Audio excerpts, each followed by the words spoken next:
Ahoy! 好きだよ。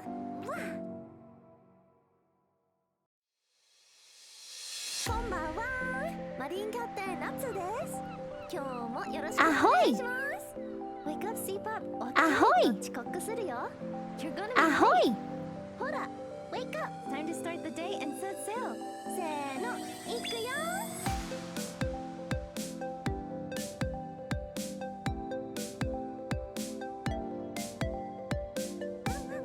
I believe in you。頑張れ。頑張れ頑張れ Sea-pup。頑張れ頑張れ頑張れ頑張れ頑張れ頑張れ Sea-pup。頑張れ頑張れ。頑張れ頑張れ Sea-pup。頑張れ頑張れ頑張れ頑張れ頑張れ頑張れ Sea-pup。 Ahoy! 頑張れ頑張れ。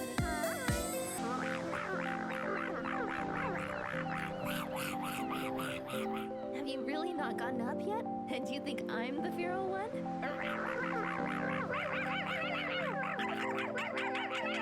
大好きだよ。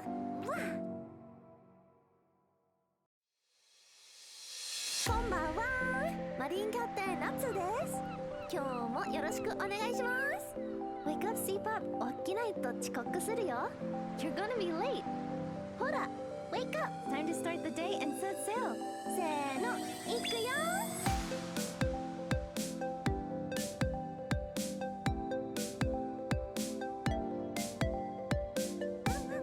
I believe in you。頑張れ。Ahoy! Ahoy! 頑張れ頑張れ Sea-pup。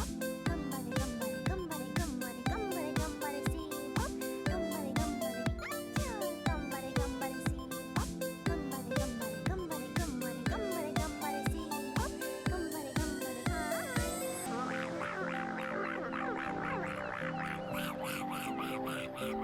I'm stuffing my mouth with a sandwich right now. And soup. Ahoy! Ahoy! 大好きだよ。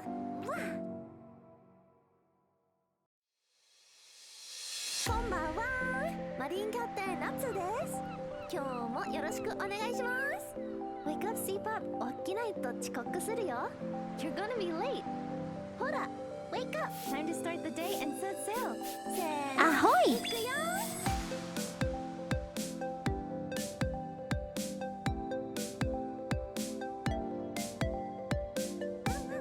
I believe in you。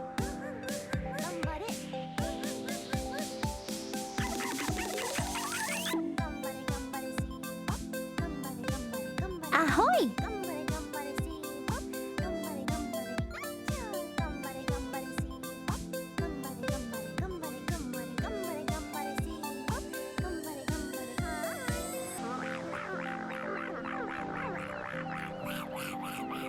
れ。Have you really not gotten up yet? Ahoy! I'm the feral one?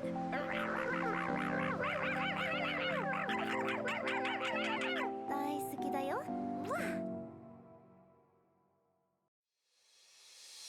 こんばんは。マリンキャプテンナツです。今日もよろしくお願いします。Wake up Sea-pup。起きないと遅刻するよ。You're gonna be late。ほら、Wake up! Time to start the day and set sail。せーの、いくよ。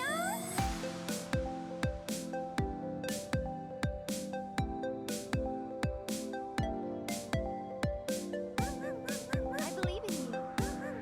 頑張れ。頑張れ頑張れ Sea-pup。頑張れ頑張れ頑張れ頑張れ頑張れ頑張れ Sea-pup。頑張れ頑張れ。頑張れ頑張れ Sea-pup。頑張れ頑張れ頑張れ頑張れ頑張れ頑張れ Sea-pup。頑張れ頑張れ。Have you really not gotten up yet? And do you think I'm the feral one?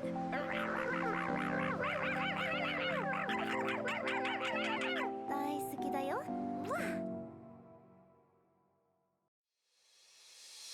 こんばんは。マリンキャプテンナツです。今日もよろしくお願いします。Wake up Sea-pup。起きないと遅刻するよ。You're gonna be late。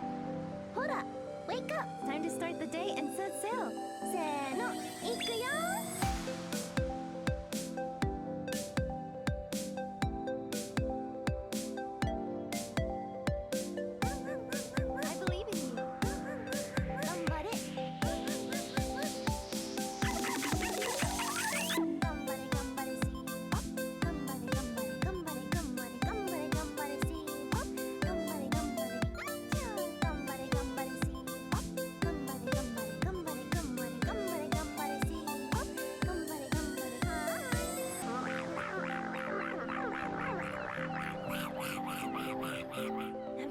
not gotten up yet? And you think I'm the feral one?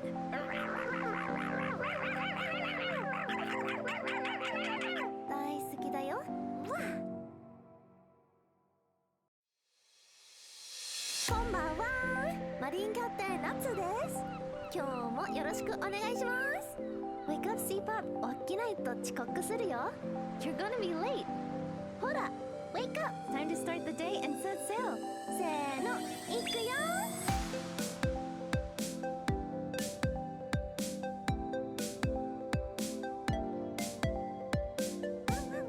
I believe in you. 頑張れ. 頑張れ頑張れ Sea-pup. 頑張れ頑張れ頑張れ頑張れ頑張れ頑張れ Sea-pup.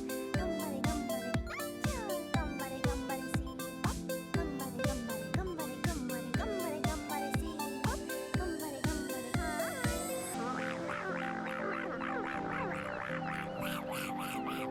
れ。Have you really not gotten up yet? And you think I'm the feral one?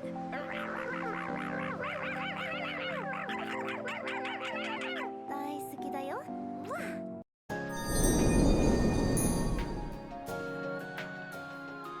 わわわわわわわわわ。こんばんは。Ahoy! 皆さん welcome aboard to the one crew. わわん Ahoy! Ow, ow, ow, ow, ahoy! Ahoy! Hello! Anarchist, hello! We got attendants, all the Sea-pups. Sailors on the boat. Alright. Shikuo Toki was first. Konbanwa! Oh, excuse me. Hello, Steven. Hello, Shikuo. Hello, Steven. Hello, Liz. Hello, Macho Chaos. Hello, Liz. Hello, Shion. Hello. Hairball. I'm just kidding. I don't get hairballs. I'm a dog. Nade, arigato. Thank you, Regina. Konbanwa. Penta. Hello, Razor. Don't spray me, okay? Hello, konbanwa, June. Hello, Brian. Hello, Kevin. Hello, Anarchist. And Wyvern. Thank you, Justin June. Arigatou gozaimasu. Minasan, welcome aboard. Welcome aboard to the one crew. We're up to today. Today's a Wednesday. This is not a normal stream day. Not a normal stream day at all. I have a Dr. Pepper, so I'm gonna hydrate with a Dr. Pepper. How about that? Ryan.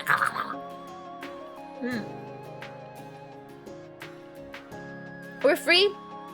Oh, what happened? It was. He gets big. He can talk now. Holy moly! I don't know why it was not allowing y'all to speak. Thank you, Zao. Normally it auto turns off, so that's weird. Good doggos. Maybe I liked you better when you just bark emotes. No, I'm just kidding. I was getting lonely here. I can see you talking now. Good doggos. Oh my god. Yes, salute Zao or Pog Madu. Or free. Hello. Natsunamivt, hello. Oh, Kabu! Arigato! 1, 2, 3, arigato! Oh my gosh, Riley, thank you for the follow. Welcome aboard to the one crew. Wow, Kabu, thank you so much for 2 months. Arigatou gozaimasu. Thank you so much. I don't know why I was emotes only and only subs. Nanja, hello Kitsune. Hello. I'm never here for the start, so I didn't realize Natsu had integrated voice pack in the intro scene. Oh yes. Crow's Night made that for us. It was really cool with our voice pack. If you want the voice pack, it is for free. You can download for free if you want to use it. Thank you for the nade. And I can thank you. Yes, we shall not be silenced anymore. You can speak freely and go feral and bark. The curse may not have affected you, but affected me. I have to perform a RAM swap on my laptop. Oh! So Oh no! I'm so sorry to hear that. That sounds terrible. Oh my gosh. You was baited? What do you mean baited? Is that a new command? It's every time he appears in chat, it auto appears, which is really funny. Glad to read, so I'm happy to hear that. Thank you, couple. Ah! No, Riser, no. Man, I do have a lot of redeems turned off today because it's gonna be a presentation, and I don't want to bother our special guest, Eggie La Falena.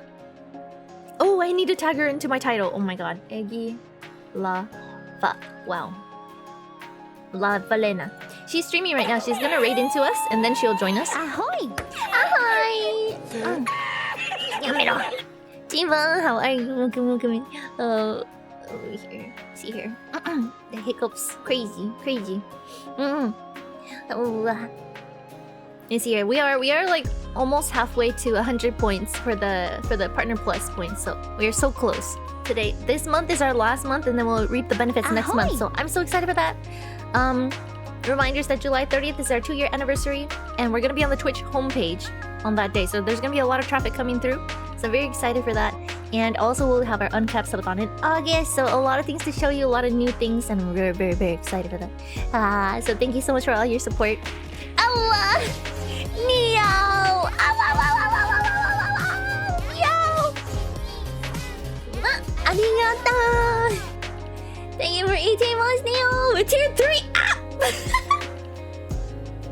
Tier 3! Wow! Thank you so much!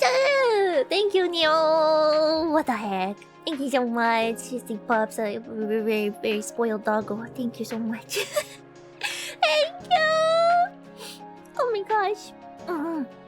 Oh, Zaon's on mobile! Even when Zaon's on mobile, he's doing the crazy, awesome mod work, huh? Thank you! Yes! Alright, 2 hours earlier than normal stream time. This is true. 2 hours earlier, and it's on a Wednesday. This is abnormal timing. But I didn't want to wait until Saturday again.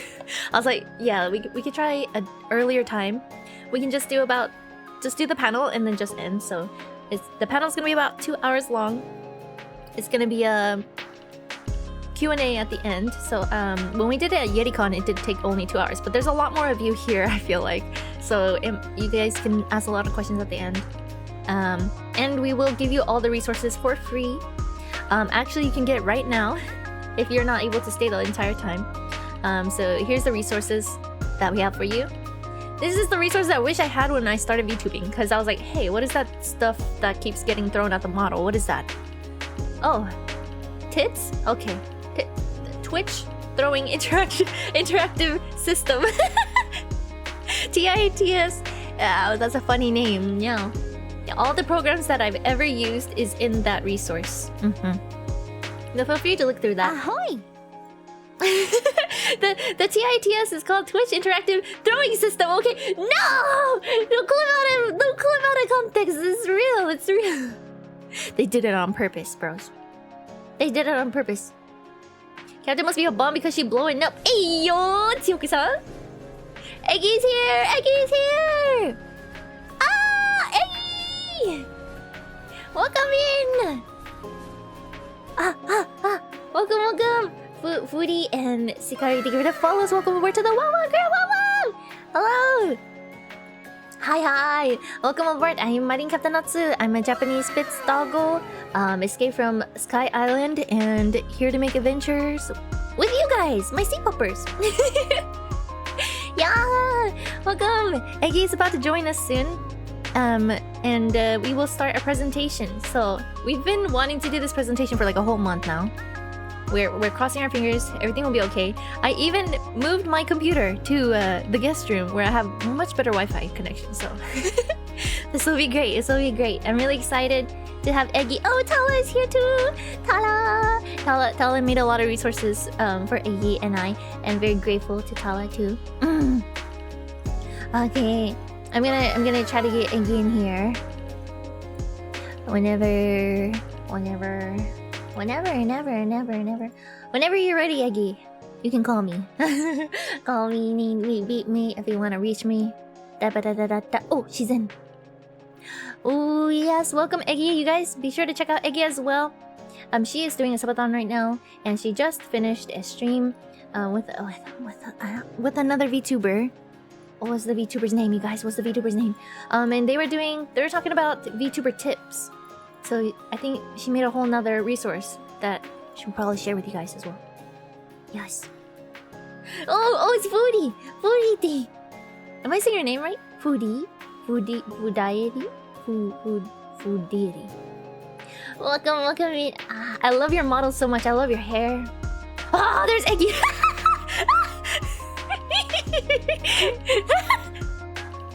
There she is. Oh my gosh. Eating her wings. She can come over here. You're hiding behind the chat. She be right behind. No way. She's big and beautiful moth goddess. Yes. We got 2 raids and then raided in. Oh, that's Pog. Well, it's good to see you all. Nice to meet you. Hello, Mayu. And we're gonna start the presentation.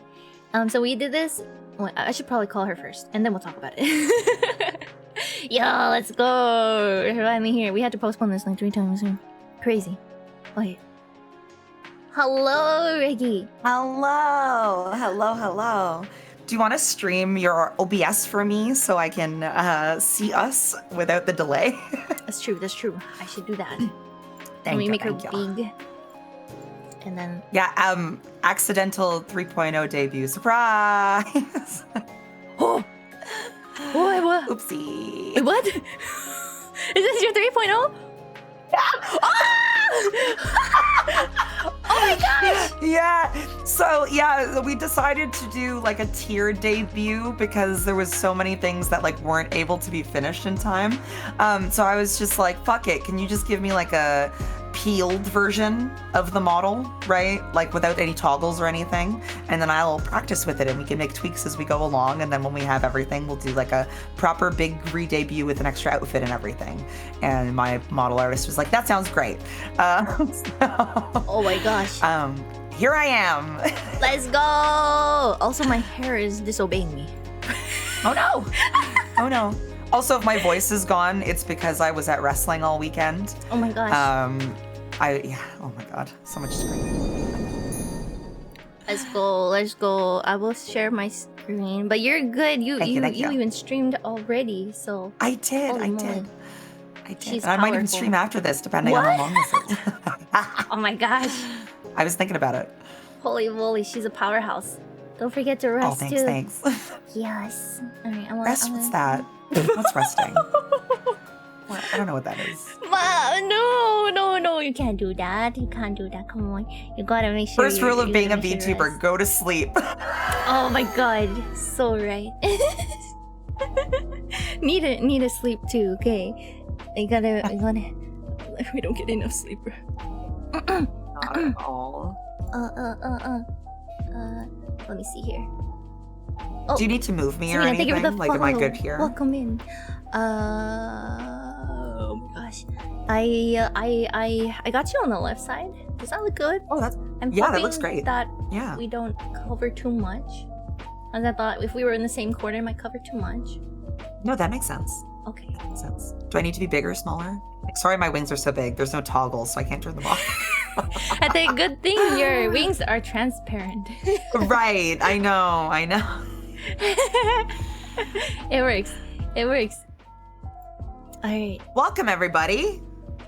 Welcome to the... So you want to be a VTuber? Finally, we are here. We're here. I'm sorry. Honestly, it was partially my fault. I'm gonna be honest. I was just... it was a misunderstanding. The first time... I'm horrible with time zones. Like, if you don't send me, like... You know the Discord timestamp thing? If you don't send me a Discord timestamp, I have no idea what time it is. Like, I'm really bad with time zones, so I'm so sorry. Understandable. No. That is totally understandable. The first time my Wi-Fi crashed 6 times, and then the second time Eggie's mic broke, and then the third time we had a miscommunication, misunderstanding of when we were gonna do it. So we're like, oh, okay, let's do it Wednesday this time, yeah. So we're finally here, and we have pinned the Google Drive. If you are unable to stay here the whole time, the resources are already there for you. The entire presentation is there, as well as a bunch of resources that Eggie has gathered, and it is an amazing pack of resources that I wish that I had when I started VTubing. Same. So. Yes. There's another resource that I'm working on, just to let you guys know as well. It's I think it's at 23 pages right now, the document. Oh my gosh. But it is a super duper comprehensive document of anything that you could need, tips that I wish I knew, you know what I'm saying? Oh my god. Oh my god. That scared me too. I'm sorry. I'm weeping.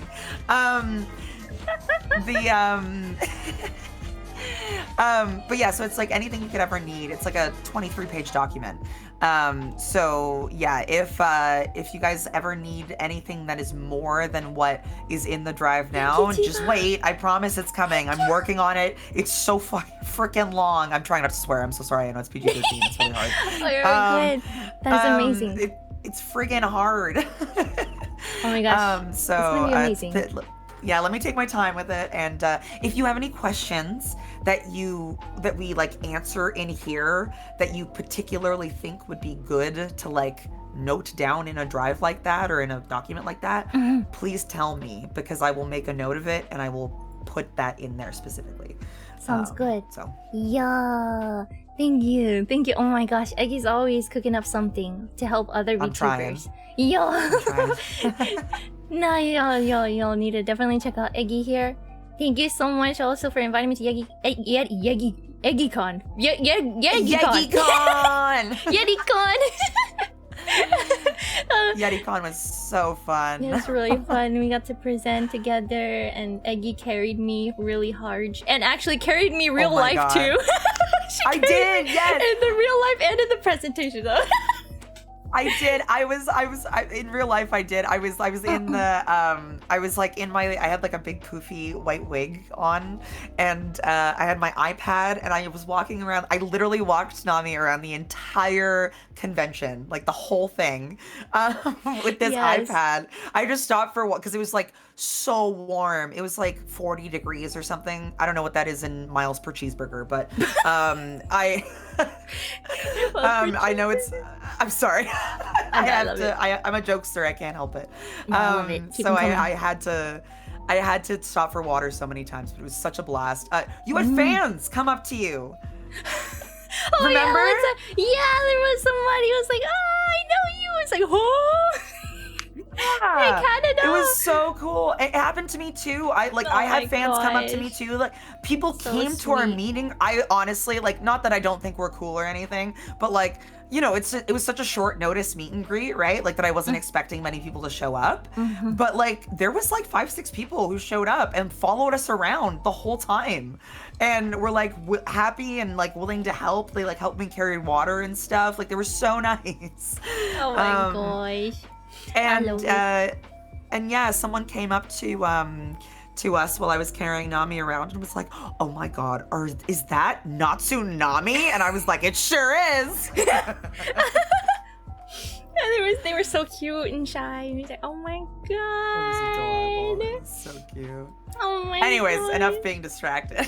No, it's part of the Yeticon experience, right? This is where we presented the panel in Yeticon in Canada at the resort over there. So we will finally get to present this to you guys. And if you'll have questions, we'll try to address them at the end of each chapter and then at the end as well. And yeah. We got it. I gotta roll in. And yes, fellow cryptid VTuber, let's go. Cryptids unite. Let's go. You'll get to learn more about Eggie here in the next slide. Let's go, Eggie! Woo! Ooh, that's me! Blah, blah, blah, blah, blah. Anyways. Hello, guys. You guys can read it, but my head's in the way, so I'm just going to talk about myself instead.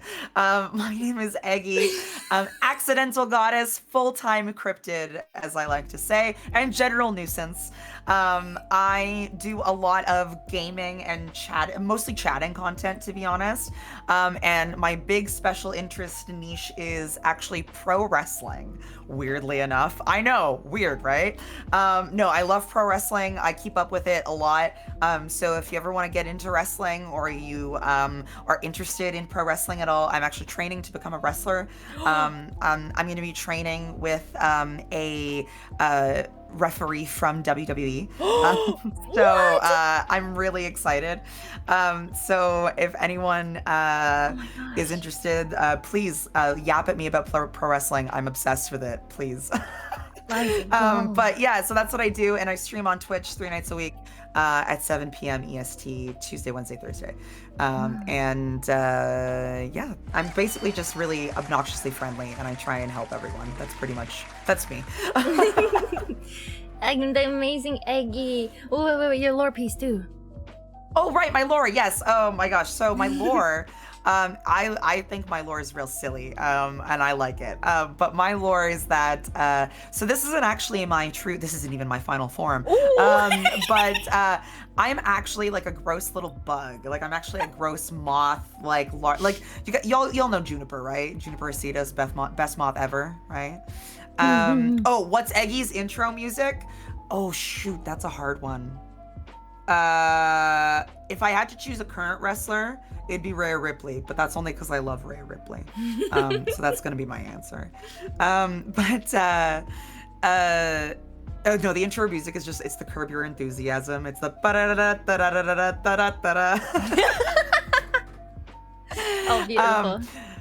But yeah, so anyways, so I'm a gross bug, like Juniper, proper, like Juniper styled, like monster girl, you know?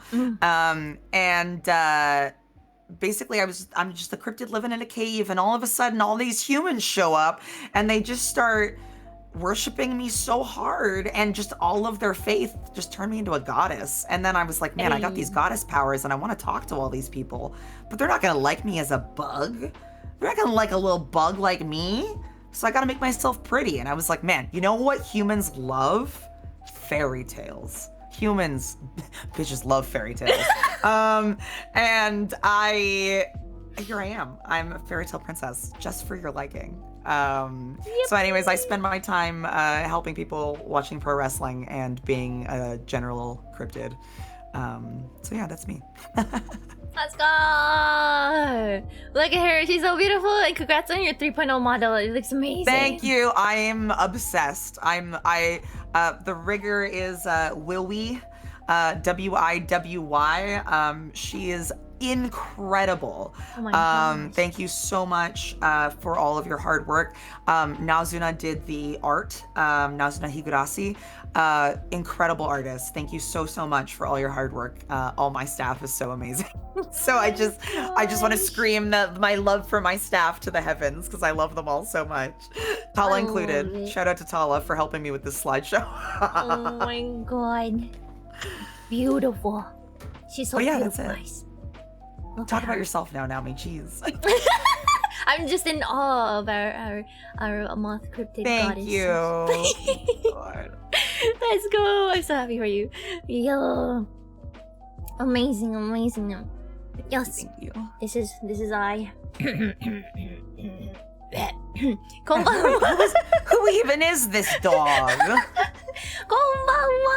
I'm a Natsunamivt. I'm a Japanese American content creator, mainly on Twitter, Twitch, and YouTube. I stream here Monday, Friday, Saturday, 10 p.m. CST, and I generally play, or I draw a lot of things. I play silly little games sometimes, and then I do Monday ASMR.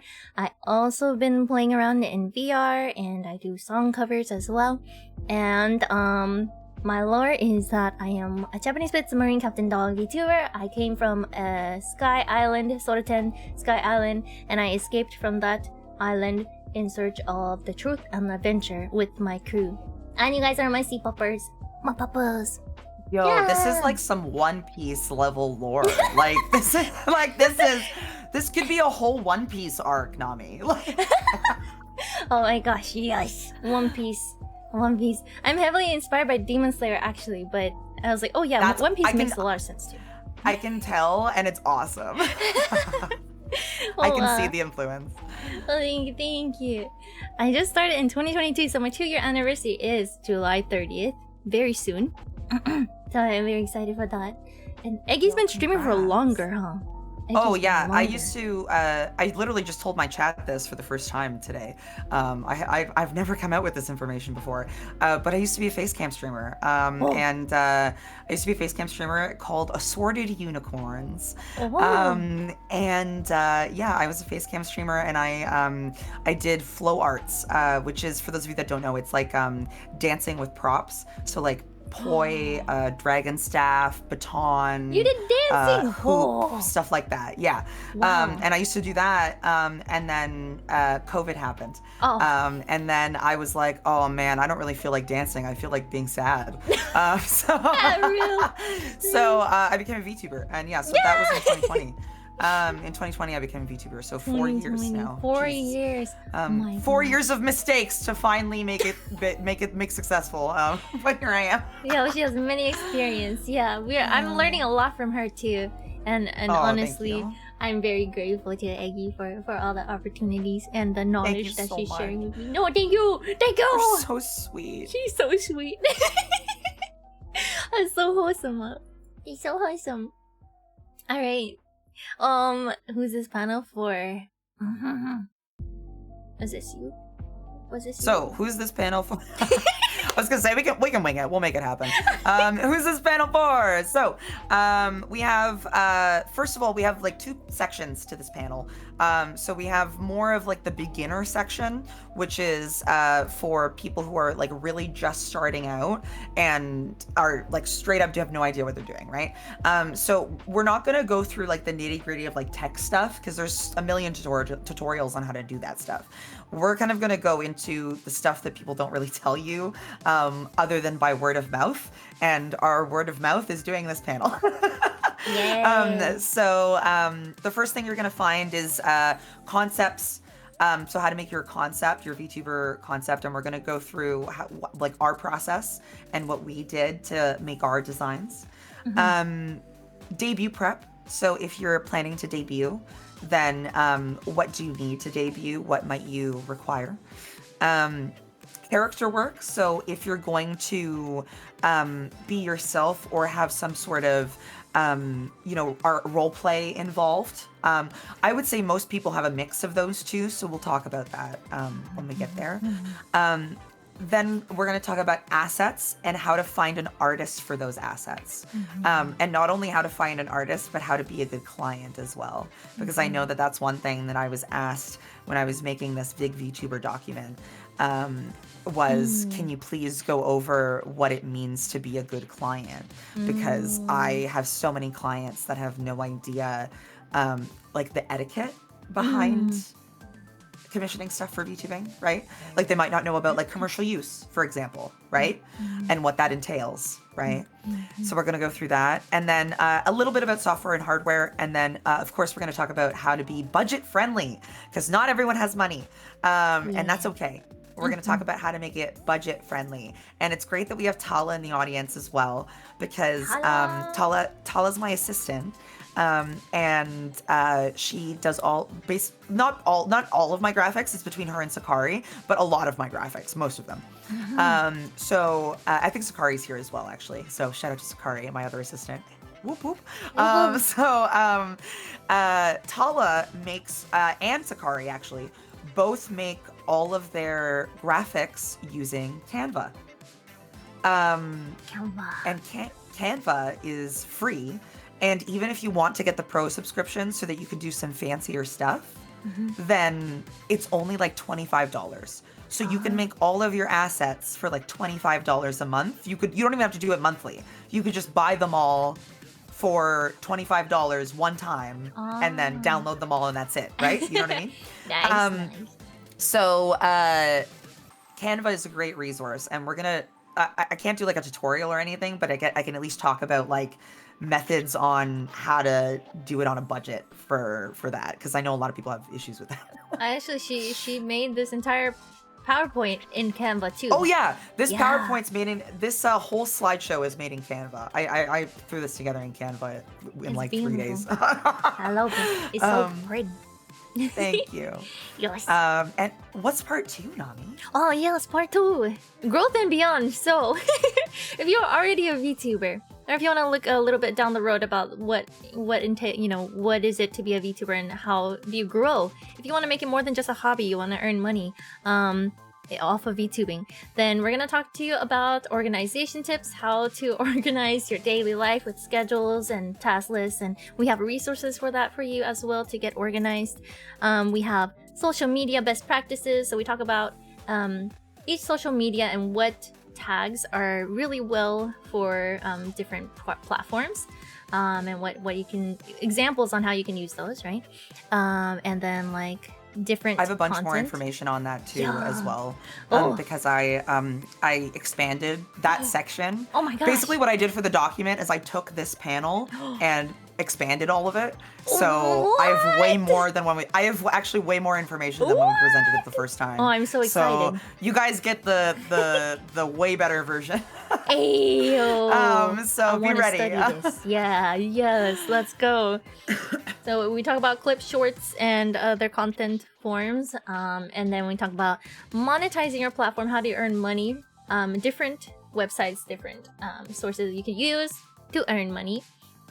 Introduction to event streams. How do you have an event stream? What should you have to prepare for an event stream? And then we talk about sponsorships and merchandise. We have example documents in the Google Drive pinned in the chat about how to message and ask for sponsorships and how to get merchandise, where to look for merchandising, and then we talk about taxes. Taxes. Everyone loves taxes. I my first time actually filing taxes for deductibles this year, so I'm learning about these things still. Yeah, so for context, in Ontario, for a little Canadian trivia, in Ontario, if you have like a side hustle, let's say, only if it makes you a certain amount of money do you have to declare it, right? Right. And unfortunately, I did hit that level last year. Let's so I was go. like, It's a pro and a con. It's like yes, and then it's a pro and a con, because I'm like, oh yay, I'm successful enough to hit the threshold, but oh no, I have to pay taxes. Yeah, same. But that's okay, because honestly, it's not that bad. Paying taxes, because paying taxes we will explain to you why. Because paying taxes, there's so many things that you can deduct off your taxes as a work from home VTuber. You'll see, it's crazy the amount of deductions you can get when you actually I've learned a lot. If you keep your receipts, if you keep your records, if you get organized like we teach you. The hardest challenge there, yes. I know. Oh my gosh. Alright, so that's everything that we're gonna cover today. So the plan is about 2 hours, probably 3 hours today. But yeah, here we go. This is for the beginners. People. What is VTubing? Yeah. What the heck is it? What is it? Who are you? What am I? Who are you? What am I? We're just little guys. Well, I'm assuming those of you that are here know what a VTuber is, so we can go through this pretty quick. But TLDR, VTubers are human people like me and Nami. I'm sorry, we're not. There is human people behind these screens. I'm sorry to break your kayfabe, as we say in the wrestling industry, to break your immersion. But we are people behind the screen, and we are using usually iPhones or webcam. I know I shattered it. I know I know. This is like when I'm gonna relate everything to wrestling. I'm so sorry. This is like when wrestlers like go behind the curtain and they like tell you that it's fake. Like this is what happens.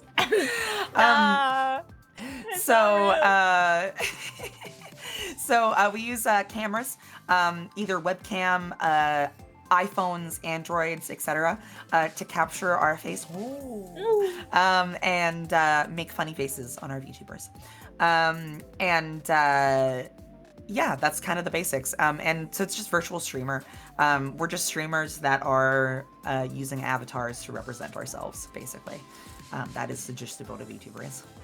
Oh my gosh, I'm gonna play this video. Anything to add? Is there anything to add? There's our old model. It's just this is my old model. Yeah, that's my old model. Look at her, she's so cute. I need to message Wooey and be like, everyone loved it. It was beautiful. Let's go. Oh my gosh. But yeah, this looks just like your 3.0. It's similar, yeah. It's the same artist, exactly the same artist, and the exact same rigger. Everything's the same. Wow. Yeah, they're both wonderful people, and I loved working with them the first time. And they were so excited about working on my 3.0 that yeah, we ended up working on it together. So sorry if you hear dogs in the background. My fiance just got home, so apologies. No problem. I'll put you in the middle of the screen. I'm in the middle. Yes. PNG tuber. Yes. Ahoy rage. The PNG tubers are models made from multiple PNG strung together to swap at different microphone levels based on different hotkeys. So if you are unable to get an expensive live 2D model, I mean there are other cheaper, and free models you could use too. But if you would rather go and make a customized PNG tuber, they're very relatively inexpensive. If your computer isn't as powerful, it is also easy on your computer.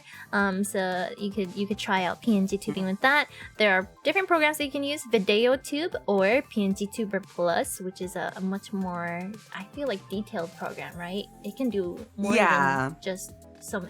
It can do a lot of little animations. Yeah, so PNG Tuber Plus is the things with PNG Tuber Plus, they're rigged in Live 2D as well. I see. Yeah, so they are rigged in Live 2D. They just are rigged a little bit differently. Also, pardon me, I just need to restart my tracking. I need a new iPhone. Okay. This is what happens when you use a I think this iPhone was 4 years old when I bought it 4 years ago. So it's a little jank, but we make it work. No, you're good. There we go. It just overheats sometimes, so I have to restart it. No problem. So we have the options, right? Oh yeah, another thing I was gonna say. Another thing is also for PNG tubing. Is a lot of VTubers, myself included, have PNG models anyways. Like in addition to their live 2D models or their 3D models, because when you're playing big heavy games like Elden Ring, for example, that is like really graphically intensive. Sometimes even putting it on minimum settings is like not enough, right? For your computer, depending on how good of a processor you have, right? Or a graphics card. So a lot of people have PNG models that they use when their computer can't handle running their real model. The other thing, and this is a little bit further ahead because it's related to Live 2D, but I'll say it because it's related. But you can also ask your rig artist if your model is big and chunky like mine. Big and chunky? My whole model is 1,300 layers. Whoa! 1,300? Holy moly. Oh my gosh. Yeah, she's a chonker. Right? So that's huge. That's a massive model, right? So if I'm playing like Elden Ring with this 1,300 layer model, my computer will cry. Yeah, my computer is gonna cry. I don't know how my rig artist did this. She did it in like 2 months. I don't know how she managed. It's beautiful. But anyways, you need an absolute unit of a computer to function that.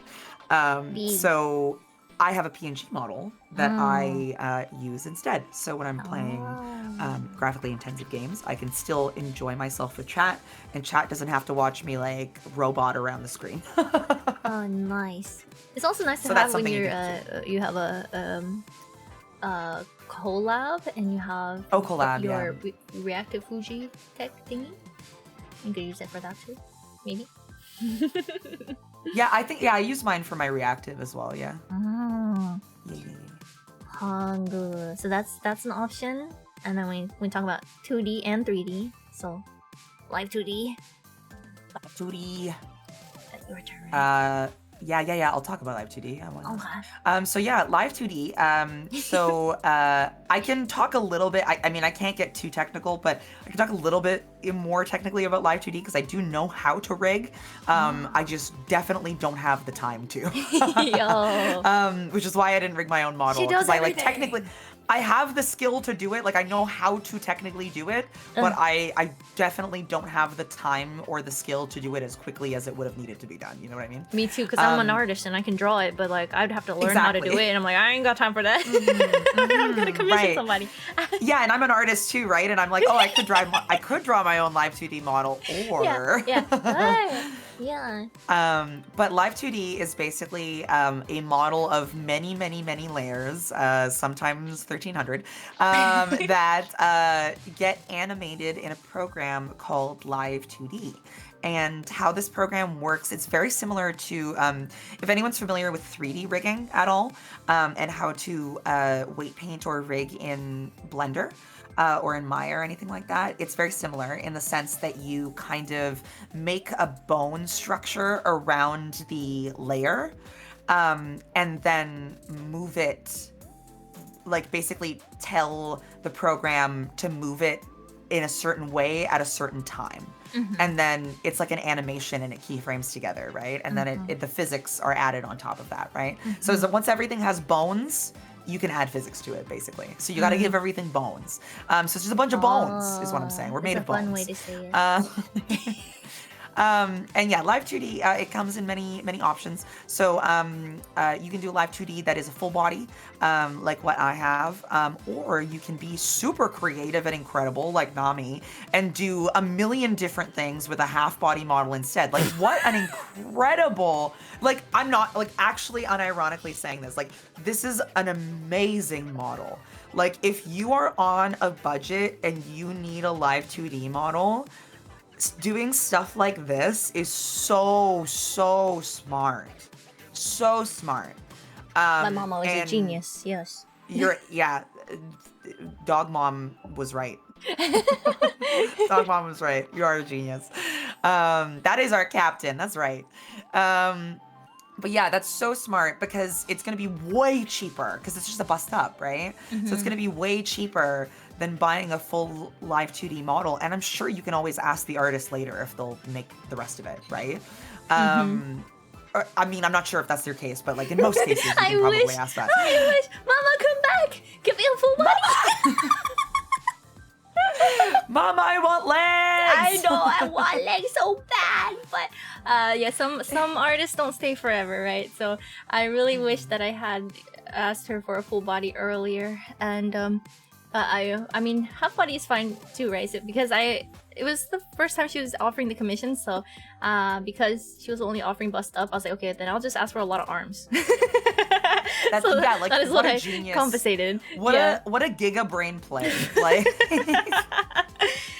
no, absolutely giant brain on this one. Yippee! So I am looking for a full body now. Yes, but it works for what I have, and I feel like I could still use a lot out of this model still. And I love this model and not just too. So yeah, I had a good mama, very good rare mama. But yeah, mama, come back with the milk, please. Come back. Why did you leave for so long? Yeah, so we were tracked by using AR cameras. Most people use VTube Studio. Some agencies have their own software for tracking, but I would say wholesale, most indies use VTube Studio. And you said you use iPhone. Which iPhone do you have? I have an iPhone X from like 2000 something. Like, it's really old. That's the minimum you can use on an iPhone, I believe. It's iPhone it X. Sure is. It sure is. It sure is. Because I have iPhone XR, the next one. Yeah, you know what? I'm gonna tell you exactly how I got my iPhone. So we have a thing in Canada called Kijiji, which is basically Craigslist, right? And I looked for broken iPhone X's. and I found one that the only thing that was broken on it was the ability to make phone calls. And I was Oh. like, and for most people, that would make a phone useless, right? But For me, I was us- like, perfect. That's exactly what I need it for. So I bought this iPhone for like $50 oh yo, on Kijiji. oh my gosh. Yeah, so definitely utilize Facebook Marketplace, Kijiji, Craig if you're in Canada, Craigslist, stuff like that, like Twitter. eBay. Like utilize those kind of things to find secondhand things. Because honestly, if I didn't get most of my stuff secondhand, I wouldn't be here. I wouldn't have had the money, you know. Right. Yes. So, yeah, iPhone is the best tracking for Live 2D. You can use a webcam, it just won't be as accurate, I feel like, and also if you want things like tongue sticking out and stuff like that, Yeah. that you'd have to have an iPhone for that, yeah. You'd also have to pay for mouth Oh X yeah, and yeah. tongue out and apparently palate. it's quite a hassle. Also, apparently, according to Willie, the biggest hassle is arm toggles, from what I hear. Are you? I was like, because I wasn't zoomed in on my screen, on like my VTube studio. So I was like, what is she doing? As showcasing my the God. tongue movement, Yeah, the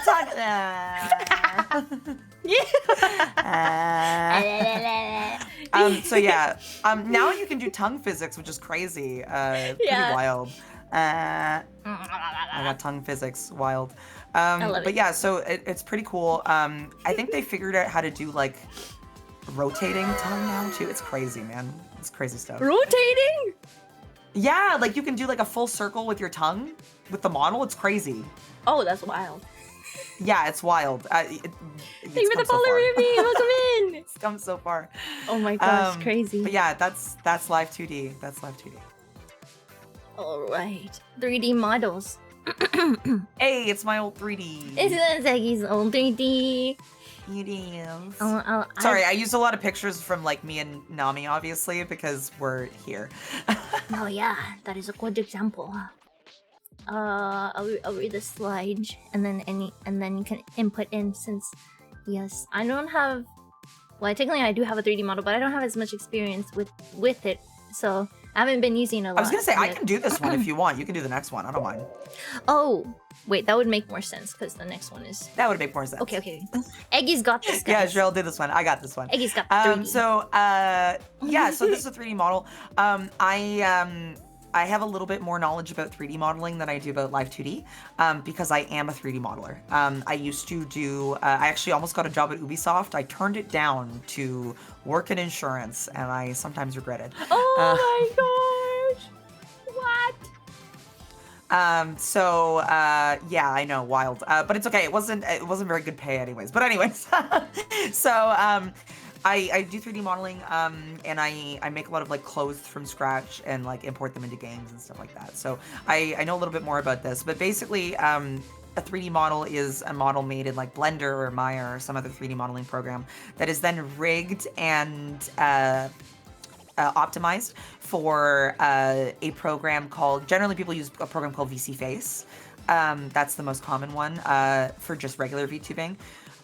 Now there's a bunch of 3D programs that have come out now. There's Warudo, I think, is a really amazing one that just came out Have you heard recently. of Veniam? Vnyan as well. Yeah, Vnyan is good.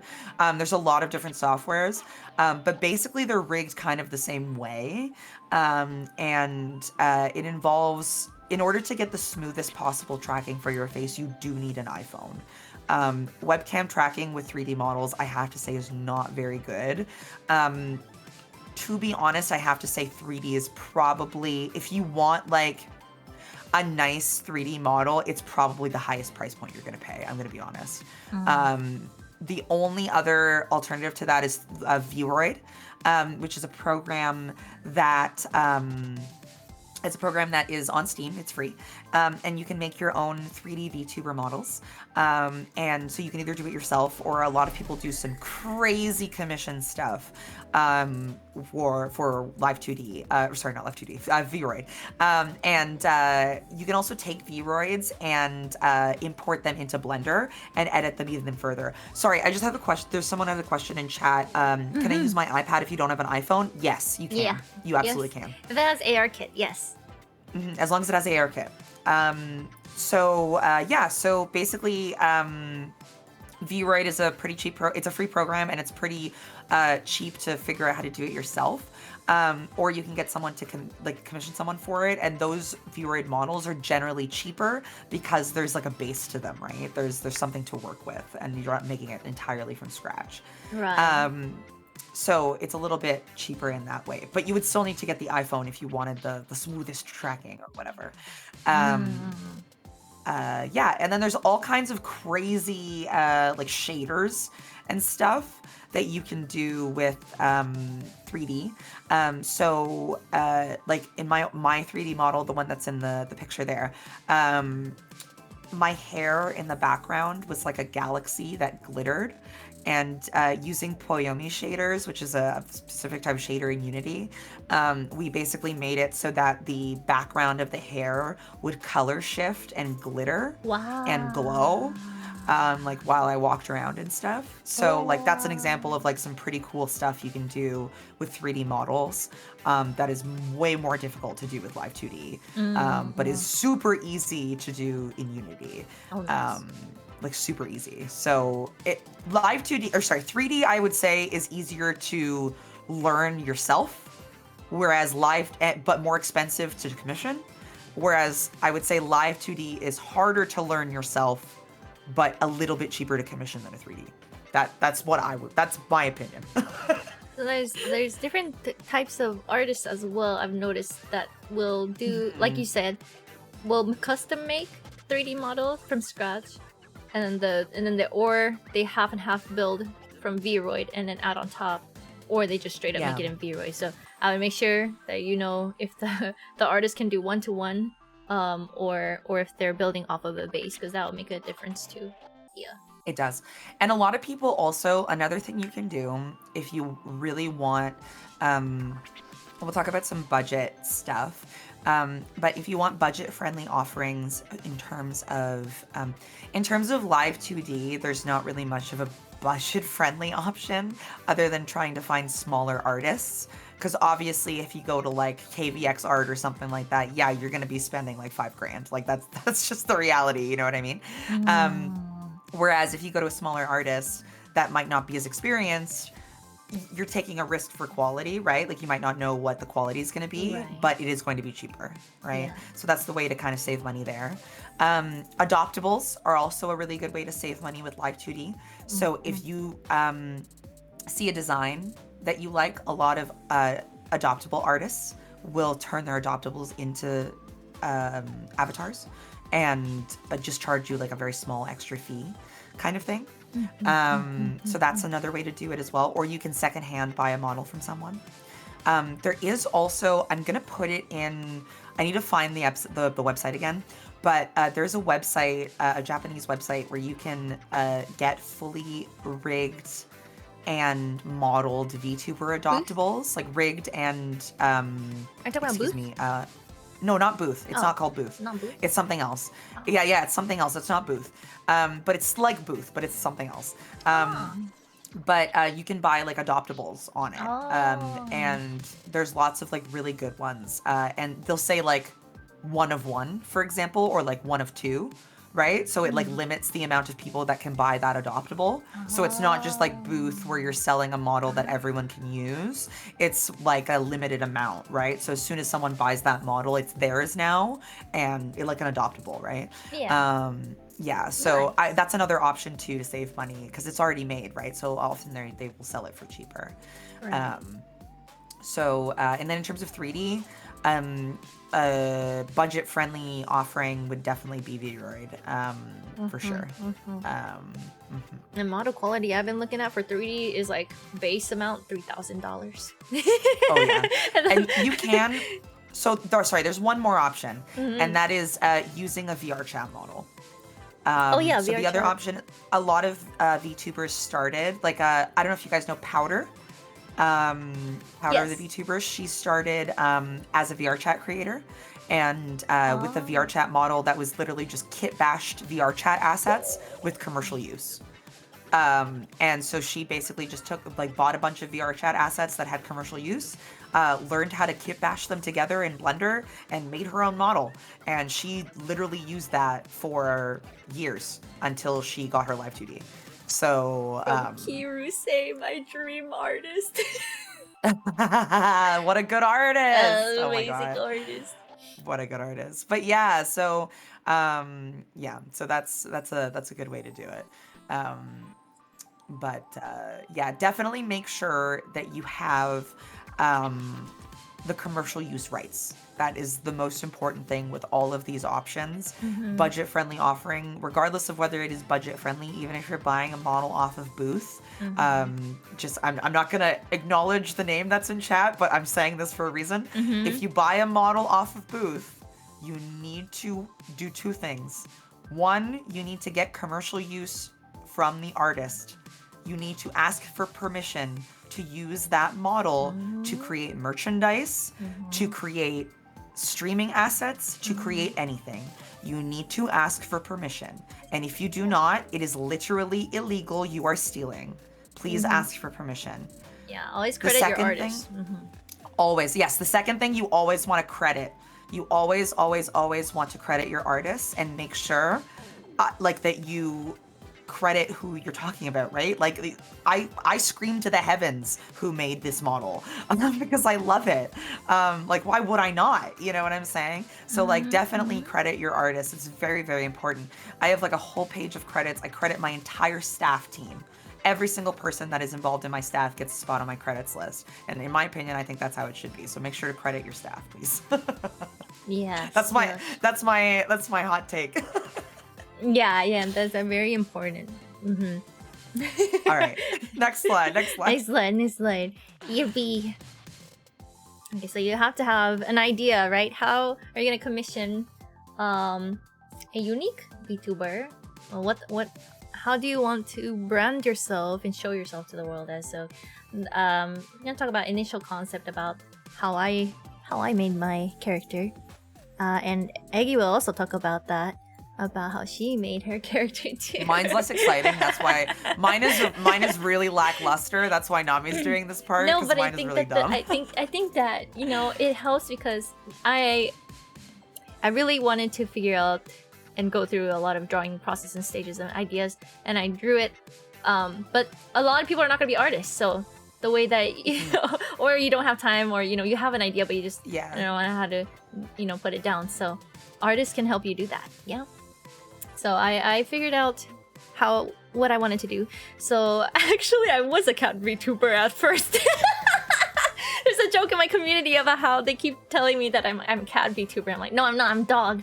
I initially was a cat. So that's really funny. It was a snow leopard. This is my first initial concept. We knew it. I wasn't denying it, but I'm a dog now, so a snow leopard was my origin. And then, I have a Japanese Spitz. He's my dog. He's my baby. So I was like, you know what? It would be more. God, I didn't even know that. That's so cute. Yeah, I forgot to mention it at Yeticon, but it's like my biggest inspiration was my dog for my model. He's a Japanese Spitz who's a white dog breed with brown eyes. And I thought it would be really cute to incorporate my doggo. So I went from snow leopard to kind of like a white and red theme, but I was like, I don't really like red so much though. So then I went back to blue, and then I changed to dog. And then I was like, even though I really love white for the Japanese Spitz, I was like, I can't abandon pink. So I decided to I don't know what that feels like. I couldn't be me. That's why I have a toggle for white hair, but my heart loves pink too much. I couldn't abandon pink. So lore wise, I'm a white doggo with I have golden eyes. golden brown eyes, and then my preference is pink hair. So picking the things that I love. And also I love swimming. I did swimming competition 4 years in high school, so I was like, I want to incorporate water and ocean and also Japanese theming because I'm Japanese. And then I love Demon Slayer too, so I was like, oh, it'd be really cool if I did the Great Wave of Kanagawa, the artist piece for my tail, and then it's like in the shape of a spitz curling, the tail curling up like this. It's so cute. Thank you. And then it would be cool to have a katana and have some Japanese elements mixed in with my marine outfit. So I did go from very marine to putting more Japanese elements in, and I feel like I really love the design that I come out with now. I have a few more adjustments after this one, but pretty much same overall. So that's how I kind of figured what I wanted to do, is just grabbing things that I love. So my dog, pink hair, water, ocean, Japanese culture, and then my favorite artwork is the Great Wave of Kanagawa. So that is my mishmash what a of beautiful story. What a beautiful story. Thank you. Yeah, so that's my concept. I love the newer tail. Yeah. Thank you. It's really hard for me to find I love an the artist tail. who It's so can good. who will do all the details in the tail though.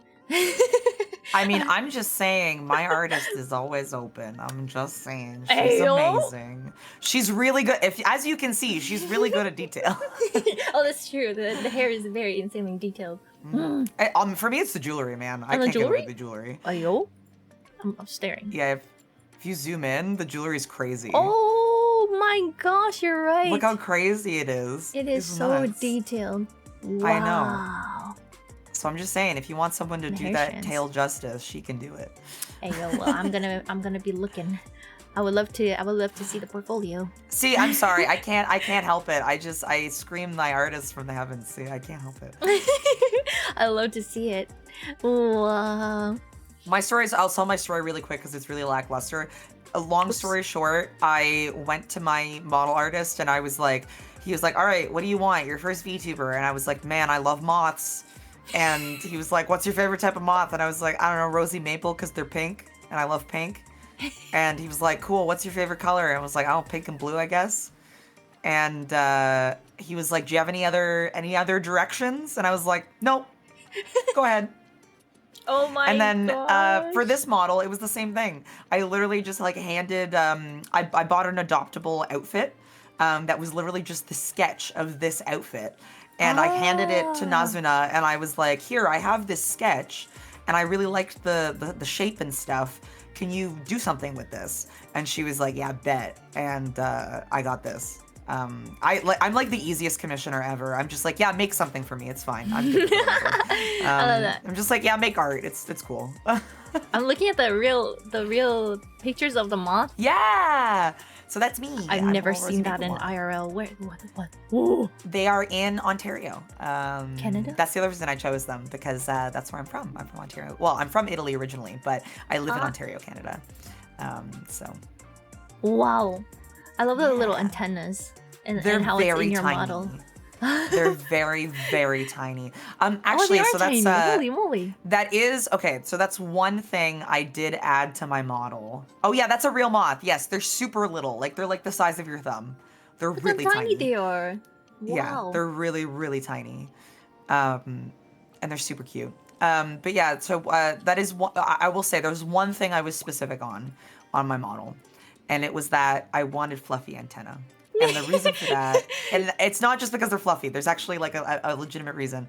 It's because I'm non-binary, and moths. The way you gender moths is the fluffy antenna are usually the male moths, right? Oh. So it's an homage to me being non-binary because I look very feminine, but technically speaking, my antenna are very masculine, right? So it's like a little homage to me being non-binary. Oh, that's so cute. I use she, they pronouns, right? But I do identify as non-binary. Like I out of kayfabe, out of kayfabe, I use they, them. So yeah. Wow. So yeah, that's a fun detail. My little detail, Yeah, yeah. I love that lore. But yeah, that's how I came up with my concept, pretty much. Very cute. I love the colors. Yo, look at her. Thank you. We have a similar taste in colors. Ayy. Ayy. That's why when I made this slideshow, I was like, oh, these colors work perfectly. So true. We look good. We look good. the pink and the yellows and the blues. Finding your niche. Yes. Let's do it. Mm-hmm. I feel like you're better to talk about. Well, I mean, you're better to talk about this. Anyways, you know what I'm trying to say. You're better for this because you have. I have a niche now, but I struggled finding my niche. So if you want to talk about like a niches in the first place, and then if you want, I can follow up with my struggles and how I overcame them, and then we can do it that way. Okay, sounds good. So finding your niche, definitely, like what Azira said in chat, is one of the hardest things, because you have to actually stream and figure out what you really like, what aligns with you and your community, and how much joy it brings you, right? And so taking something that you're passionate about doing, and seeing how well that works in what category and what you like to do. I like to draw a lot. So that's definitely one of my strong categories, is the art category, and I draw whatever anime characters, Sea-pups, things like that for art. And then I like to draw, game, sing, right? So mainly it's art and ASMR, I feel like, nowadays. So ASMR, I get to chat a lot. Art also is, I like to say I'm doing 90% chatting and then 10% art. So mainly I feel like it's just chatting with chat is what really makes me happy, is I get to spend time with my Sea-pups and have nice fun interactions, and ASMR allows me to do that as well, because I get to set up the whole scenery and we get to be immersed in that location, and we just talk about random things according to that location. Like we have hot springs, the onsen, we have the library stream we did last time we were co-working together. We do like the summer festival and we took some pictures together. So I think that I really enjoy doing that, just hanging out with the sea puppies. Yeah. So things that make you feel really excited to do with your chat and brings you, what do you call it? Ikigai. In Japanese it's called ikigai, where it gives you purpose, and the definition is so That's deep. That's so cool. I did not know that ikigai is that ikigai. How it's, ikigai. Yeah. Okay, that's cool. Let me pull it up, because it was so deep to me. That's so interesting. Sorry, I'm so fascinated by these kinds of things. Oh, this one, yeah. So ikigai is a Japanese term that blends two words. Iki means to live, and gai means reason. So the reason to live. It's a concept that encourages people to discover what truly matters to them and to live a life filled with purpose and joy. So it mixes, can't see it back here, but it mixes what you love, your passion, your mission, what the world needs, what you're good at, your vocation, profession, and what you can be paid for. And oh, right here, this is what I'm looking for. Wow, this is so cool. Oh my god, I'm like, feel like my mind's being blown. I feel like I'm opening my third eye right now. I think, yeah, finding what gives you the purpose, not just what you love, but also is able to, you're able to like make a living off of it, right? And also bring purpose and joy to other people. I think that is the your purpose of being, your reason to live, is important to find. I think that's important in life and important in streaming as well. What is your goal? What is your purpose? Why are you doing it? Is it for hobby reasons? Is it for making memories, to pass time? Are you actually trying to make a career out of it? Figure out what you want to do with it, and then and what's successful as you stream different categories, different topics and things, and see what does best for you. So I figured that art and ASMR did really well for me, and so that's why I used art and ASMR mainly for my partner push, and that's what really helped push me forward. And I feel like it brought me a lot of joy, brought the chat a lot of joy, and we were interacting, engaging a lot together. And I think that helped me a lot to find and niche down, especially when you're partner pushing. It's important to really squeeze down what you are very strong about, your strengths, and because you know it's gonna be your brand basically. So thinking of how you can make it creative, right? If you're doing art, I did a lot of different types of art. I did a lot of raffle wheel things for chat, so that I could draw them and their Sea-pup mascot. I've done like drawing other VTubers and different outfits. I would wear their outfit, things like that. I would gender bend them. So making it really fun in your niche. Don't be afraid to go out of the box, be different, and yeah, that's what I would say for my niche. Yeah, and I see you have your niche here too, Eggie. Yeah, I mean, like, see, niching down is like so hard because it's. I really struggled. I'm gonna be honest. I struggled a lot. So, because when I first started, I was, oh my god, sorry, my eyes are being weird. I need to fix something. Sorry, one You're second. going no, take your time. Ikigai, your existential crisis. Oh my god, what is going on? Ah, look at my eyeball. It's like freaking out. Sorry, your eyeball. My eyeball. You look beautiful, darling. Yeah, darling, you're beautiful. I am a chair, Harold. What? What? Jiva Oh in my chat God, is it's a from- chair, actually. It's from the it's from like a really old like YouTube thing. Oh. But yeah, so my niche is now pro wrestling and art, and I do pro wrestling, I do art, and I do ASMR on YouTube. But it wasn't always that way. So I started as a very variety creator. So I just did video games, and I really struggled to grow. I was having fun, but it just wasn't my ikigai, you know. I wasn't making money from it. I wasn't succeeding. I had like 2 parts of the Venn diagram, but not the whole thing, you know what I'm saying? And then I started making ASMR on YouTube. And I made a couple videos, and they did really well. Ooh. And they did a little too well because I got way too... Yes, pro wrestling. That's exactly what I'm talking about. Yes. Like WWE. That's correct. I know, it sounds weird. I know it doesn't look like I like pro wrestling. I promise you. She's all about it. You can go to her Twitter and see all about it. I promise you.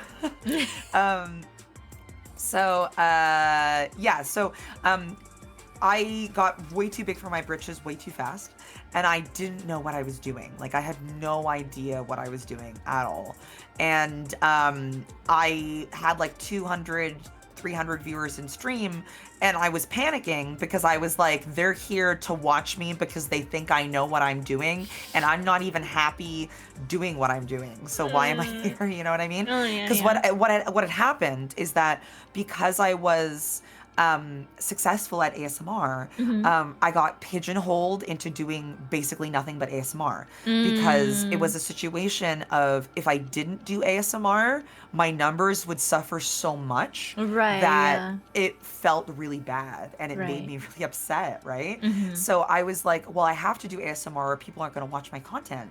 And that's a really hard position to be in. And I think that it's something very unique to ASMR, though. Yeah, in ASMR, definitely. In ASMR. It's something very unique to ASMR because a lot of ASMR watchers, like viewers, are there to just kind of just watch ASMR, right? That's kind of all they watch, it's very right? Niche, It's very niche.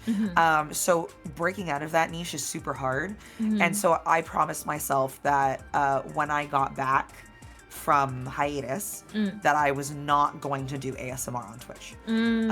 Because I was like, I will do it on YouTube. I will use it to grow and stuff like that on other platforms. I do not want to be pigeonholed like that again, because that's just not me, you know? I don't want to whisper sweet nothings into people's ears for 4 hours. Like, I want to do it a little bit. Like, a little bit is fine. But, like, not for 6 hours, you know? I want to play video games. I want to talk about wrestling. I want to talk about different stuff. And then it wasn't until I really analyzed myself and was like, damn, I really like some pretty interesting niche things. What if I took those interesting niche things that I like and made them my niche, right? And of course, the concern at first is always, oh, is that marketable, right? Is that niche marketable? Is pro wrestling going to be a marketable niche for me? And what I have learned over this period is absolutely. You can market anything. Yeah. Anything is marketable if you try hard enough. If you know how to market, you can market a piece of poop. You know what I'm saying? Like, that's the whole but it's true though, right? Because that's the whole concept of snake oil salesman, right? Yeah. The whole concept of a snake oil salesman is someone who's selling you garbage, but is making it out to be this big fantastical thing, right? So I'm not telling you to like be a pit rock. Yeah, like a pet rock. So I'm not telling you to be a snake oil salesman, but I'm telling you to kind of basically, like, as long as you have that skill, the skill to be able to market yourself, and you learn those skills, which we'll be trying to teach you, then you will be able to grow no matter what your niche is. You just need to pick one. and the biggest point about picking a niche, consistency. Be consistent. Yes. If you pick a niche, stick to it, do it consistently, and I promise you, you will be successful. You just need to keep with it, right? Because people aren't going to get to know you in that space until you are seen on that page all the time. You know what I'm saying? Like, if you start playing a specific game or in a specific category, it's not until you do that for like a month, 2 months, 3 months that people are going to start seeing your name over and over again and be like, huh, maybe I will check that person out. Right? Oh, I've heard something where if you see something 8 times or more, then a person will finally check you out. They want to check you out the first time or the second time. It's after like seeing you like 8 times is when people will actually try to look into your content. Exactly. Yeah. You were saying. I thought Yeah, that was so sorry. important. No. Sorry, I got so distracted by that because it was really funny. But yeah, so that's how I'm trying to think if there's anything else. I think that the consistency is probably the most important thing. It's like, once you pick something, stick to it. Obviously, if you're not having fun with it, then switch it up, right? Like, if you're not having fun, like, definitely change. No. Also, big important thing about VTubing in general, you need to be open to feedback. Yeah, feedback is very important. You need to be open to feedback, because the people who are going to look at you and be honest with you and be like, homie, that is not the play. You know, like, people who look at you and say that, those are the real MVPs. Like, those are the people who you need in your life. You need people in your life. You do not surround yourself with yes men who are like, oh my God, your content is perfect. There's nothing you can change.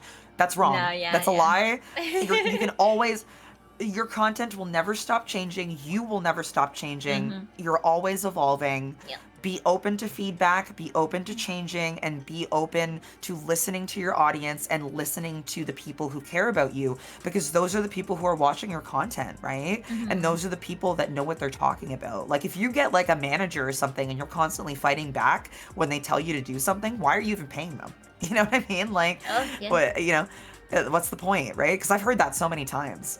So just like, be open to feedback, and don't dig your heels in. If someone says, hey, I think you should do this instead, or why don't you try this? Do it. Try it. What do you have to lose, right? So true. Yeah, definitely. I was gonna say one more thing on that, and this is something that I said in my stream just before this, which was, if one person comes into your chat and in chat says, hey, I don't like X, right? The likelihood is more people have come to your chat and thought the same thing, but not been brave enough to say something, right? The likelihood is, if one person is saying it, it's probably true. So like, not necessarily every time, right? But like, it's probably feedback that you should think about, right? Right. So, because you never know, like, yeah, if it's only one chatter that says that, but what about all the people who aren't in chat? What about the people who are lurking and they watch your stream for 5 minutes and they go, no. they're not gonna tell you. They're just gonna be like, no, and walk away, right? That person, that MVP chatter who is in your chat telling you, hey, you're muted. Hey, your sound is too low. Hey, you sound like shit. What's going on? Whatever. Those people are the real MVPs, and those are the people who you need to listen to. Yeah. Do not dig your heels in. Listen to them, because they are great for saying something. yeah. They're like, oh, the fan is really loud in your ASMR stream. Yeah. Like, Don't just let us suffer, guys. Like, tell Where's us. the BGM? Oh, Natsu, why are you double monitoring? You have an echo. Oh, I had 2 mics on. Yeah, I know. No. Oh yeah, my stream was apparently emotes only at the beginning of stream. I need to fix that, Zawa. I need to. Oh man. I need to make a mental note. But it's so true. When niching down, it really comes with experimenting with different categories and how happy it makes you and how happy it makes your community, and also if it is helping you towards your goals. Yeah. So I think that's about that for niche, right? Yeah. Character development. Do you want to play a character or be yourself in a new skin? Either way, make sure you are consistent, and your vibe should be the same throughout your content. So for me, I am pretty much me. I don't really play up an act. I'm not like a tsundere, like tsundere, or like. Oh my god, I had to. I'm sorry. Ooh woo. The deep ooh. Oh my god. I'm not a yandere either with a knife, you know, and like there's bratty VTubers, and you know, I'm a silly little gremlin, doggo, catto, whatever. Yeah, I don't play a character either. I tried to at the beginning, and only because I'm a dirty role player. I do a lot of role play on Final Fantasy, and I literally met my fiance LARPing. LARPing is live action role play, by the way. Oh my it's god. D&D, but in the woods in real life. It's ridiculous, and I loved it. But yeah, I literally met my fiance at LARP, so like I love role play. But it's very, just keep in mind, it's very different when you are role-playing at like a LARP or a D&D and having to do it for 6 hours at a time. It's very different. Oh yeah, in your stream. Keep that in mind. Yeah, keep that in mind. You have to keep up that character for a long time if you try to do a character. And if you're not yourself while you're streaming, it gets tiring over time, I feel like. I think so too. Yeah. So, Eggie does this really well, but try to have 1 to 3 sentences of basic lore that you can give to viewers when raiders come in, and to introduce yourself really quick. You want to make it simple enough and catchy that everyone can understand, even a 5-year-old. Right? Try to think of things you can tie into your lore, what to name your audience, like my Sea-puppers, my Sea-pups, and your mascot and your server. Everything is the same, consistent to the lore. Yeah. Consistency, very important. Yes. So Eggie, when she gets raided, she has a whole spiel. Yeah. Oh, do you want me to do it? Yes, do it. So yeah, when I get raids, or I do it with follows too. I introduce myself this way anytime someone comes into chat, which I'm sure I'll outgrow at some point, but it's still fine for now. I always say when someone comes in, I always say, hello, my name is Eggie, accidental goddess, full-time cryptid, and general nuisance. I love pro wrestling, art, and ASMR, and I'm here to be annoying. How can I help you? Or something silly like that. I change the end of it sometimes, but it's always, the beginning is always the same. So it's like 1 to 3 sentences of like, it's called an elevator pitch in film. Pitch. Yeah, it's called an elevator pitch. But you want to give yourself basically like an elevator pitch to like describe yourself, and try not to make it generic, right? You don't want to be like pink cat VTuber, yay, Goes meow, you know, meow. like that's a little too. Sorry, my throat. That's a little too generic, right? So, because there's a million cat VTubers, right? Yes, yes. But if you say, you know, pink Japanese spitz VTuber, that's very specific. You know what I'm saying? Like Japanese spitz captain VTuber is very specific. Accidental goddess full-time cryptid, very specific, right? You know, and the whole point is that you want to entice interest with that first couple sentences. So I would actually practice doing this before you even stream. So if you're actually just starting to be a VTuber and just like trying to get everything together, I would make this elevator pitch like while you're making your lore. Like think about this right at the beginning and practice. That's how I got good at it. Is I just practiced it to myself so natural. all the time. It's so good. I love it. Yeah, it feels very natural now because I just overdid it. Yeah. And so you want to entice interest, right? So you want to what can you say to make that chatter go, wait a minute, I kind of want to know more, right? Because when I tell you that I'm an accidental goddess full-time cryptid and I like pro wrestling, art, and ASMR, 99% of people stop and go, wait, huh? Right? And they'll stay and be like, wait a minute, did you say wrestling? Or did you just say, you know, accidental goddess? What does that even mean, right? Like, what does that even mean? And then that gives me an opportunity to be like, well, let me explain. And then I get to go into my lore, I get to talk about myself, and then that becomes a natural conversation of who you are and what you're about to that brand new person. And that's why I do it literally every time I get a follow or every time I get a raid or any kind of interaction, because I think it's so important to make that. I don't even do it, like sometimes if I don't get follows for a little bit, I'll even just do it randomly. Be like, for those of you that are watching and lurking in the background, my name is Eggie, blah, blah, blah, blah, blah, blah, blah, right? So I just do it randomly during my stream because you never know who comes in. Exactly. And that first impression is so vital. So vital. That's true. What should you keep in mind when making the lore? I think it ties into when you make your design and how that design connects to your lore. Or it could go backwards, so making the story first and then designing that character to fit in your lore. So it just depends on what you want, you know, what you find more important. The way you you have a story for your character. A lot of people don't have lore as well. But that's true. I didn't until this redesign. I think it's much more fun to have lore because then people are invested in the story and what you're about. Yeah. I actually, and sometimes, and you want something as well that you can kind of play with your audience on, right? So for example, like, this is kind of how I did my word association, and this might help you. So for me, I did, you know, accidental goddess, full-time cryptid.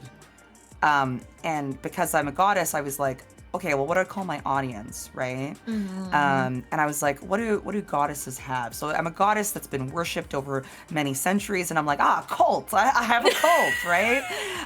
So they're all my little cult members, my culties, as I call them, right?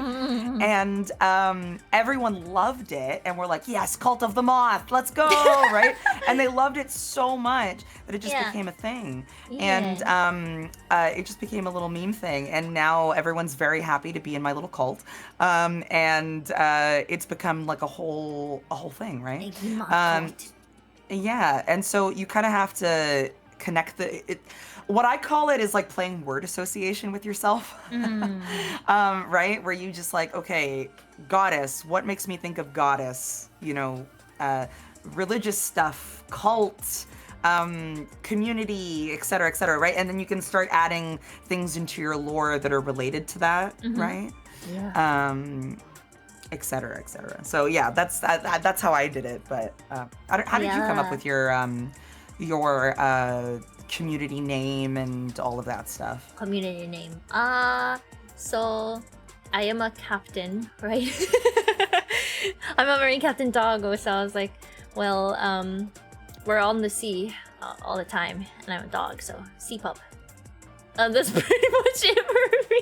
But that's all you need, though, right? Because you did exactly the same thing I did, right? You were like, dog, sea, dog, pup.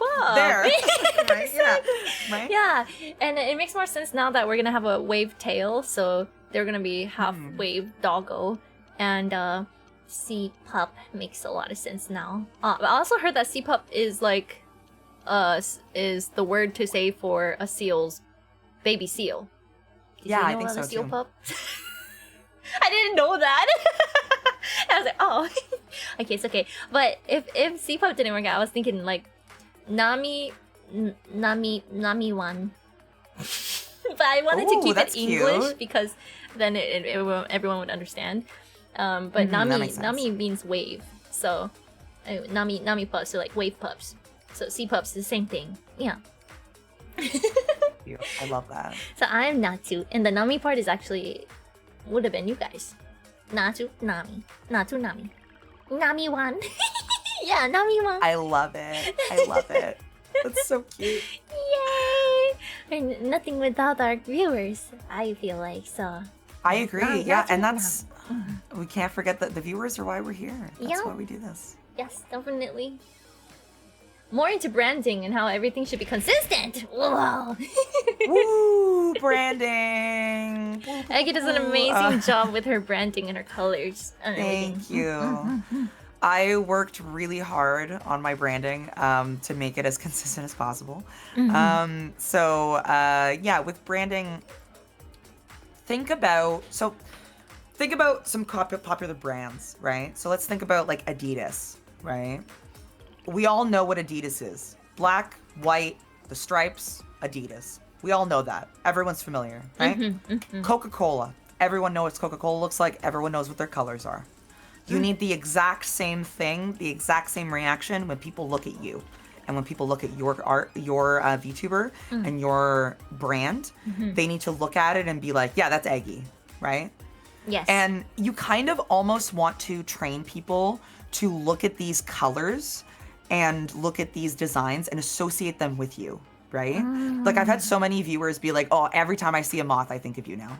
Or every time I see or every time I look at the colors pink and blue, I think of you. Or something like that, right? Yeah. So stuff like that, right? Is like you want to be recognizable. And the way to do that is to make everything consistent. So this ties into the social media audit spreadsheet that we have in the resources document. So the spreadsheet is you basically lay out all your social media in a spreadsheet, including all your profile pictures and your banners and everything. And it's a really easy at a glance way for you to see, am I using the same branding on all of my platforms? And if the answer is no, go fix it. I'm sorry to tell you, you gotta fix it. And the reason for that is just, again, it's consistency, right? If you have the same profile picture, the same banner, the same colors, the same logo, the same everything, you look incredibly professional and put together because you look like a business. You look like a real company. You look like a business. And if you plan to be serious about VTubing and go into it as a career, if you're just doing it for fun, obviously you can make the branding whatever you want. But if you want to actually like make money off of it, then you do have to, we have to realize that like we are business people. That's what we're doing. We're like, this is a small business, right? Home business. I'm looking at my own is... socials. Yeah, like this is a small business. So you need to treat your small business like a business. And part of that is good branding. Good branding is recognizable. It's easy to relate to other things. It is related to your model in some way, et cetera, et cetera. Putting effort into looking professional will also help you feel professional. Also so true. Fake yes, until you make absolutely. It. Really be professional. Yeah.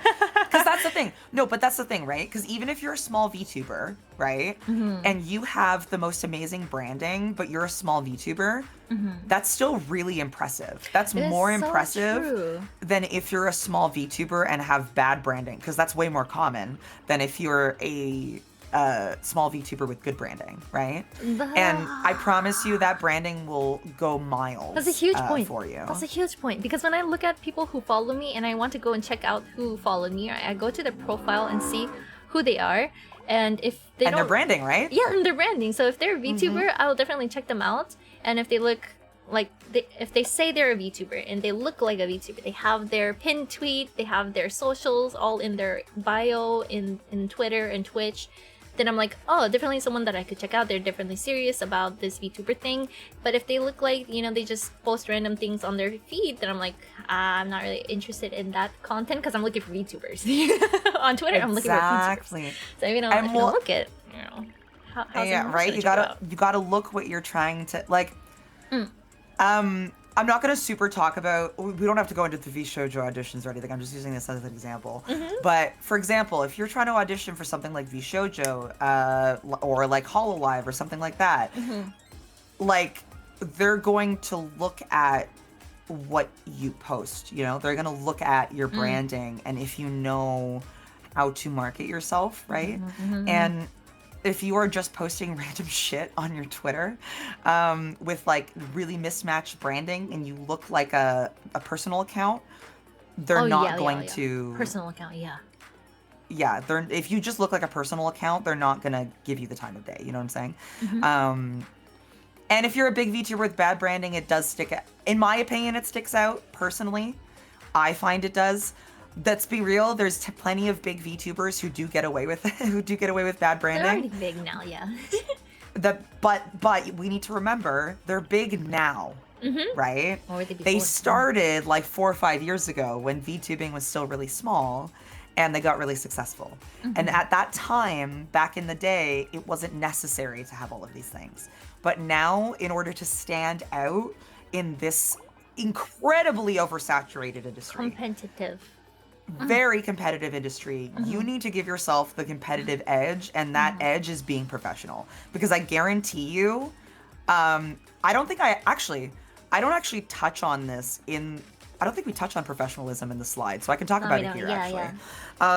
So I have a bit of a bone to pick with professionalism, okay? I'm only so spicy about this because I literally ranted about this like an hour ago on my own stream. Oh my gosh! But I am so professionalism is so important, you guys. Like, oh my god. I'm gonna say something really controversial and really brave, okay? All right. I'm listening. Nobody wants to see your 7-page Google Doc about how you broke up with your boyfriend. I'm sorry to tell you. Nobody wants to see it. And you know who especially doesn't want to see it? Companies who are trying to sponsor you. No. I'm sorry. I hate to be that guy, but if like that kind of content, please keep it on your personal account. Please. Please keep it on your personal account. Please put it on, like, please give it to someone who is close to you. There's nothing wrong with looking for help. There's nothing wrong with looking for help. There's nothing wrong with getting help from other people. Please, for the love of goodness, do not post it on your professional business social media. True. It looks so bad. So bad. Also, if you badmouth other VTubers in the industry, we will find out. Oh, everyone's connected. They always talk about it in the background. Everyone knows each other. Yeah. If you don't want to be part of the 7-page Google Doc, don't be a high schooler. Please communicate and be an adult. Okay? We're not in high school, you guys. We're all at least, at the very least, most VTubers are 18. You know what I'm saying? At the very least, most VTubers are 18. And that is a response, like, you need to be ready for the responsibility that comes with being a public figure.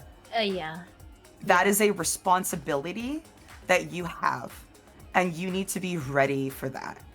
And if you are posting that kind of stuff, that tells companies and other people around you that you are not ready for that kind of content, that you are not ready for that kind of spotlight. Okay. So that is my, and I hate that I have to be so harsh, but it has to be said. You please be professional. It's so important. It's so important. It looks so bad on you if you start talking about drama on Twitter. Let me ask you a question. What is your opinion about people who call out others? Yeah, like drama tubers. I don't think it's a good idea, personally. I think it's a really bad idea. I think it looks horrible on you. I think it just makes you look like a high schooler, to be honest with you. I think if your brand is making money off of drama, then that's fine. You know, like if your content, no, I'm being serious though. Like if your content is literally like, I'm gonna find all of the people being crazy on Twitter and I'm gonna make it content, sure. Oh, like whatever, those news right? VTubers, yeah. Yeah, that's like exactly like news VTubers. That's fine. Yeah. Sure. That's not a big deal. Because that's your brand. If your brand is doing that, then that's okay. But if that's not the brand that you're I'm assuming, I'm gonna go out on a limb here and say your art account is not intended to be a drama account. You know, I'm gonna go out on a limb and say that, right? Some people have multiple accounts, yeah. Right. So if you want to make an account for that, just make another account. Just make another account. And this is also different than if someone is genuinely being like, you know, this person is, let's say, dangerous to the community in some way. Menace. Like a literal crime or like doxing or something like that. Right. That's a different situation, right? That's different. That's completely different. I understand that. And that is something different. However, if it is, I don't like this person because they did this, keep that shit to yourself. Do not put that on Twitter. No Don't make a personal 7-page Google Doc about it. Don't make big beef about it. Please keep it to yourself. And at the number one tip I can give you is communicate. Yeah. Learn to communicate with people. Learn to just tell people, hey man, I really didn't appreciate it when you did that thing. Can you maybe not do that again? I really didn't like it. That's all you gotta say. That's it.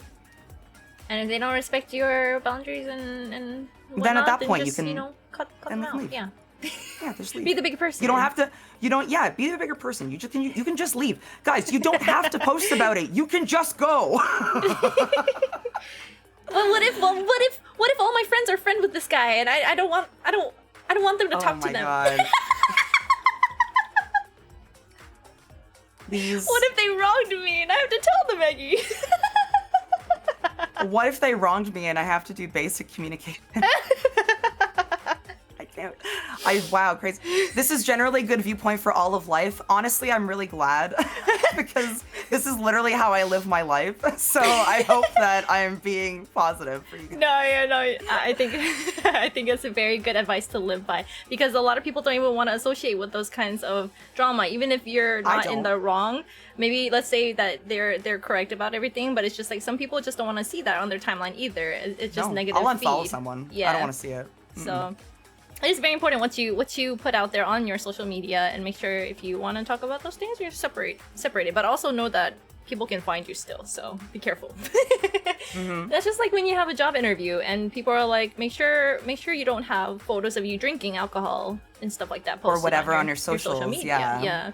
Because they want to make sure that you're like, when I was applying to be a teacher, when I was a teacher back then, that's what they did say. Never post pictures of you drinking alcohol. Yeah, and like They'll same thing find if you're I'll say I know this I'll say this subtly since I know this isn't an 18+ stream, but if you participate in anything that isn't alcohol but is legal in your country, also keep in mind that is okay, but you need to, again, it has to be part of your like branding, right? So for example, like I am very openly 420 friendly because I use it for pain, right? Like it's medicinal for me, right? And it is legal in my country, right?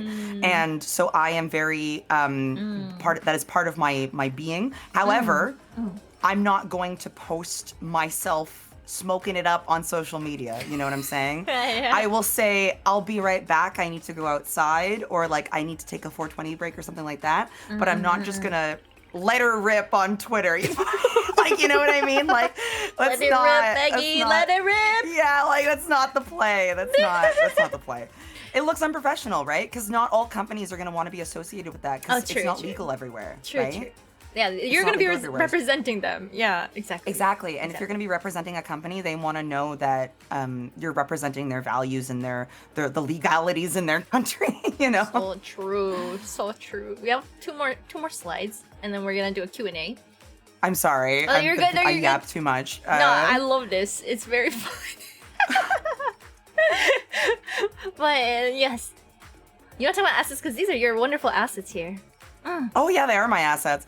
Yeah, so they're my assets. So these are some assets that you can need. We don't have to go super in depth because they're pretty self-explanatory, but it's stuff like panels, alerts, things like that.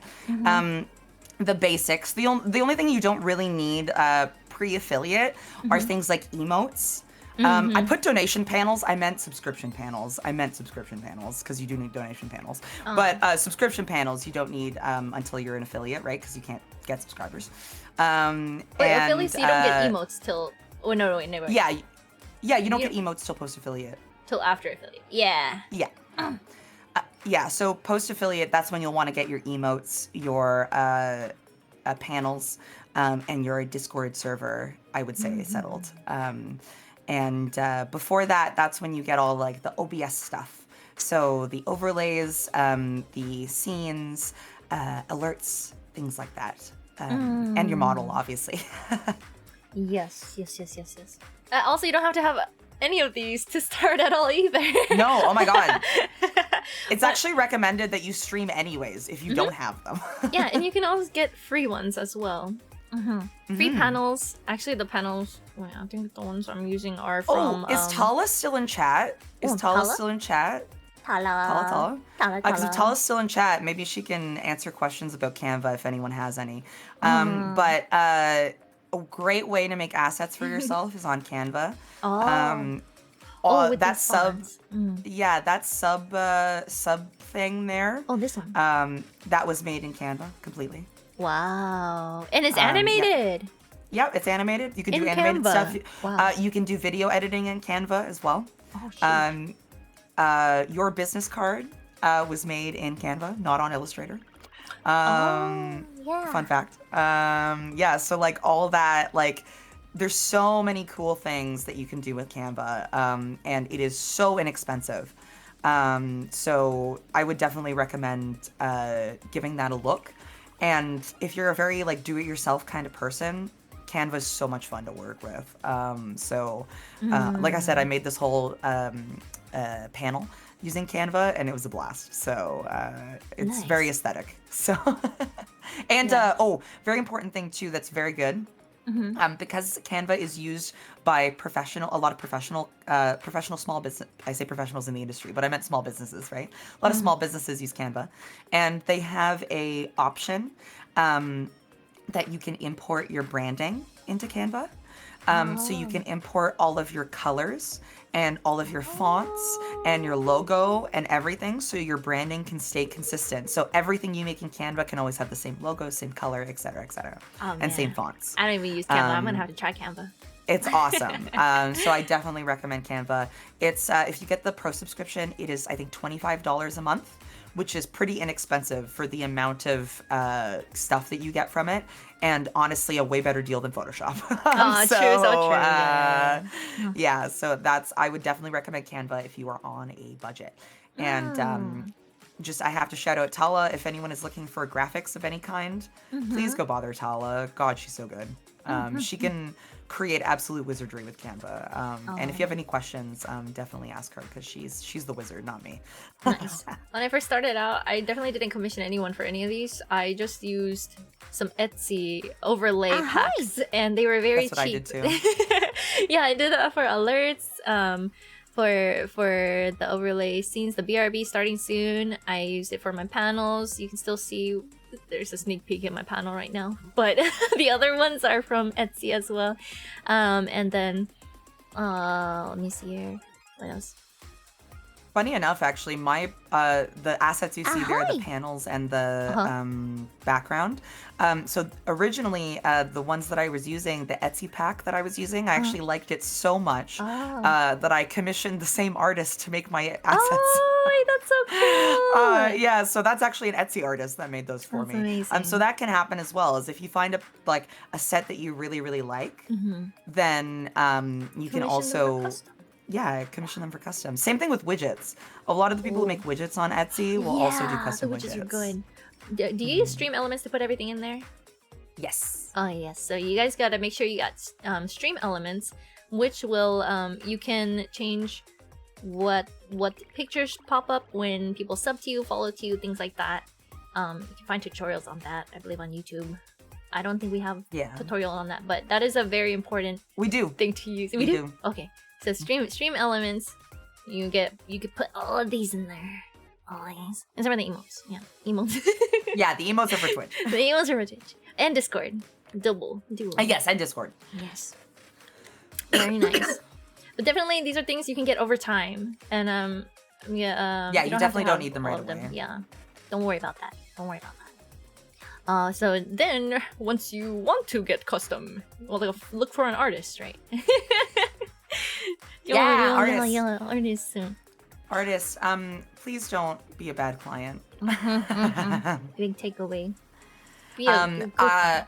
I'm gonna do the spiel that Tala would have told me to do, because she has been having this issue a lot.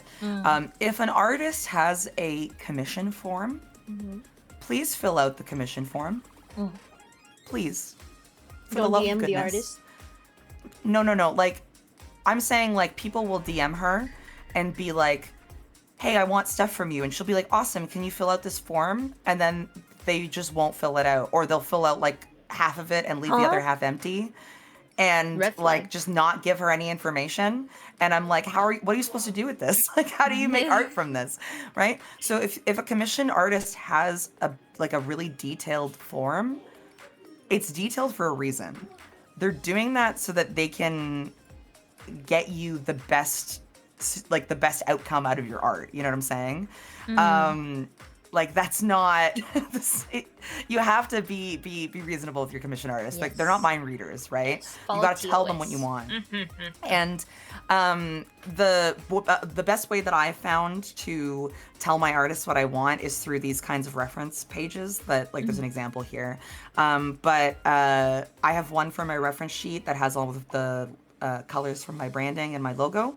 And then I also have an inspiration sheet as well for inspo stuff. And I have, like, a vibe thing where it's, like, the kind of vibe that I was looking for. And when I got my logo designed, all I did was send them these two pictures. And when I commission stuff now, because I'm a really easy commissioner, like I said, so when I commission stuff now, I literally just hand them these two reference sheets and go nuts.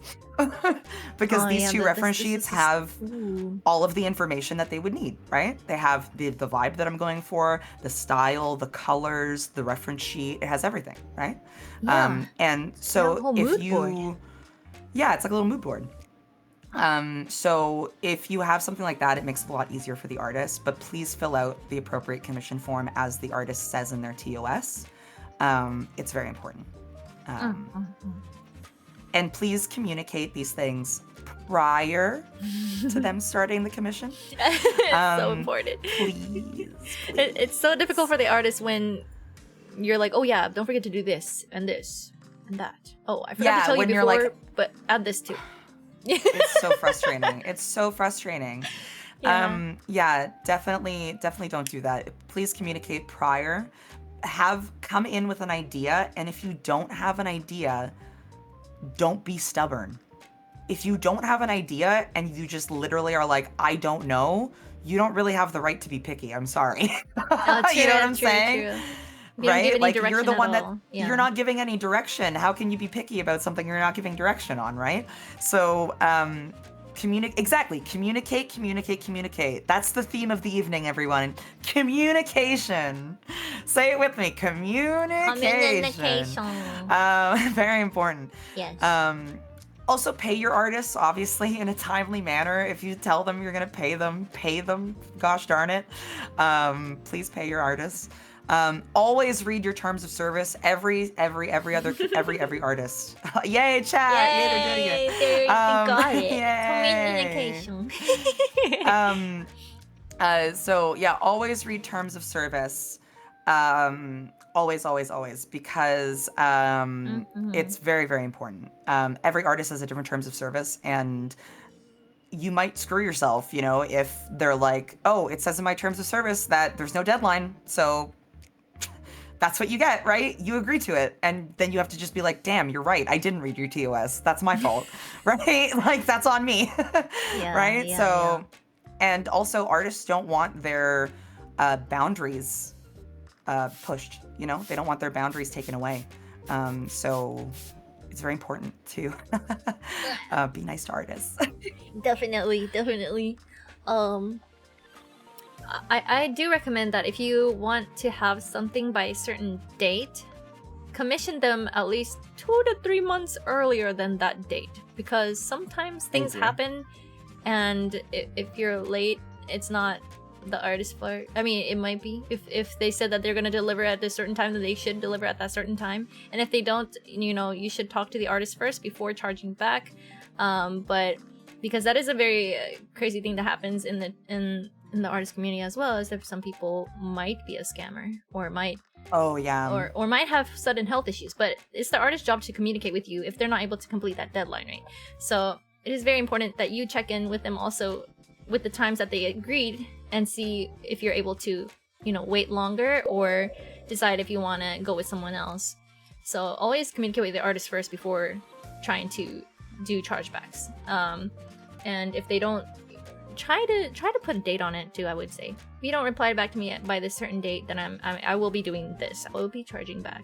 That way they have a deadline also, because they should be a professional. If they're taking your money, they're running a business. They need to be professional with their timeline and what they promised you. And I swear to you, if you tell someone, hey, I will be charging you back by this date, just so you know, 90% of people are going to be like, oh boy, and give you that money back. Because you can get your PayPal revoked from too many chargebacks. And nobody wants that. Everyone uses PayPal. So. Yeah, so just as much as you gotta respect the artist, make sure that you keep your artist accountable too. Don't let them take your money, especially if they're not a reputable artist or don't have that history of having those business skills as well. So you gotta be very careful with commissioning artists on Twitter and using just PayPal. A lot of people have been going to VGen for that reason, because they're able to get their money back easily. They keep the client and the artist accountable for both sides. So that is a safer way to go about, but the VGen does also have a fee when you're using that platform as well.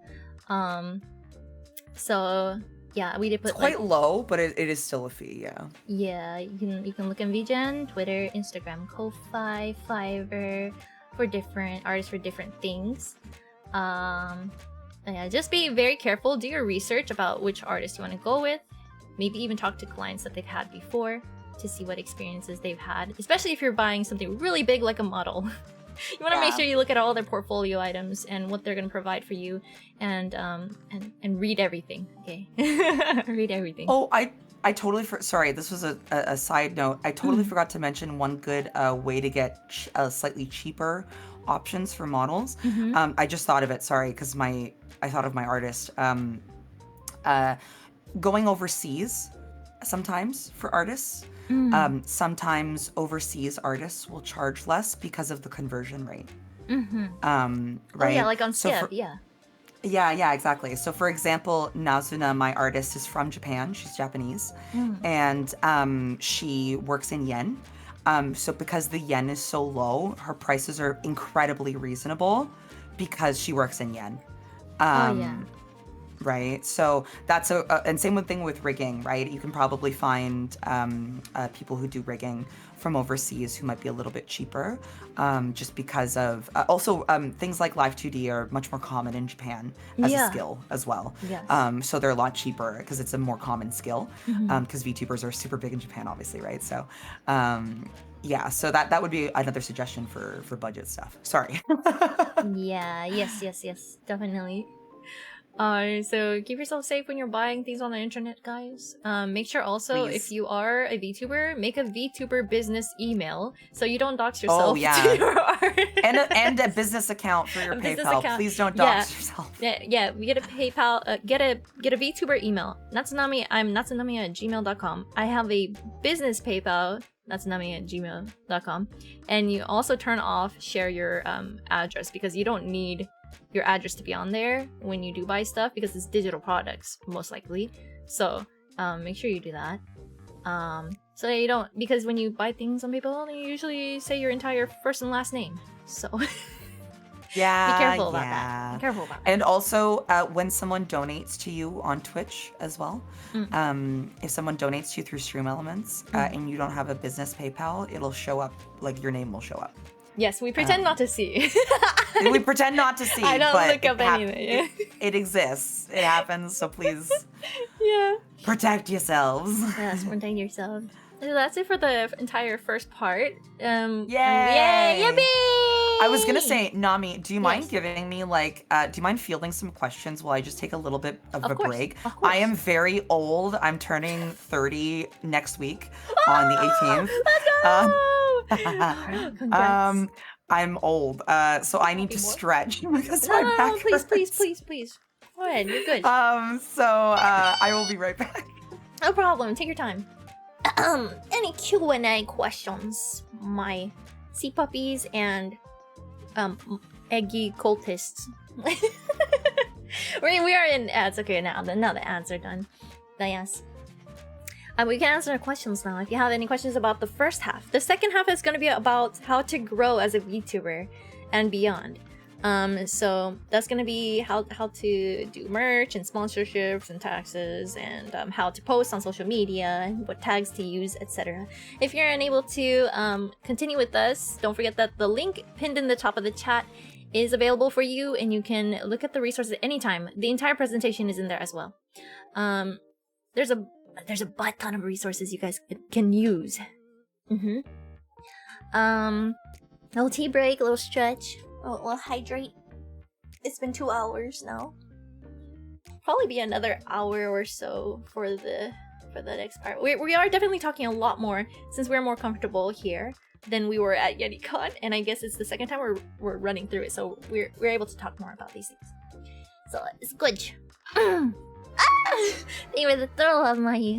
And also, sorry I'm not able to respond to chat as much because I do be presenting, so I want to make sure that we present and I do see you in chat. I'm trying to chat with you guys in chat. They have a question. How's your day going? Your day is going great. I moved my computer setup, so now it's in the guest room and it has much better Wi-Fi connection. So I'm like full bars. There's no way that we're gonna lose connection. I don't want to jinx it, but I hope you guys are having a great time as well. It's good to see you on a random Wednesday. Hey, yo, Kevin, Pat, Kevin. Happy early birthdays. How do I be a VTuber? Says Zero. You already are a VTuber. Actually, Zero is really good about TikTok. I think you should come here and teach us how to post on TikTok. Zero has amazing content, yeah. How to be VTuber. I think it's pretty wide. You can do anything as a VTuber.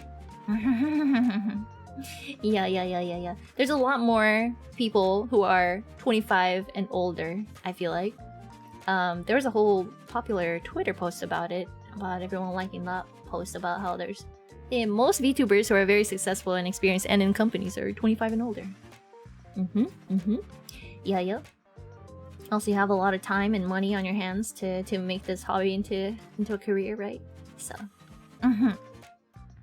Well, what do you think is the most important part in the first part to remember? That's a good question, Kosobook. So I think that the most important part... Okay, so the first part was mainly how to be a VTuber, right? And like how to do your branding. So what is the theme of your VTuber, basically, right? So who are you? What do you want to do? What is your niche? What is your branding? So you have to find out what is your identity? Who are you? Who am I? What do you want to do here? Figure out the basics. Make yourself come to life. Right. So I think that is the most important part of the first part, is figuring out how you want to look like, what is your lore, your color themes and schemes, and what you want to do, because people are coming to watch you, right? Is it for your personality? Is it for your gameplay? Are you really talented at playing games? Are you a really funny person? You could do more than just gaming, right? Majority of VTubers do the lazy way of just playing games. I say lazy way, but I mean it in like, because anyone can just hit go live and play a game, right? But there's a lot more things that you can do than just play a game. I feel like that is like the majority of what people do. But like Eggie says, she can niche down and talk about pro wrestling. You could You could do a lot of arts and crafts streams. You could do food eating streams. You could do anything like a normal YouTuber streamer would do. And I don't think there's a lot of VTubers who do that. You could be a React streamer. Yeah. But yeah, how should you know when to adjust the branding? If you feel like you are not yourself, if you feel like you don't like being a dog VTuber anymore, it doesn't fit your personality, it doesn't fit your identity, then I would change it. But don't change it for anyone else, because you're the one who's gonna look the way you are and the way you want it to look, right? Like sometimes you just want a different model, you want to upgrade and things like that, and that's fine also. But if you want to rebrand completely, do it. You know, it's just who you want to be. What do you want to do? It's all about you and what you want to do, how and what your goals are, right? What are your goals? Thank you, Maya, so much. I'm trying to read down chat. What? Okay. Logan says, what commission artists would you recommend, and do you accept recommendation of other VTubers who are commissioners? So actually I was thinking there were some Twitter people who was compiling a list of really reputable artists, but I don't know where that list is. But I definitely, for me, I recommend Lady Melt, because they are super on top of their deadlines. They have a wait list that you can look at Trello, and she's so punctual, and she'll show you different sketches and doesn't proceed until like you love it and then render it. And like I think communication, artists who have really good communication is always a good recommendation for me.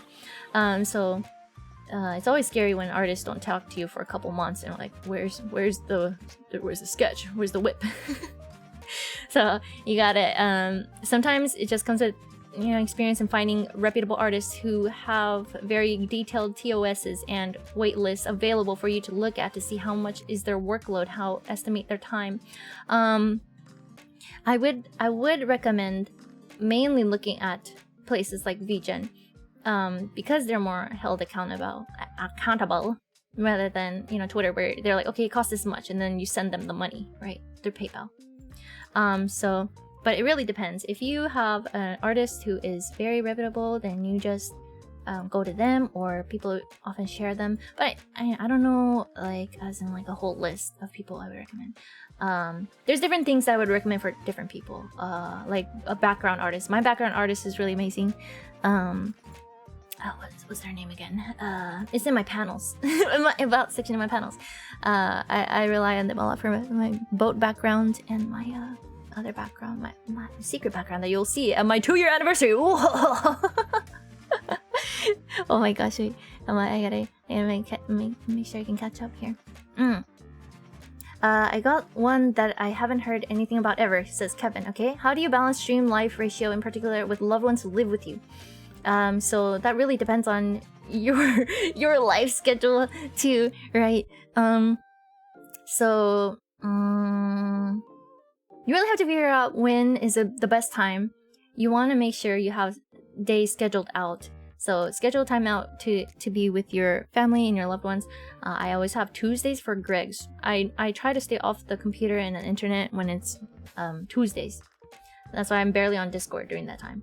And I have a strict Monday, Friday, Saturday schedule. It'll be after work. So I work all day Thursday, Friday. And half day on Saturday. So right after work I stream. Sometimes I'm very tired, but I just choose to do something head empty. So I would like play a game. Nylum, yeah, that's right, Kevin. Nylum is really good. I highly recommend Nylum for that. They don't speak fluent English, but he does a really good job. He does ask someone else to animate though. So that's another thing. But they do amazing work. Lady Melt, not milk. Not milk. But Lady Melt is also in my panels. Yeah.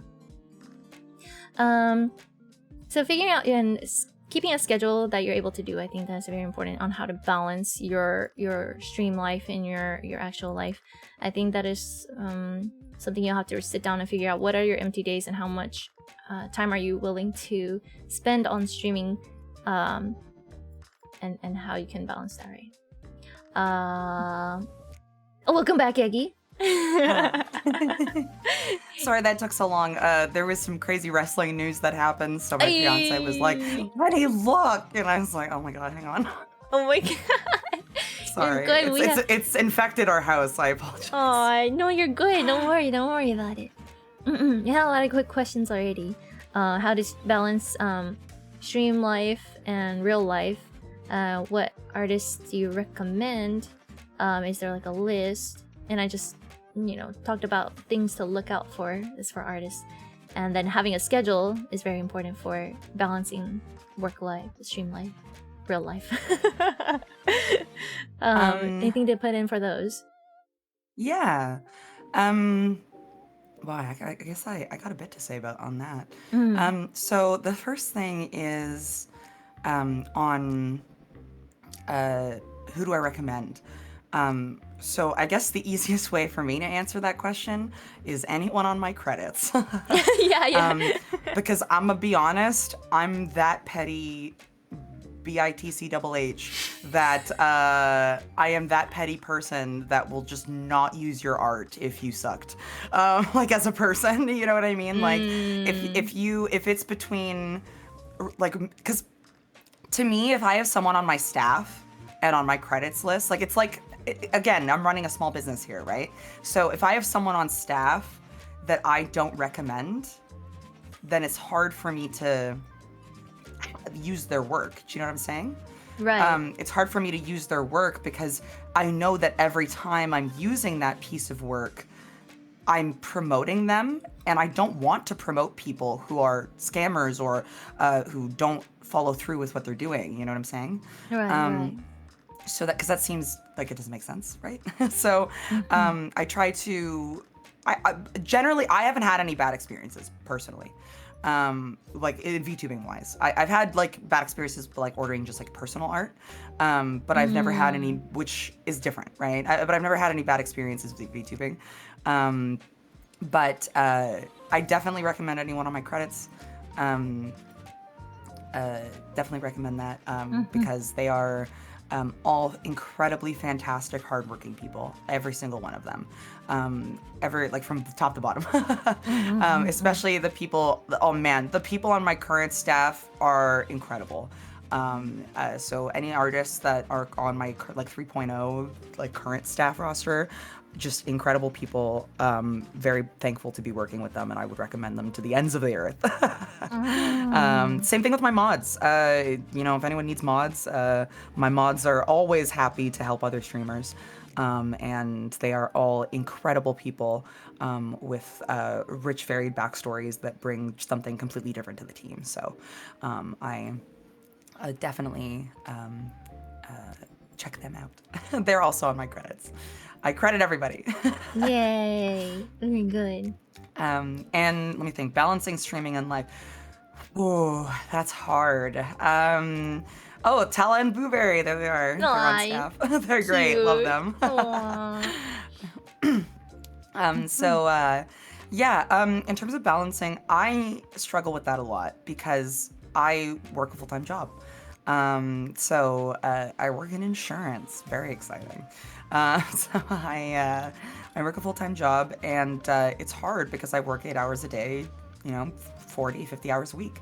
And I have to somehow fit in stream, and not only stream, but also applying for sponsorships, and also writing all of those sponsorship letters, and also recording content for shorts, recording content for YouTube, recording ASMR, singing, etc., etc., etc., etc. The list goes on and on and on. And I'm gonna be honest, I don't sleep all the time. Like I'll keep it real. It's not good. Like definitely take breaks when you need to, but it depends on like what sparks joy. You know what I mean?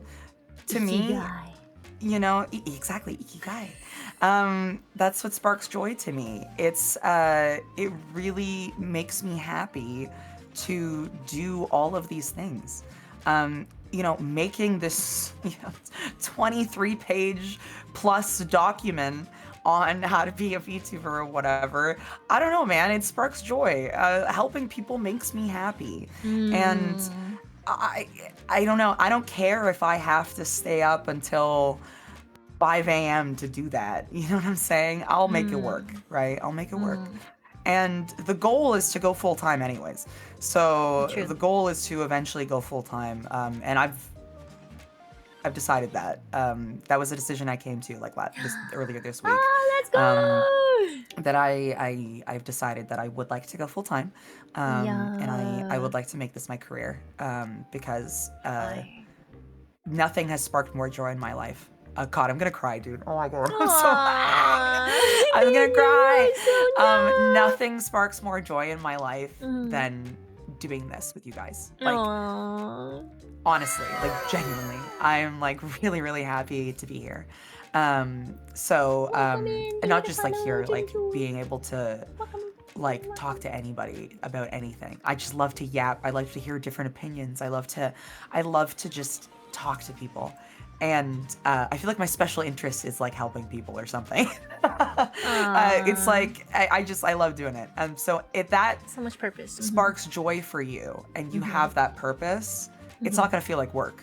Right? Exactly. Yeah. Yeah, it's not gonna feel like work. It's gonna feel fun, and it's gonna be something that you want to do. Like something that I mentioned in my stream earlier that my best friend Bibo always says to me is that should is a dirty word. In the sense that you shouldn't say, oh, I should do that. You know what I mean? Because if you say that, if you say like, oh, you know, I should do that, it's a very different vibe than, you know what, I do need to do that. Yeah. Or saying, actually, I want to do that. Right? True. Who's making you do it? Yeah. Exactly. Those are two different things, right? Saying should is a dirty word because it changes the whole vibe of what you're doing. Yeah. Because if you, and same thing with like going to everyday work, like your regular job, right? If you go to your job dragging your heels and being sad and just being negative about everything, like don't get me wrong, some jobs suck, absolutely. But like if you are being super negative about everything, then naturally things are going to feel negative. Whereas if you mindset, if you take a more positive mindset, then it just changes everything. It changes your whole outlook. So I think that that's part of the balance is the mindset that you have on streaming and the mindset that you have on working, right? Yeah. And if your mindset is I'm working to eventually go full time with streaming, then you know that extra hour of staying up might be worth that to being tired, you know, because it's that purpose to you. Right. And her writing 23 pages for passion of helping other VTubers get the resources that they need is amazing. Yo. Thank you. Of course. Oh my god. But yeah, I don't know. I just I think that that's the key really is just finding your ikigai. Yeah. And really finding your purpose. And once you find that purpose, it'll be way easier to balance. Right. And the biggest tip that I can give you is if you do have a job and you do have income to put towards stream, please get staff. Please go delegate. Go get staff members right now. Get yourself an assistant, get yourself a manager, get yourself an editor, get yourself everything. Everything. Thank you, Joshua. I love that something. It's so cute. Thank you. It's so cute. Oh, yeah. But yeah, get everything because it's so helpful. So true. Sorry, I got so distracted by the sub. Thank you, Joshua. That's what I did. I got distracted. Oh my gosh. Wait, I have a question from Azira. She said, you can only do it part-time. Yes, let's go, Logan! How many days a week do you think is the best to stream? I was thinking 2 days, but I was actually thinking 3 days might be good because I think most companies require 3 days at least. If you're actually wanting to do for company 1 day, but also I think 3 days is a good balance. If you're really only able to do 3 days, and maybe if you can only do 3 days. Don't stream every day. Yeah. For the love of God, don't stream. Burn you out. You will not grow. You will not grow that way, and it will burn you out. You should spend those off days making offline content, like shorts and stuff like that. That'll be way better for you than wasting your time going live and staying live for 16 hours every day. Like, that's not gonna help you. True. And like in 3 days, you can just stream a few hours or more hours. So if 2 days is only all you can do, maybe you have those 2 days and stream a little longer, and then that one other day you could stream a little bit less. But I do recommend, if you are shooting for partner and looking for growth and discovery, maybe for 4 hours minimum at least is what I found to be helpful if you want to be found by others as well.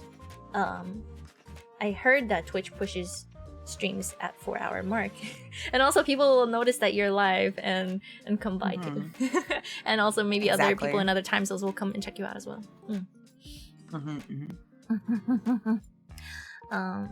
So you agree with the like at least 3 days a week?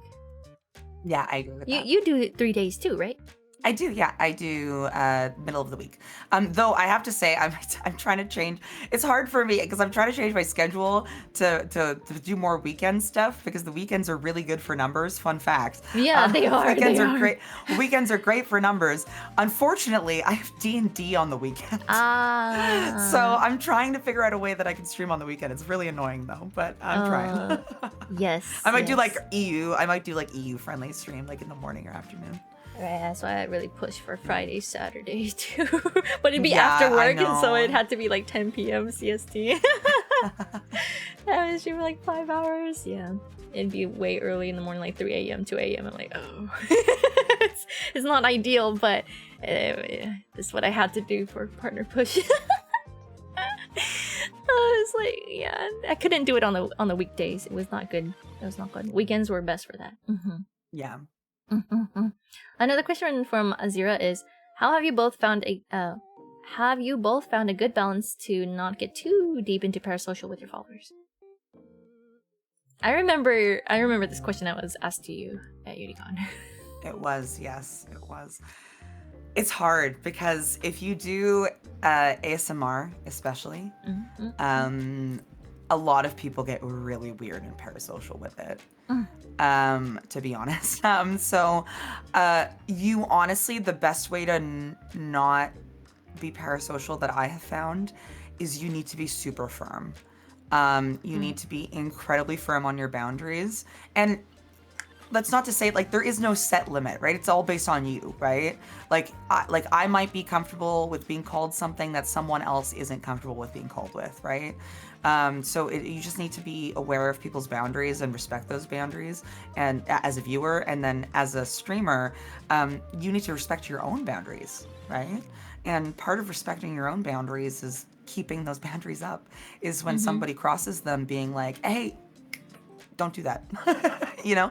And is it awkward? Is it awkward to call someone out in the middle of stream? Yes, but that awkwardness is worth it for you not to be uncomfortable for the rest of stream. Right, because if you're uncomfortable, people definitely notice that you're uncomfortable, and if you don't say anything, it's hard for anyone else to say anything, because you're the one who is curating your comfort on stream. And so you have to say something and speak up, even though it will be awkward. Like, I had to call out somebody the other day about a reminder of my rules. Usually I never do that, but I was like, it's been kind of like often, so I was like, you know, remember remind you of the rules here. Be respectful of the stream, please stay on topic to the stream, and things like that. And it's important to refer back to your rules. I also have a rules command that someone uses sometimes. Also, if there are unsay-so things in chat, we have a say-so command as well. So it's That's a good idea. That way it's not interrupting the vibe of the stream, and the mods are also helping to reinforce the rules that, like, yes, we are... Command is a great idea. That's so smart. Yeah, the rules, yeah. Definitely. You're so smart. I saw someone else do it, so I was like, wait, that's a great idea. So we learn things from other streamers, right? It's totally okay. I literally came in here and I was like, yo, kazoo redeem. And I was like, yo, I literally messaged Nami and I was like, Nami, can I steal the kazoo, please? I really want to do kazoo redeem. Yeah. And now. Wait, you have what? Hang on. Can you hear me? What is that? Oh, wait, hang on. I think it's cutting out. Oh, let's go! Yeah! Wait, cause you do it real. Let's go!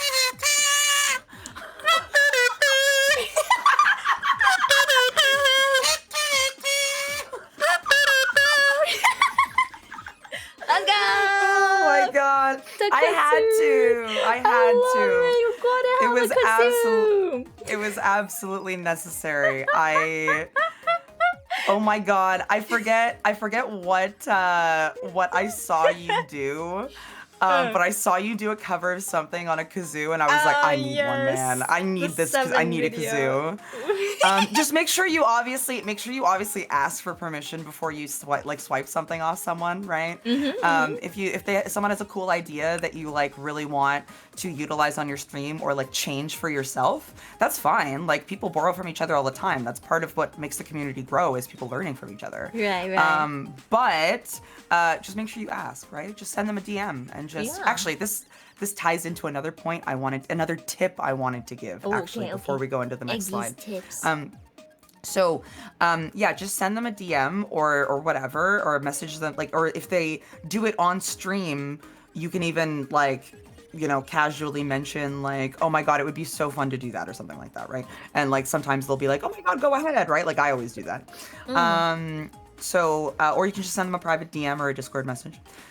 And just ask them, just be like, hey, I love your redeem. Do you mind if I modify it for myself? Because I think it would be so fun if I did this, this, and this, right? Yeah. And 99% of the time, I promise you, people will just be like, oh my god, that's totally fine, right? Right. And then 1% of the time that they're like, you know what, I'm not really comfortable because it's kind of important to me.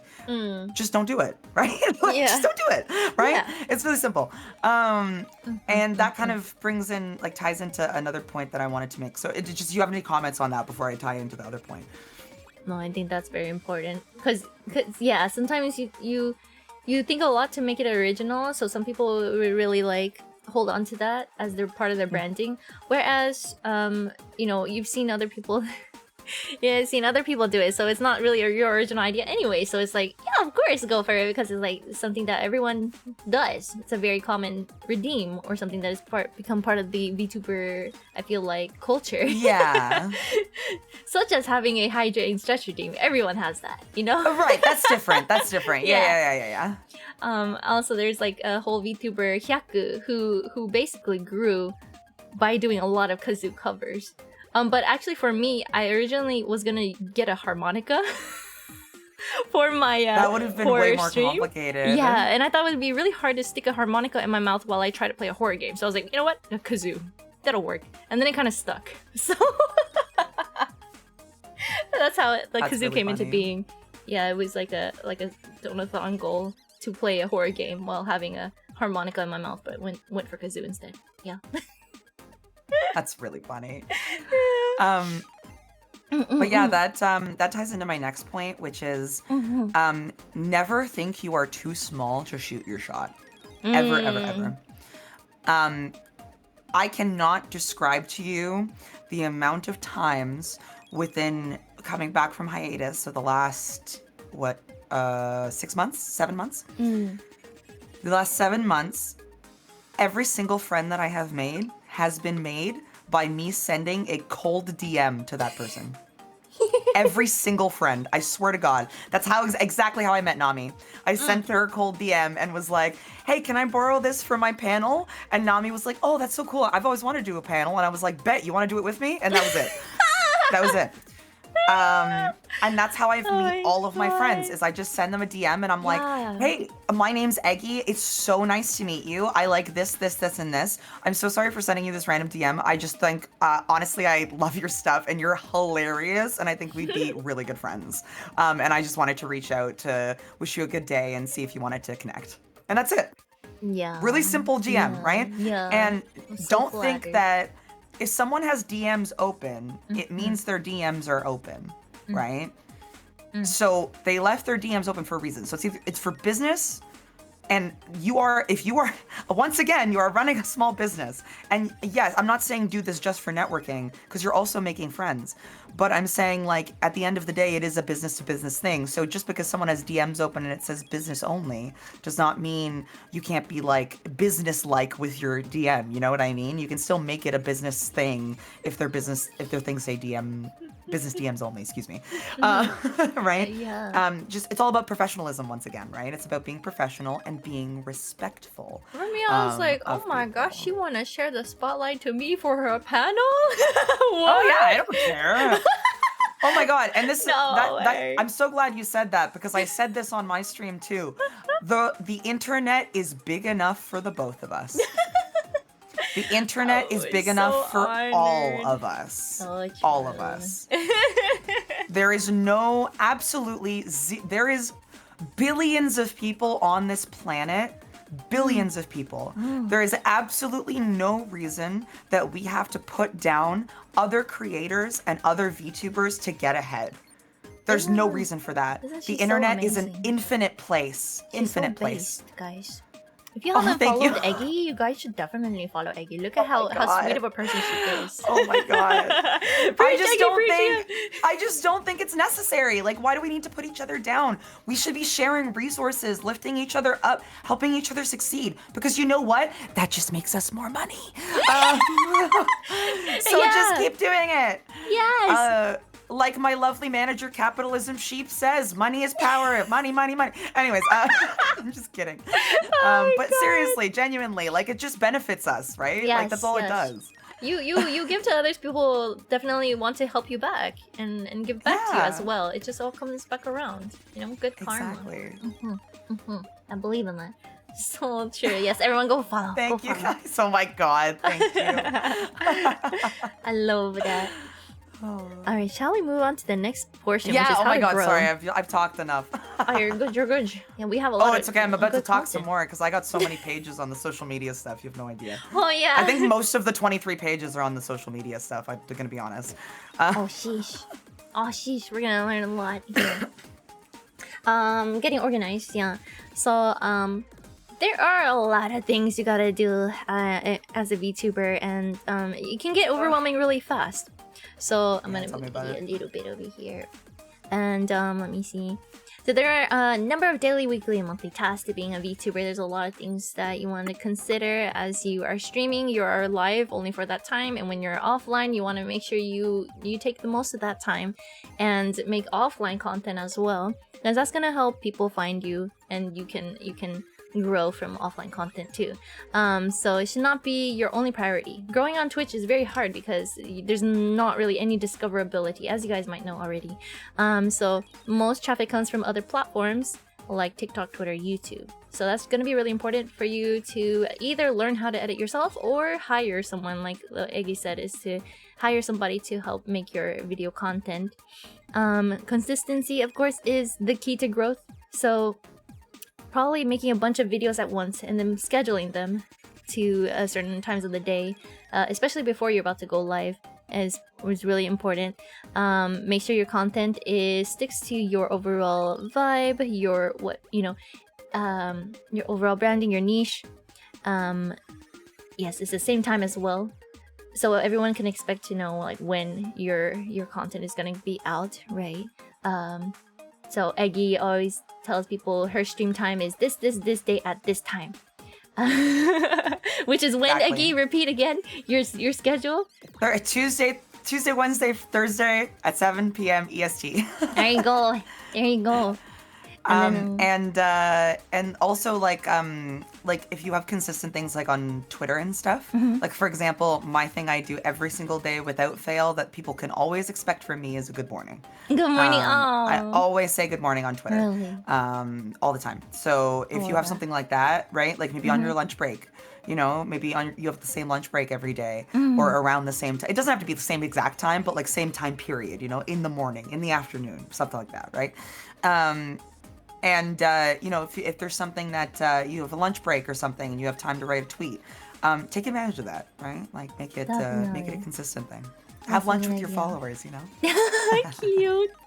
I think Japan does that too. They call it a trend. It's like Mm-hmm. good morning VTuber, Ohio VTuber. I forgot what it was, but my Yeah. friend used to post a lot, and there was a lot of assets for that specific trend. It's just saying good morning, Ohio VTuber.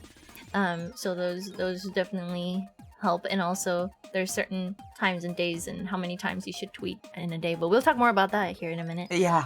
We got all that. Don't worry. Yeah. If So, the stream goes long, is that okay? I told people it's probably gonna be 2 to 3 hours anyway. But I think we might probably go past that. But I did tell people that if you're not able to stay the entire time, the resources are in the pin in the chat, so you can grab that. And we have the VOD too, right? Yeah, yes, the VOD will be up for y'all. Okay, yeah. We'll post it up later too on YouTube. Perfect. But yes, the resources. Just because I do want to give all this information. I just I don't want to run out of time, right? No, I have time. I have Okay. a lot of time. We started 2 hours earlier than my normal time, so. Okay, good. Okay. I'm good. I don't think it'll be that long, about but the viewers, yeah. But we'll have it. Hopefully everyone will be okay. Yeah, no problem. So like we said here, all the VTuber checklist, everything is in the drive. Make a copy of it. Use it however you like. Credit the people who made those. Yeah. Shout out to Tala for the 9 million spreadsheets that are in there. So Vixen also did a bunch of the spreadsheets. Vixen VT, fantastic person. Yeah. I'm gonna click through and just show you here. VTuber streaming. What does it say? Collect. Oh, wait. Never mind. What is this? This one is a checklist. Oh, here's a checklist. Of off stream time. There's tutorials. I expanded it. I put more in it since you last saw it. Oh my gosh. Reach out to sponsors. What game come out in the month? Finance checklist. Social media. There's a lot here. Marathon schedule. There's a whole 24-hour scheduling. Tala made that one. Yeah, that was great. Donathon spreadsheet. Tala made that too. Oh my gosh. There's the totals and everything, so the math is included. Oh yeah, it all auto calculates. It auto Auto-calculated. calculates. Yeah. Debut It's an auto calculating checklist. spreadsheet. Yeah. Everything you need to have for your debut. Oh my gosh. That one was Vixen's, and the finance tracker was also Vixen's. Oh my gosh. Collab sheets. So what you're comfortable with in your stream when That you're one was collabing. mine. Yeah, Wow. I made that one. Business income expense template. Oh my gosh. That one's really important.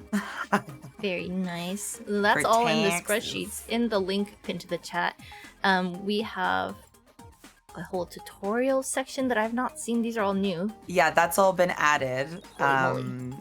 Yeah, I made a post that went a little viral on Twitter. It ended up getting like 90K, I think, on Twitter. Holy moly.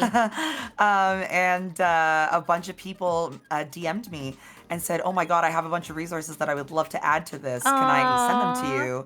And I was like, absolutely, I'll add you to the credits right now.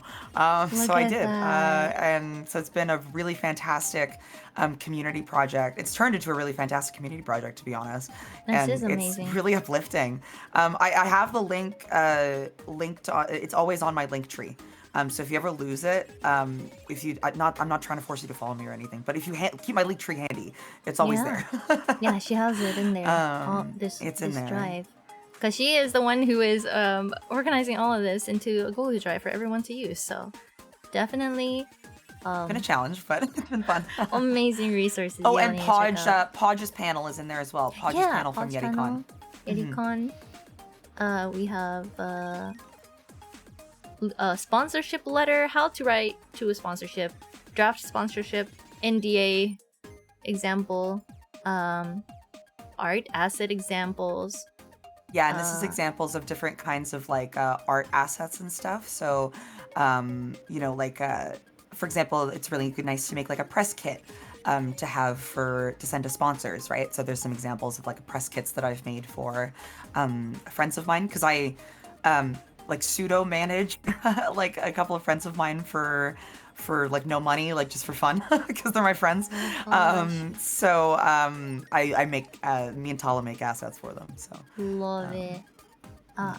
We also made this very handy document where we put down all of our programs that we use, stream elements, chat, bot stuff, VTuber interaction things, stream interaction things. Everything is linked here. Everything you would need to have is all in here. And I wish I had this when I started out. This is amazing. Sponsorships, analytics, merchandising, management recommendation, management resource, video editing. There's so much in here. I am like so happy about this because I remember when, like, I think like 2 years ago when I not when I first started, but like a little bit through, I was trying to make something that I was calling like the VTuber Bible or something like that. And it was the first time, and it was like the first time that I ran this panel, because I've run this panel twice. This is my second time running this panel. Oh my gosh. First time was at Yeticon 2022. And so in 2022, I ran a different version of it, and I obviously wasn't as knowledgeable back then, so it was more basic. But I've learned so much, and I really wanted to make this like the VTuber Bible that never happened. You know what I mean? And like the really big resource and that for people. And I really want this to help people. I just really want to make it accessible. I really don't believe in gatekeeping information. Yeah, no gatekeeping. I think gatekeeping information is the stupidest thing to ever come out of the internet. Real. Other than like Skibbity Toilet or something. Yeah, so like it's just, I'm sorry, I'm a boomer, I can't help it. You want to see my Skibbity Toilet? No!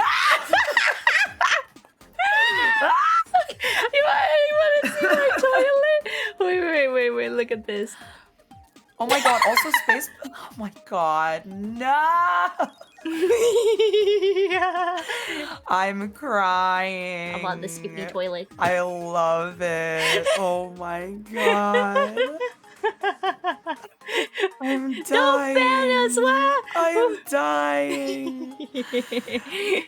Yes. Glorious. Also, thank you, Spaceboy Kevin, for that comment.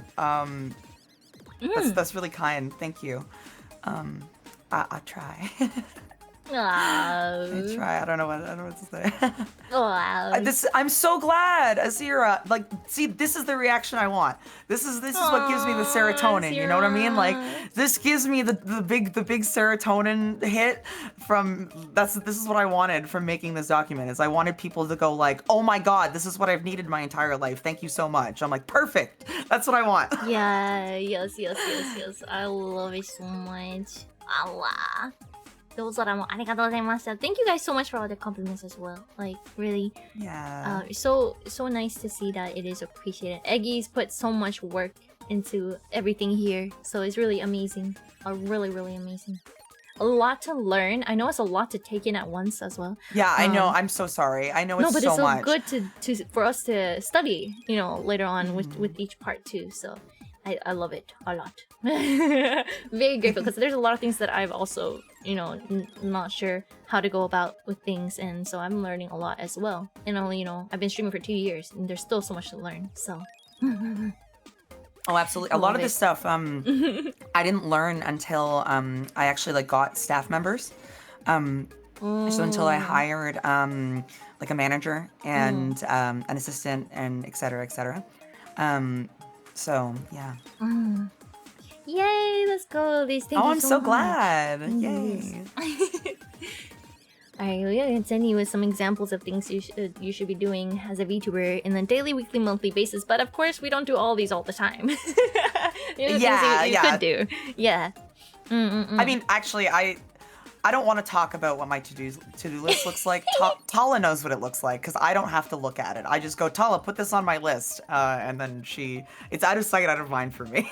So otherwise it stresses me out. Very nice. Very nice. So the daily things, posting on social media 2 to 4 times a day. I only do like once a day. I could probably do a little more. I do it too much. I'm always on Twitter. I'm a yapper though. Yapper. All good. Making sure you prep your stream beforehand might help a lot. Oh, fairies, hello. Month check-in. Actually, Zaun does a much better job at mod checking in. My mod zone is always like saying good morning to everyone in chat and in mod chat. Making sure that everyone's doing good in your mod team, right? Goals and schedule, thumbnails, video editing, stream wrap up, and Discord posts. I think it's important to have either like a summary of what you're gonna be doing that day on your stream, or a this is what we did at the stream afterwards. I only do like this is what we're gonna do and then we're live. But I think it's really cute when people also do like a we did this today and we rated this person. I think that's cute. Toki, Dog VTuber, does a really good job of that in her Discord server. It's so cute. I did what I usually do, which is I don't have time to do this. Here's some money. So I went on VJ and actually one of my admins, if Sakari is still here, Sakari_VT. She does incredible Discord commissions. Incredible. She does everything for you, including graphics. And she set up just the most gorgeous Discord for me. So there's people on VGen that do this, and she's one of them.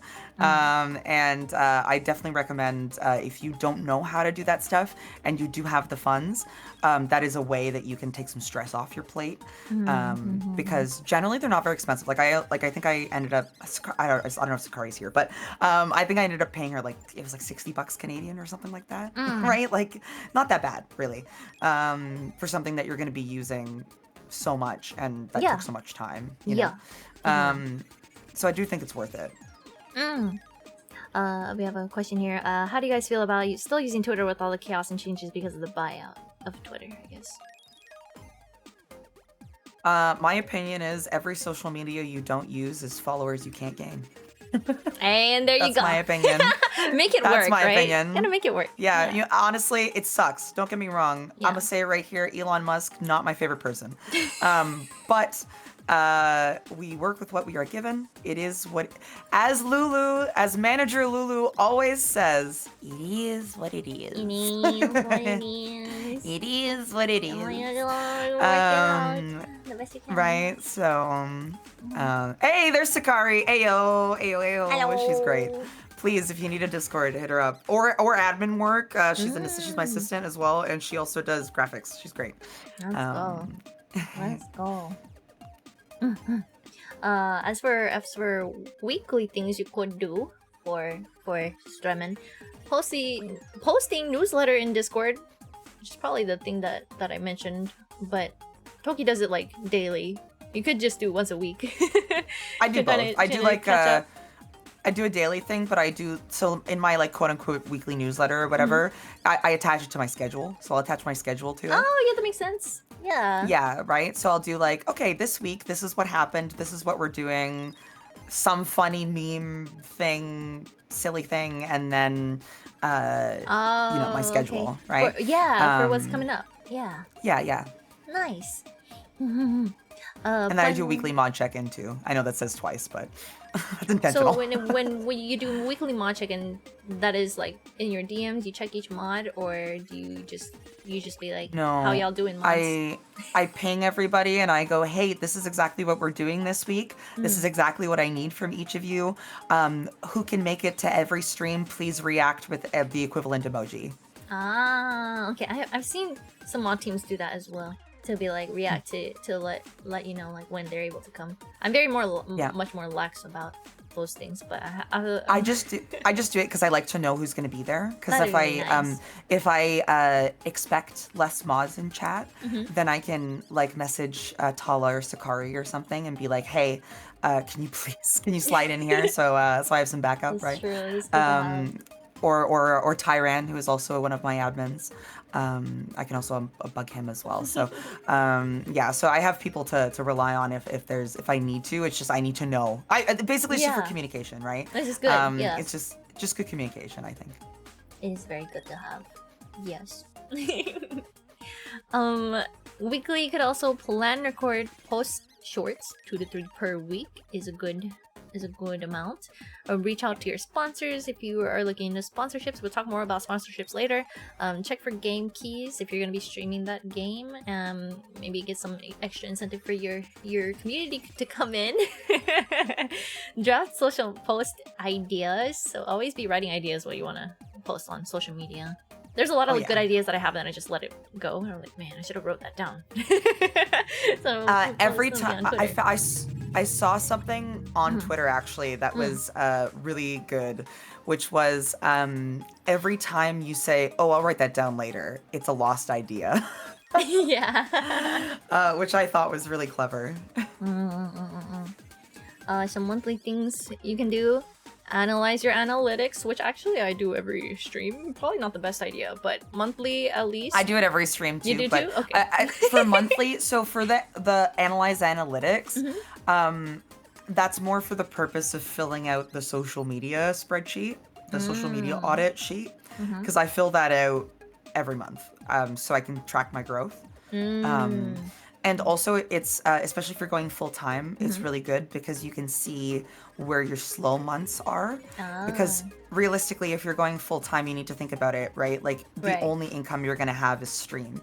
So if you can anticipate that certain months are going to be slow, then you can save money for those months so that you're not going to be like destitute or planning expensive projects during months that you're not getting income. Right, very important. And where do you for your analytics, have you noticed already what months are not as, I guess, profitable? So generally speaking, I would say Christmas time is really good because people like to give around Christmas. Generally, like after Christmas is pretty bad for income. So like January, because everyone spent all their money on Christmas. Right. And also right before Christmas as well. Like right after Halloween, like November is pretty dead because people are saving their money for Christmas, basically, right? So I would say November, November-ish, and January, February, I would say, are probably the slowest that I've experienced, at least. That's good to know. Yeah. And the highest, you feel like maybe summertime? Do you think? Definitely summertime. Definitely.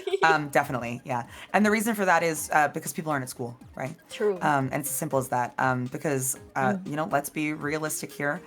Even if let's say your stream is 18 plus, even if it's 18 plus, we have no idea who's watching our stream, right? Yeah. And there could be some high schoolers that are off school and aren't paying attention to the tags or whatever, right?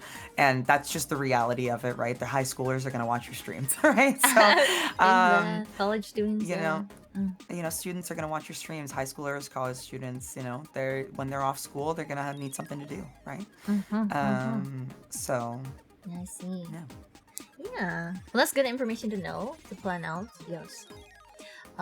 So I haven't been doing a social media audit, so that's something I could work on as well to see my analytics. It's okay. I've literally only started doing this stuff like since I got back from hiatus, so only over the last 7 months. Nice. There's good data to have. Other than that, monthly things, next stream, event planning, YouTube video planning, recording, editing. What comes out this month, next month. Compare the previous months and reflect on how to improve. So always reflect on how to improve. Always. There's always something you can improve. 2 years in, 4 years in. Eggie's 4 years into VTubing. She's still working to improve, and I'm only 2 years in. I changed my whole channel. I rebranded everything. I was like, nah, man, this isn't working. Let's change it. Oh my goodness. It happens, yeah. How does social media? You want to cover that? Oh boy, my favorite part. My favorite part. Okay, I need to pull up my massive document for this. Okay, oh boy. Okay, so social media. Social media is a nightmare. We all know it. Everyone is aware. Social media is a hellscape. But I'm gonna try and make it a little bit more palatable. So we have 3 different main types of social media. I'm not counting YouTube in this because that's going to be in the shorts section. I don't talk about long form videos in this. I do have tips for long form videos, but it's not in the panel, so I'll add them at the end. First there's Twitter, the infamous Twitter/X. Generally speaking, it is the lowest value for conversions. And what that means is, for those of you that don't understand like marketing terminology, conversions are how many people are actually going from your social media to the links that you are sending them to. Basically. So that's a conversion. So every person that follows that link and becomes a viewer is a conversion. And you want high conversion. You want a high conversion rate, right? You want a high amount of people clicking in those links. Give me the people. You want to really encourage those people to Grab click 'em. links, right? Yes. You want to grab them, yeah. So unfortunately, Twitter, horrible for that. Really bad. You can have, I know people who have like 30K on Twitter and have like 10 viewers in stream. Like it does, like people on Twitter do not care. I'm gonna be honest. And if you're here from Twitter, I love you. Please stay. Yes, let's go. But generally speaking, people on Twitter don't care, and they will just, or they don't see it because Twitter's algorithm is so difficult to navigate. Right. I'll get there, don't worry. So it's not great for conversion. It's generally very low value for conversion. But where it shines is in the networking section. Yes, networking. And it's really important for networking because that's basically where the bulk of VTubers chatter basically is on Twitter. So you want to be using it not only as a platform for yourself to showcase your content, but as a way to meet other people and as like a true social media platform. Like something to know about all of these platforms is social media, whatever social media platform you're using, they want you to use their platform. They will reward you for using their platform. So that is the focus, right? So if you post a post and then like it, bookmark it, and then start interacting on other people's posts, it will get more reach than if you just post it and do nothing else.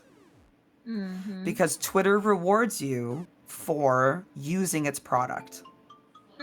And it rewards you for keeping people on the platform, which is why that's exactly why people have started streaming on Twitter. Is because they don't have to do the going like, oh, I'm going live, follow me on Twitch or whatever. They'll just do like a post being like, ooh, 30 minutes, see you there. And then that's it, right? And because Twitter will notify you if you set it up so that like you can multi-stream. I want to do that. Twitter will just I don't know how to do notify that. you. I want to do that. Oh, I can teach you, don't worry. I'm like, yes, let's go. That is very cool. That is what that's the basics of Twitter. Instagram. Instagram is really in a really interesting space right now because there's a lot of AI scrubbing going on. So a lot of people don't want to use it. However, we need to be realistic. There's already AI scrubbing on Twitter. That's already happening. You're already screwed. I'm so sorry to tell you. You're already out of luck. If it's on the internet, it can be AI scrubbed. I'm sorry to tell you.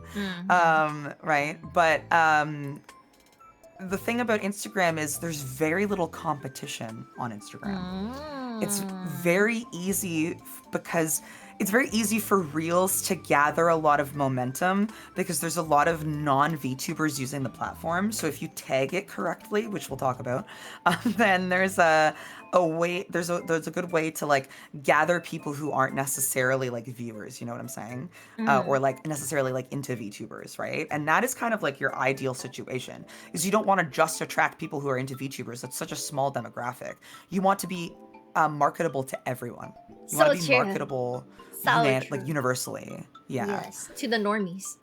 To the normies, exactly. you want if you're posting, like you want to post that you make on Twitter or on Instagram or on TikTok or whatever, you want that post to be you want a normal person to watch that video and go, that's hilarious, or that's whatever, or whatever feeling you're trying to instigate from them, right? Mm.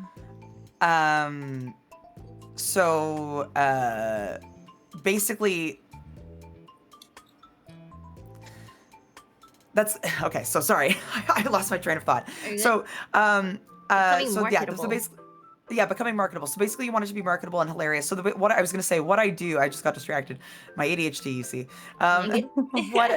What I do is I always check with my roommate because I have a roommate that doesn't watch VTubers. And also my fiance doesn't watch VTubers. So I always go to them and show them videos and stuff and go, hey, is this funny? Or like, do you think this is good? Right? And they definitely help. How do Ooh, you Savinsky has a really good Mm. question, yeah. Another minute of ads left. Oh, is there ads? Yeah, there's one more minute, but it's okay. I Oh, try to okay. summarize in the chat. Oh, okay, okay. I was gonna say I can wait. It's fine. Yeah, we wait a minute. Yeah, we can wait. That's fine. I'll have a drink of water. I'm Yeah, drink talking water, too much. please. I'm taking a seat back here because Eggie has a lot more experience in terms of algorithm in different platforms. Because I only really recently focus on Twitter and Twitch and some YouTube. Yeah. Honestly, only recently have I received this skill. That's Gar. She's growing. Yes. Oh, okay, so I have to repeat the Instagram thing. No worries. Okay. So Instagram is very little competition on Instagram, right? There's very little, and it's very good to gather the normies, let's say. But it also has some interesting features that are cool, like countdowns in your live stories. Countdowns to live, sorry, in your stories. So you can do little countdowns with links to your Twitch in your stories, so that everyone who's viewing your story has a live countdown of when you're gonna go live, and that's really cool. So if you gather a good following on Instagram, it's really easy to market yourself that way. And then also, it has a live functionality, which is cool.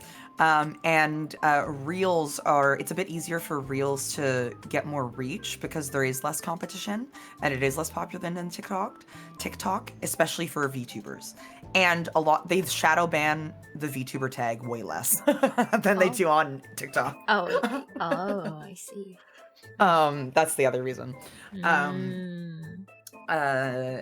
And yeah, so that's my TLDR of Insta.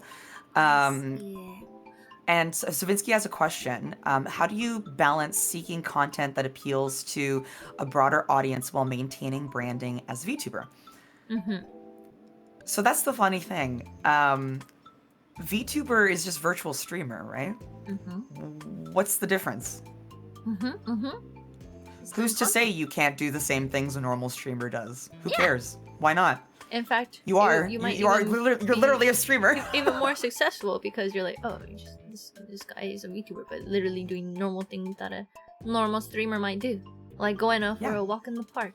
You somehow get a 3D model with the live cam on, walking in the park. You know, like I think that would be cool. Yeah, and like you can who's to say you can't you can totally maintain your branding.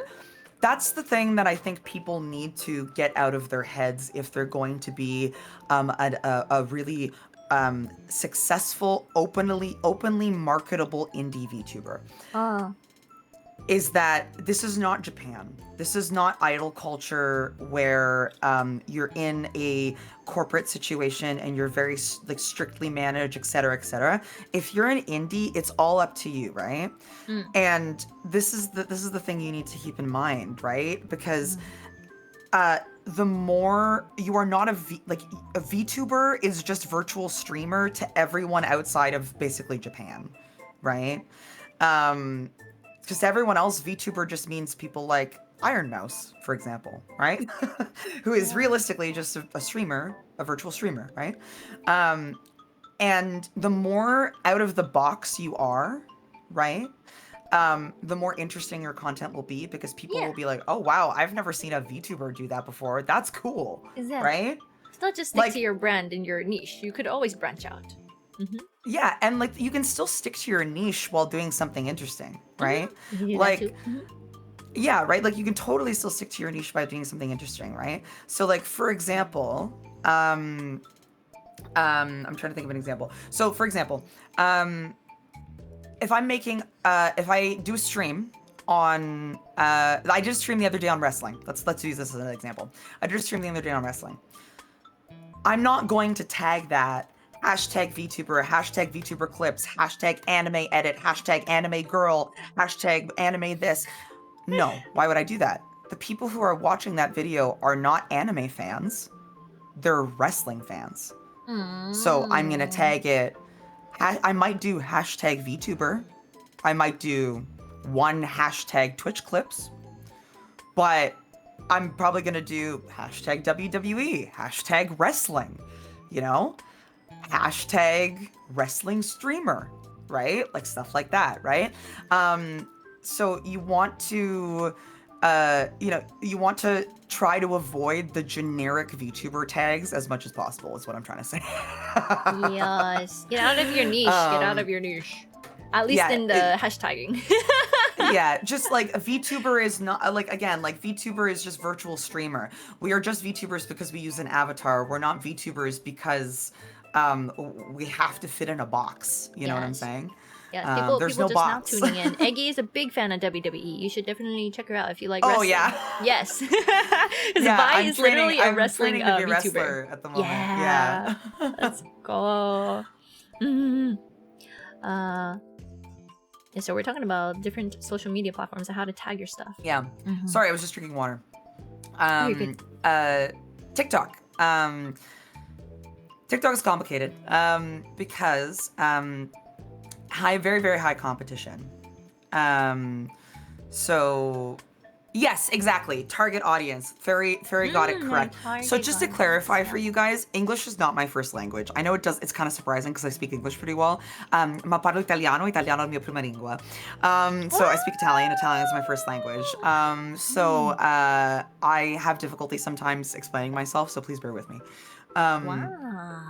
But so yes, so definitely your target audience, you want to find your target audience as opposed to using general tags. So Yes. I see Yeah. my friend in the chat go code ahead. Zero does a lot of TikToks, and I think Oh, like, a hell lot yeah. from Zero too. He's yeah. following. And if you have anything to add, if anyone like that is like obviously like good in these situations and wants to add anything, like please by all means like give your 2 cents. I don't mind at all as long as Nami doesn't mind. Yeah, I don't mind at all too. Share the wisdom. Zero grabs you, shakes you. So yeah, high competition, but there's also a lot of people using the app, which is really important, right? Because you know, you want to kind of both you want to kind of both find a balance between people who are using the app or the tags that you want and like are they specific enough? You know, so like, is there enough people looking at this tag, but also is it not too big? Does that make sense? Right. And it's the same thing with TikTok, right? So TikTok has the unfortunate problem of being a bit too big. So it's really hard to grow sometimes, especially because it throttles your reach when you're a VTuber sometimes. A lot of the VTuber tags get shadow banned and things like that. So that's why I think it's so important to diversify outside your niche, especially because because of the TikTok algorithm, a lot of shorts that have any kind of remotely saucy looking cleavage at all and is tagged VTuber will immediately get removed. Oh, I see. So I literally have to ask my editor to put a blur on my boobies because TikTok thinks that it's too saucy. Really? You don't even yeah. have. Oh, Not but in you're- this model. Oh, In okay, the other one, it was a little bit more, but like it wasn't that bad. Like it was not worthy of a remove the video. You know? Yeah, crazy. Oh. Yeah. Question for tags: is there a point where too many tags are? Yes. I will talk about that right now. Go ahead if you have anything to add, Natsu, before I move on. Uni asked, how do you get over the mental block of talking to 0 viewers at first? Oh yeah, it's a little bit higher in the chat. That's a good question. Mental block of talking to 0 viewers at first.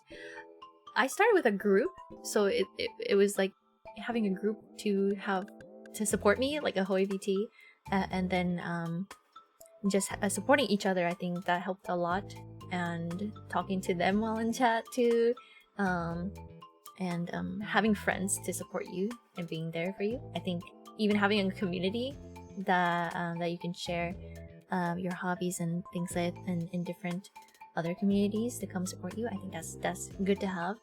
But definitely if you don't network and talk to people, it's gonna be hard, because there will be times when there's no one there. Yeah, I do actually have advice on this. I will teach you what I consider the gift of the yap. The yap. The gift of the yap. So here's how the gift of the yap works. Mm-hmm. You gotta learn how to yap. You gotta learn how to talk to yourself, okay? So what you're gonna do is you are going to record yourself pretending to stream. Don't stream. Just record yourself pretending to stream. It's gonna be cringe. It's gonna be cringe. And you're gonna feel cringe. Good. Feel cringe. Do it. And that's a good thing, because you need to get over that cringe. You need to get over that fear and get over that nervousness, because as soon as you start learning how to talk to yourself, it will come so naturally to you. And that is why That is so true. that is why I am so like natural when I talk on stream and stuff, is because I've like trained myself to just keep talking. Talk like, you know what I mean? Yes. To just keep talking. And that's why I talk so much. And I feel bad because sometimes I talk too much, but as a streamer, it's better to talk too much than too little, right? Mm-hmm. So it's always good to do. And never get rid of the part you think it cringe. Okay, so we have a motto on my stream that was said by one of my best friends. Do not kill the part that is cringe, kill the part that cringes. That is that is our motto in the moth pit. Yes. Yeah, do not no cringies. Don't cringe. It's fine. But so yeah, basically what you're gonna do is you're gonna try and talk to yourself. And the way that you learn how to do that is you want to basically play word association with yourself, right? And this is a lot easier. This is a lot easier when you do what I mentioned and prepare your streams, right? Yeah. If you so I'll give you an example of what's on my, because I use Opera GX, so I have like a little notepad right on the side. But you can just do this on a regular notepad or on like a piece of paper. But I always have open on my notepad. I have a point, and this is point form notes, right? So it's really easy. And it's just an opener. So under opener, I have welcome chat. My name is Eggie. How is chat? Take your meds, stretch, hydrate. What are we doing today? And I say that before every stream. That's always the beginning of my stream. Because it's consistent, because that's what I have, right? And it's only consistent because I wrote it down. You know what I mean? Yeah. And then I have a section for announcements, so what announcements are happening. I have a section for things to plug, so if I have sponsors, etc., what things that we're plugging that day and what their commands are. And I have this here because I have horrid ADHD, and if I do not write it down, I will forget. So I have to write it down, and that way, because I have it always open on the side of my stream, I can just always refer to it. So if I have nothing to talk about, literally, I just look at this paper and go, subscribe, follow, like, did you know that you can clip the stream? Like that kind of stuff, right? Right. So if you panic, you have something to refer to, right? You have something to look at, right? Yeah. I used also to have a have to section do that for- for myself go ahead. too. No, I used to have to like write notes too because it really doesn't come natural at all until you write it down and do it so many times, and it becomes second nature. And definitely have notes if you really need to help direct your stream and to have like a beginning, middle, end. So hello, how are you? This is what happened to me. This is what we're gonna do today. These are announcements. Then we play the whatever we're doing that day, and then wind up at the end. I think it's good, helpful. But like Eggie says, talking to yourself. Yeah, it's a superpower. And honestly, it is. And another thing that the way that I kind of like write it down is I kind of write down one thing I also add as well is what to do if someone raids me and if I raid out. Yeah. So I also write that down because I always forget. Or I did for a while before I got used to it, right? Before I got used to the new. Yeah, before I memorized the lore spiel, exactly.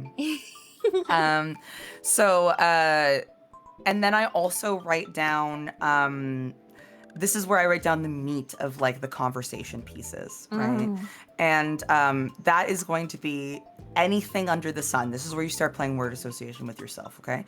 So you're gonna, before you stream, before you do this little recording, on this piece of paper or this notepad, you're gonna write down just a bunch of crap. You're just gonna write down, what did I do today? What's my favorite animal? Animal, zoo. Have you ever been to the zoo? What's your favorite zoo? What's your favorite animal? Have you ever been to the safari? How's the safari? Africa. Man, Africa's so cool. Have you ever seen sand so sandy? I don't know, man. You just keep going, right? You can just continuously make those threads, right? And then even if you falter, right? You say something silly. You say something stupid. Who cares? That's clickbait, baby. That's clickbait. I do that all the time. That's just gonna make you money. Say the silly stuff that are like intruding thoughts. Things. Yeah. Say the intrusive thoughts. That's literally just free content. Like, come on. What's wrong with you? People call me, which I call it, always says that I'm so clippable. It's because I say the crazy stuff. Oh yeah. That people are my thinking clips. Of, but literally all of my clips are me being just an absolute goblin. All of them, every single one. So yeah, like that's really, it's not a big deal if you mess up. It's really not. Someone will just, and if someone isn't there to clip it, that's fine. You still have the VOD. You have a VOD that you can then put on YouTube, make clips out of, make more content out of to get more than 0 people in your stream. And I guarantee you, I promise you, if you do everything that we've said in this panel, you will not have 0 viewers by the end of this. I guarantee you. You will not, because there is no possible way, if you are getting yourself out there as much as we recommend that you do, there's no way that at least one person will not stop by to say hello. And all it takes is that one person to start the snowball. Let's go. Yeah, and have a clip command. Do you have a clip command in your chat? Clip! I do. I love my clip command. It's amazing. Clip? What do you use for that setup? Exclamation clip. I use Mix It Up. You use Mix It Up. Okay, yeah, me too. Yes. I switched to Mix It Up because I used to have Stream Elements, but something messed up in Stream Elements, so I connected it through Mix It Up, which is a free program. If you guys don't know, every VTuber should have it. It is amazing for toggling anything on automatically when someone redeems a channel point. So whenever someone redeems, like, let me see here, random hands. I have a bunch of random hands in there, and I randomize it, so every time someone clicks it, some different hands pop up. Random treats, some different food item pops up, and I set that up and Mix It Up. So that is Mix It Up's great. Such a lifesaver. You know what I'll do? Here, let me. Tala, you're in chat. I'm so sorry to pull the assistant card. Tala, can you add to my my list to put Mix It Up tutorials in the folder, please? Please, Tala. Please. Look, the hands are perfect. Please, my hands. Please. Yeah. Mix It Up is amazing. Yeah, I'll put some tutorials in there. Let's go. Assistant Pog. Assistant Pog. This is why I have an assistant, because if I didn't, I would lose my head. My head would be not on my body. Yeah, Mix It Up. Write it down. Mix It Up, yeah. Free program. Mix It Up, yeah. Yes. Thank you. You can do everything. But yeah, so that's the gift of the yap. You honestly just play word association with yourself, and then every time you run out of things to talk about, or you find yourself in a quiet moment, you look at your notes and you go, "Man, that's zoo, eh?" And then you just start talking. That's it. And then if you run out of and then again, if the conversation stalls, you go, "Oh," and then you look back to your list and you go, "Man, what's your favorite animal?" And then you always have something to talk about. Man, that Taco Bell, man.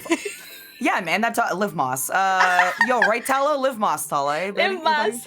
Live Moss. It's a joke because Tala is me and Tala are both Spanish. I'm half Spanish, half Italian, and Yes. Tala's from Guatemala, I believe, and we had a yeah, let's stream go. where I was like, live Moss, and she was like, please stop. Oh my god. It was really funny. It was a great clip. It was really hilarious. She was ready to disown me. It was great. Tala, live Moss. Live Moss, Tala, live Moss. Oh, it was Uruguay. I thought it was Guatemala. I'm sorry. It was Uruguay. I'm sorry. Oh no. I thought you were like half and half. Fuck, I don't know, man. I'm sorry. Oh no. I'm sorry. Oh no. Oh, technically both. Yeah, will. you are There both. go. Okay, okay. Wow. All right. I see how it is. Grabs Wow. Tala, shakes you. Wow. Can't believe this. We got the clip. Let's go. Oh man. Oh, 7 Tala reel. But I hope that helped. That is the gift of the yap. Yes. That is how I learned how to yap so much. So I hope that helped. I love that. That does help a lot. Oh god, I gotta keep talking. Tags. Tags. Yes, tags. Okay, so tags. So I'll make this kind of fast because it's kind of simple when you break it down. So what you're looking for is you're gonna do market research for your niches and your target audience, and you're gonna look at tags that are small populated, medium populated, and large populated, and you're gonna kind of blend a mix of all three into your post. And the reason for that is because it usually will push it to like different sizes at different times. Like if you have all big tags, then the likelihood is that you're not going to be seen. Whereas if you have small tags, it's all the same. It's the same thing, likelihood not to be seen, because there's less people in those tags, right? So that is the key, basically, to finding good tags for your target audience. And so for me, I might, of course, do hashtag wrestling, right? Stuff like that. I might do, hashtag wrestling VTuber. I always do hashtag like EN VTuber, VTuber EN, because it's less populated than hashtag VTuber. That's a great example. And you want to change it up per post, because you kind of want to vary it up to see what works best, right? Yes. General tag, your theme tag, and what you're doing precisely. Yeah, kind of like that. Yeah. That's a pretty good way to do it. So there's some examples here. Kuromia Lucian, this is my lovely manager, lovely Lulu. I love her very much. She's an incredible manager. If you ever, I'm gonna be straightforward with you. She's a bit pricey. But if you ever want to take your content to the next level and her commissions are open, I definitely recommend it. She's incredible. Yes. Most incredible like asset, that like one of the most incredible assets I've ever had as a VTuber, honestly. So thank you to her. So these are an example of her tags and how she does her stuff. So Instagram, you can kind of spam with tags. It's fine. Instagram doesn't matter. But Instagram is a bit more, like, again, there's not many VTubers on Instagram, right? So you want to focus on those other tags on Instagram because, like I said, there's not many VTubers, right? So you want to find those other niches, and Instagram's a great place to do that. Next we have, and that's kind of the basics with Instagram. You're using the same methods, but you're just putting a bunch of tags. It's really not that hard. If you're making a text post, or like a picture post, obviously put a comment and then tags at the bottom. If you're doing just a reel, you don't even really need a comment. You could just put tags. It doesn't matter.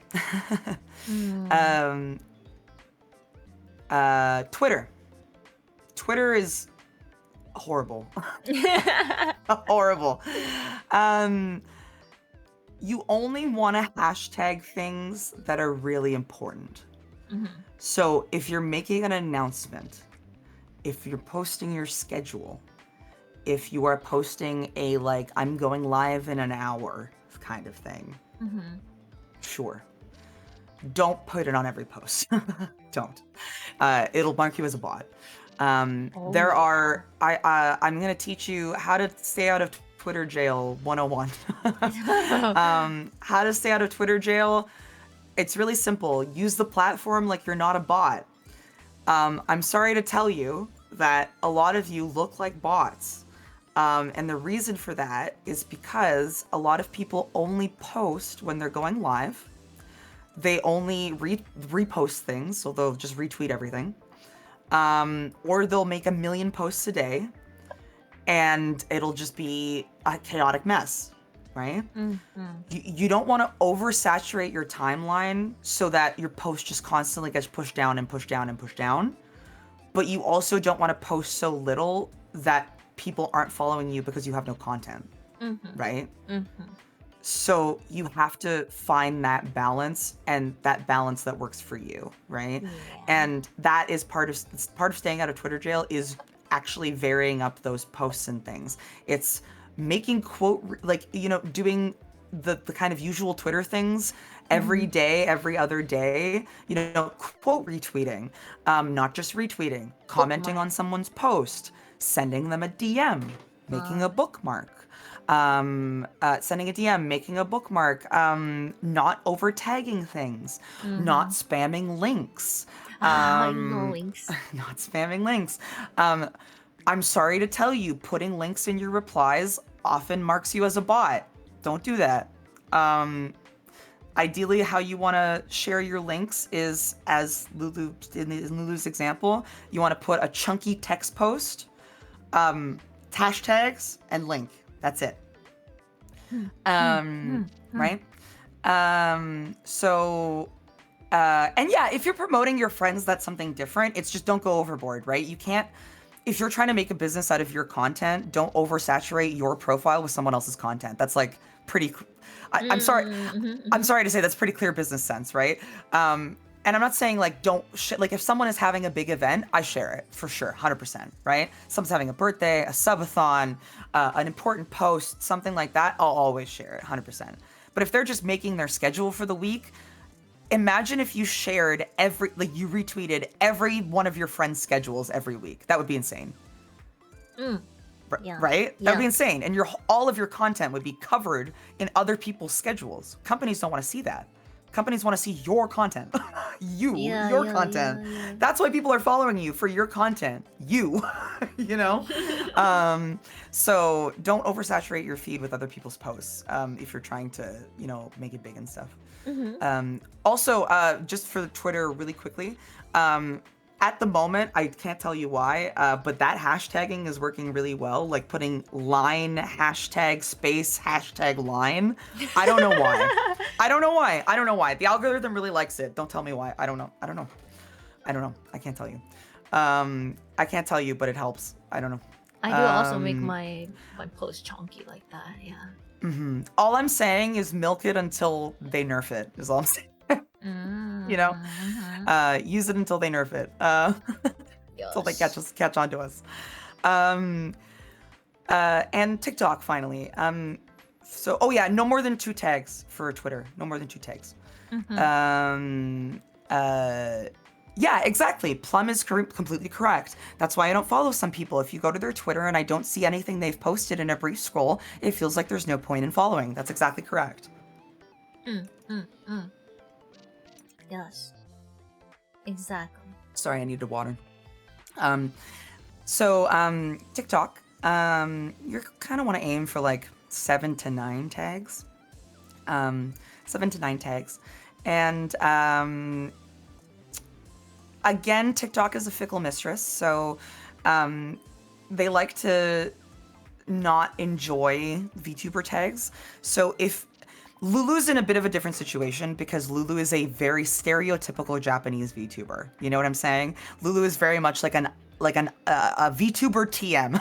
You know what I mean? Like, you know how we were talking about like VTuber has a type? Like that's Lulu. Yeah. You know what I mean? She's like a V singer. She does like, she's very like corpo VTuber vibe, right? So she's gonna have a little bit of a different tag, but like tagging system, and her tags are gonna be more focused on being a VTuber because she's very in that niche. Whereas if your niche is, like we discussed, wrestling or whatever, right? Being in that VTuber tag is not going to help you because I'm gonna say it. Most VTubers don't know anything about wrestling. Yeah, I have cultivated like a small fraction of the community that likes wrestling, and I just spam post them in a Discord. So if you like wrestling, hit me up. Yes. But yeah, so for example, like if you have a niche, then you want to like focus on those niches because it's going to be way easier to market yourself in those non-VTuber niches because you're not going to get absolutely throttled for that. But yeah. And is this last one is Instagram? Wait, no. What is this last one? Is it TikTok tags? That's TikTok. Okay. TikTok. Yeah. TikTok tags. It doesn't matter so much about how many, right, for TikTok? Oh yeah, I said 7 to 9. 7 to 9. Oh, 7 to 9. Okay. Pog. Yeah. 7 to 9. How to social media. These are chunky. Okay, I'm gonna TLDR this because I have it in my my notes here. Okay, so these are my social media tips here. I need to scroll. It's many pages. Apologies. Okay, so these are my social media tips. So I've already told you how to keep out of Shadowban jail. Another way to keep out of Shadowban jail is make sure you vary up your posts. Don't make every single post a text post, every single post a picture, every single post a video. You want to vary up your posts. You want to act like a human being on social media, or it's not gonna recognize you as a human person. Also, I have the chat covered, so please stop me if someone has a question. Stay on platform is another thing that I mentioned earlier. So you want to stay on the platform that you're on so that you make the platform more money, honestly, is what they want, right? And any business you take away from them, they will take away from you. Yeah. So what they want is the ideal way to like market a link is to, if it's a going live thing, post like an hour or two before you're gonna go live. And it's kind of different for everyone. For Lulu, her sweet spot was an hour. For me, it's like 2-ish, like 1.5, 2 hours. But everyone kind of has a sweet spot in their algorithm where like they get pushed, right? And it takes time for that to kind of snowball. And if you post your going live tweet immediately when you go live, then you're going to be waiting for a while for any of those people to actually make it into stream, because the algorithm isn't going to hit for another like hour or two. So people aren't even going to show up till halfway through your stream. You know what I mean? So if you tell them an hour or two beforehand, then they have a chance to get ready for stream and then also be there. Or people who are just scrolling Twitter will actually see the post. Right. Yeah. And then when you actually like go live, then you would make, like I said, a chonky text post and then the link, and that's it. Or you sometimes I don't even do that. Sometimes I don't even post the link at all. Sometimes I just say, "Hey, we're doing stuff. Get in here." People know what that means, you know? Right? You're a streamer. People know what that means, right? Anything that is vague enough to avoid the algorithm is your friend. Because they don't like the words stream and live. And... Yes. Oh, yes. That's my next point. Avoid certain phrases. Any other company's name, YouTube, Twitch, whatever, anything like that, they hate that. The words live, stream, anything like that, hate that. Don't use those words. Twitter will not like you. Gotta use post code words. Yeah, I always use code words for that. People always say like what do they call it? the purple app. They always say the purple app for Twitch a lot of the time. Ahoy! I've seen a lot of people say that. Post consistently and regularly. The more consistent you are, the better, right? And that's not to say it's better to post consistently 3 to 4 times a day than it is to post consistently. Than it is to post once a week 20 times. You know what I'm saying? Small amounts over time is much better than all at once on one day, right? Yeah. Much better. The word commission is dangerous. It invites bots, yes. Oh, yes, commission. Yes. Very dangerous word. Yes. The bots will eat you. C0MM. Yes. Looking for C0MMs. Yes. Remember that your social media is part of your content. Your social media is your content. Make content on social media. So, for example, this VTuber package, right? I was like, I can probably turn this into content, right? And I made a social media specific piece of content, which was this VTuber pack, right? And this is a piece of media that you can only get from my Twitter, right? And that's a really good example of something that's really marketable, right? What is something that someone can get from your stream, or sorry, not your stream, your socials that they don't get anywhere else? What's something unique about you, right? So obviously for me, I don't know why people follow me, I'm gonna be honest, but one of the reasons must be to hear my hot takes about wrestling, of course. Of course. So I will post a lot about wrestling, for example, right? So post about your niche, post about your content. Don't make throwaway posts. Don't make sad posts. Don't post 7-page Google Docs about drama. Don't do that. It looks bad. Don't do Especially it. sad posts. I'm always about the good vibes. So when I see sad posts, it really brings me down too, because I'm very like in tune with other people's thoughts and feelings as well. So I'm just like, oh, that brings down the vibes. It's not very attractive to me as a consumer. I feel like, and it's not attractive to like companies either. Like it's not. So true. Have a comprehensive bio. So I have an example of a picture.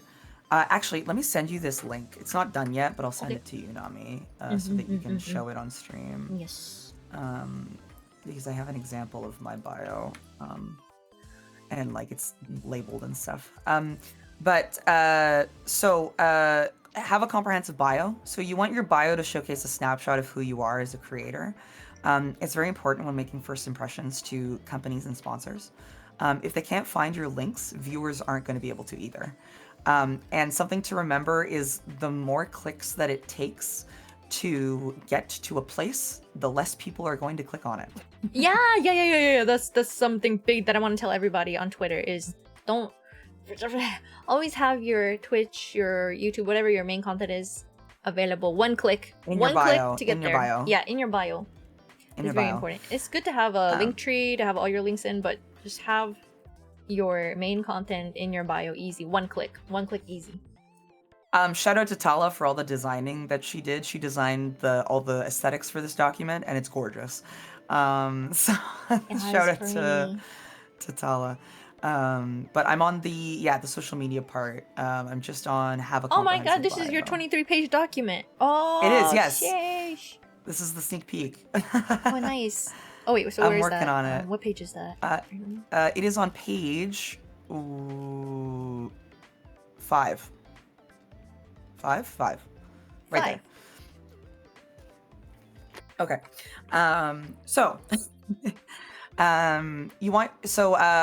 In your title, you want to describe yourself, and you can use if you want to just scroll onto the thing, the picture, so I can kind of like point to it. The title should be very descriptive.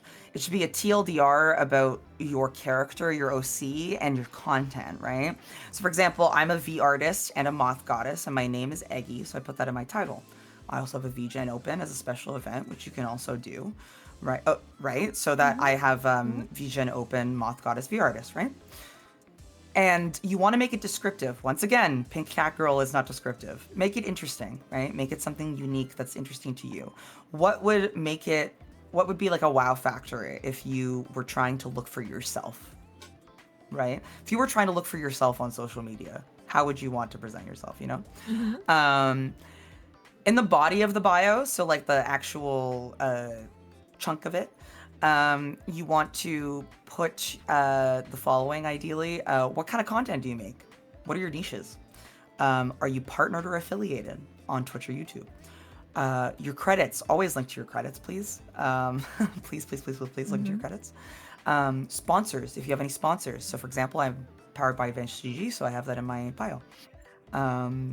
Shout out to VTUBE, ayo. Ayo. Always be plugging. Anyways, Yo, let's go. if you have commissions open as well, if you're an artist or a singer or something like that, put that in your bio as well. And you always want to include a business email in your bio. Companies, there are developers and companies that will straight up not communicate with you by Twitter or any other method other than email. That is how you will get a majority of random developer codes from Twitter, random sponsorship opportunities from Twitter and stuff. That's where you're going to get them, is if you have your email in there. Like, you're not going to get those opportunities if people can't find your email, because they're not going to be able to contact you, right? They can't find you. They can't contact you, right? Yeah, because it's not really professional to do business over Twitter. You know what I'm saying? Like, that's not professional. So I put it in the location section. So where you can put in your location and type in where you're from. I put a little email symbol, and then I put my email. And yeah. So if there's a little diagram there, and there you go. That's the key to a good bio. How did you put email there? What did you say? It's your address? It's in your location section. Oh, but doesn't it ask for actual physical Nope. location? Because I couldn't. Nope, you can put whatever you want in there. I couldn't fill out that spot because it said you need a physical address here. If you go edit profile, right?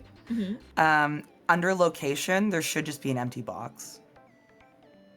Oh, that's what I put something else there. I put she, her, ISFJ. What do we do? I see. Okay. Well, that's where I'm gonna put my email now. Teehee.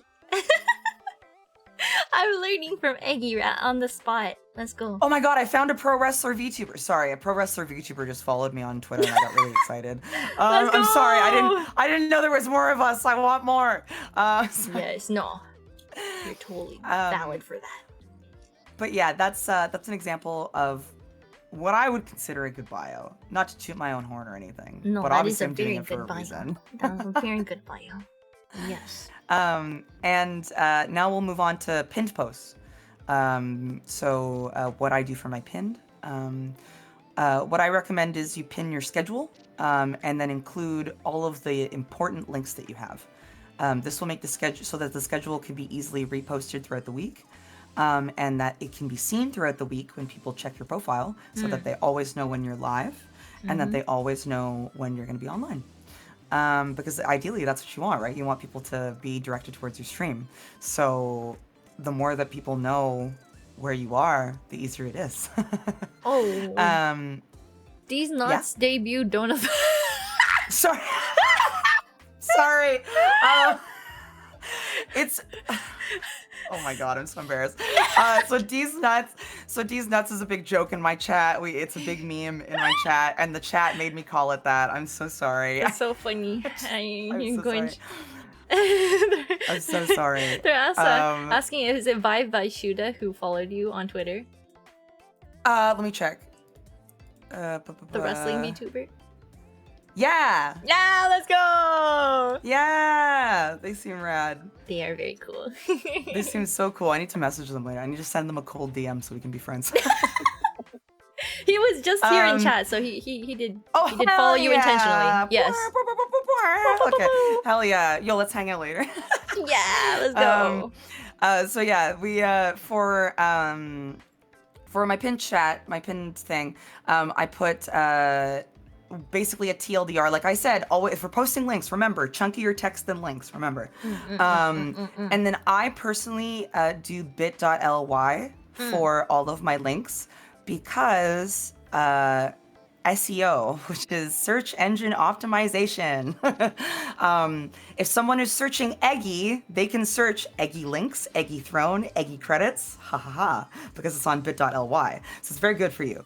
What does that mean? It's also bit.ly. Oh my gosh. Okay, so bit.ly is a website where you can take links and make them shorter. So as you can see, my link is actually called bit.ly/Eggie links, but that link actually leads to my link tree.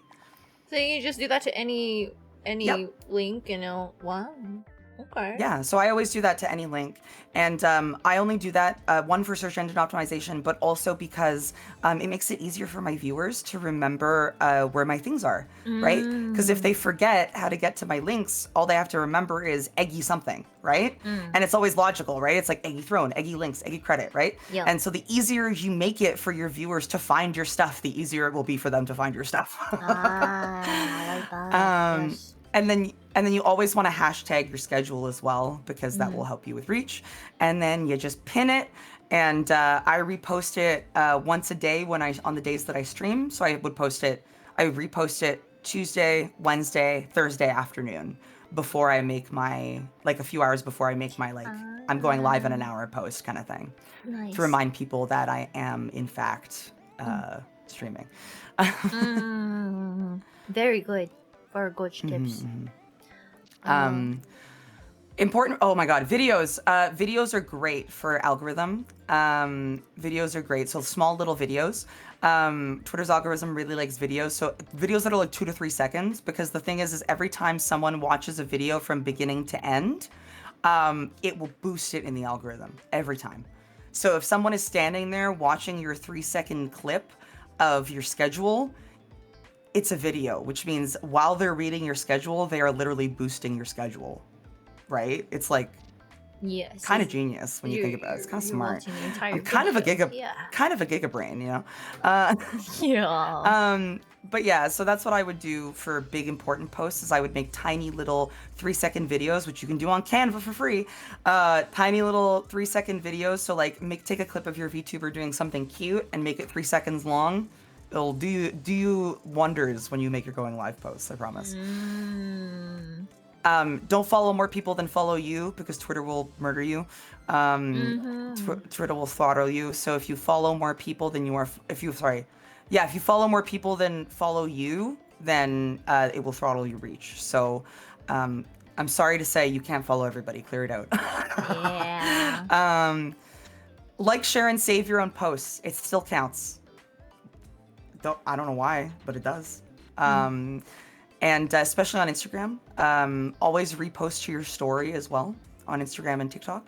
I suggest doing that with every post, followed with about 10 to 15 minutes of interaction with other people on the platform. So replying, liking, etc., because that'll show that you're real, but also give a chance for people to be interested in what you're saying and look into your profile and see your most recent post, right?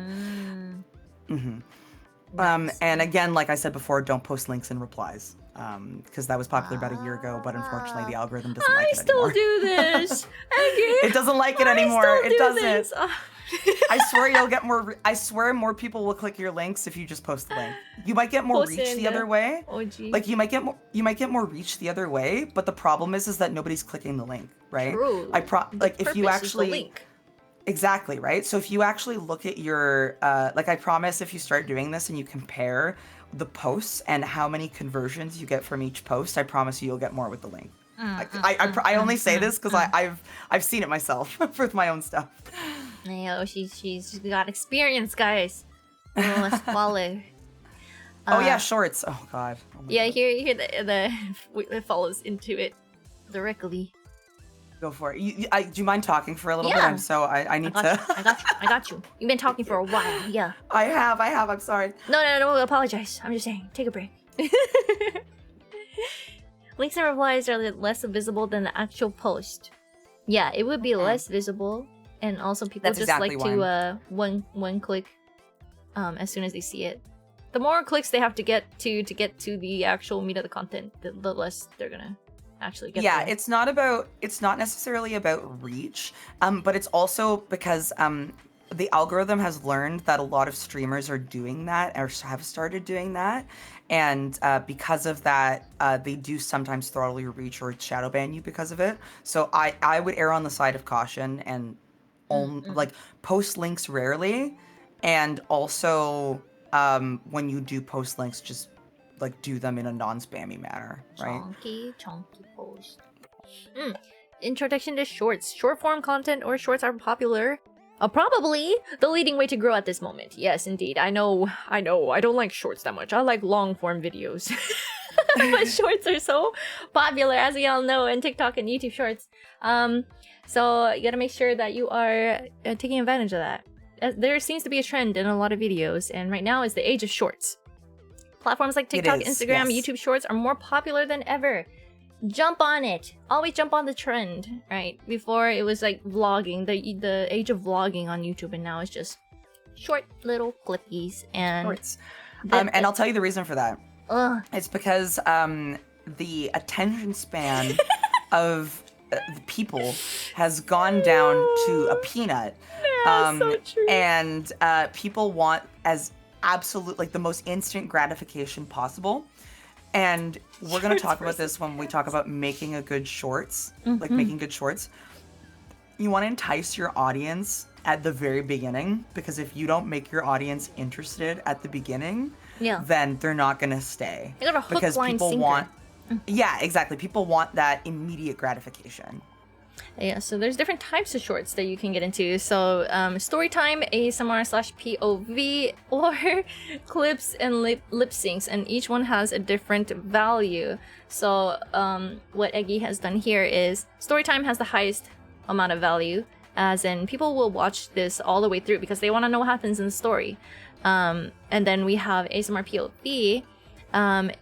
So it makes it feel like you are talking to the character is talking directly to you, and people want to share it because it's kind of like an RP, like this VTuber wants you to know that you are cute, share this to everybody. And people like to save it too, because they Yeah. like to watch it over and over again to make themselves feel good, and every time they watch it, they're boosting your video, right?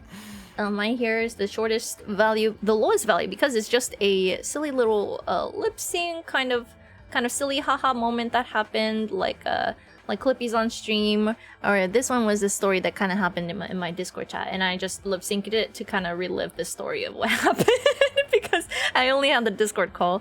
So you could see this on TikTok too, but I can play it. I don't know if it'll play on. So story time. I don't think from the PDF, but How I became a VTuber in July I think you 2020. could hear this. Wait, Oh, yeah. Pesky little virus It does work. decided to take over and ruin everything this summer.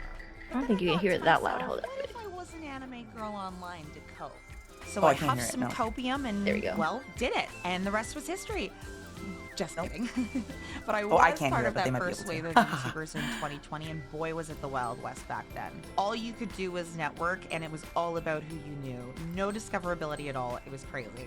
I actually started with a live 2D model that my friend from high school made me. Here she is, by the way. And I loved it so much that I just had to keep going. But I never would have made it anywhere without my chat, my homies, my compadres. You guys are my little POC champs, for real, for real. It was a tough road. There was drama, betrayal, absolute cinema. But somehow I came out a hot moth goddess, so that's not too bad, right? And that's and then it loops back over, huh? how I became a VTuber. In Wow, she's so genius with it. It loops seamlessly. My God, that's the story time version of a yeah. TikTok. So Shorts. those seamless loop style videos, super popular. Very easy way to entice someone from beginning to end is to make something that loops like that. just don't know where it ends. It's a little bit more effort because you need to like actually script it out, but it's worth it. Very nice. This is Lulu. This is Lulu's old model. Lulu's old model. Mwah! The person that sent you this wants you to know that it's okay. It's going to be all right. Boom. Oh yes, all shorts loop, but you want it to seamlessly loop into the beginning again. So you just don't know Yeah. where the end is. Tricks them a little bit. The TikTok noise, yeah. And that was cute. Great. That was Lulu. You gotta check out Lulu. Yeah, Lulu's great. Do you have That I need to find Lulu. the ASMR stuff is really good. Even if you don't do ASMR, it's really good when you do like even if you want to do like little role play stuff, right? Like maybe like for your lore, right? Maybe for your lore you want to do like a little showcase on TikTok, right? Before your debut, right? Yeah. And that's like a cool little ASMR POV kind of thing you can do. She is wonderful, and she is Eggie's manager, so she's doing managing services too. If you've never seen Chromia Illusion before. Oh, Podgkins! Podge! Welcome in! I'm so excited! Oh my gosh, let's Yay! go!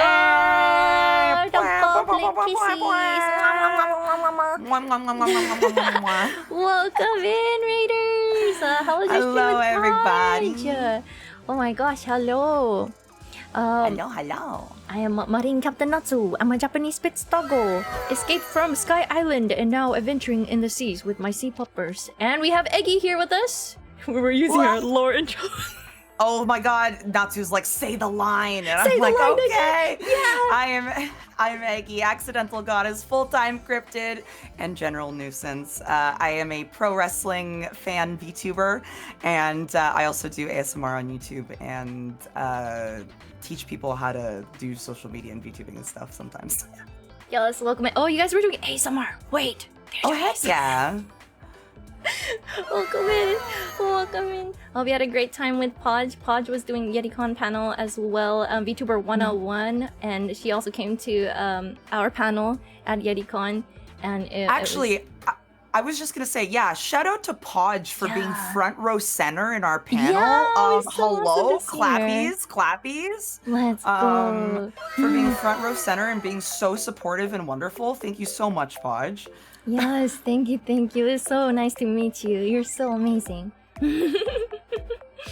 Yo, we are almost all the way done with our panel presentation. So you want to be a VTuber? Guys. We're almost done. Yeah, so we're talking about if you want to be a VTuber or if you want to learn how to grow. And we're talking about shorts right now, and then we're gonna be talking about monetization. Where are we? Monetization, event streams, sponsorship, affiliation, merch, and then taxes. And then I'll wrap it up there. The rest of it is not as in-depth as the social media, I promise. True. The social media is a lot to get into. So, yes. I hope you I love your guys hair, enjoy it's so stay. cute. If you do have to go, though, please do rest. Thank you so much, Podge, for coming in. Oh, you're doing art, too.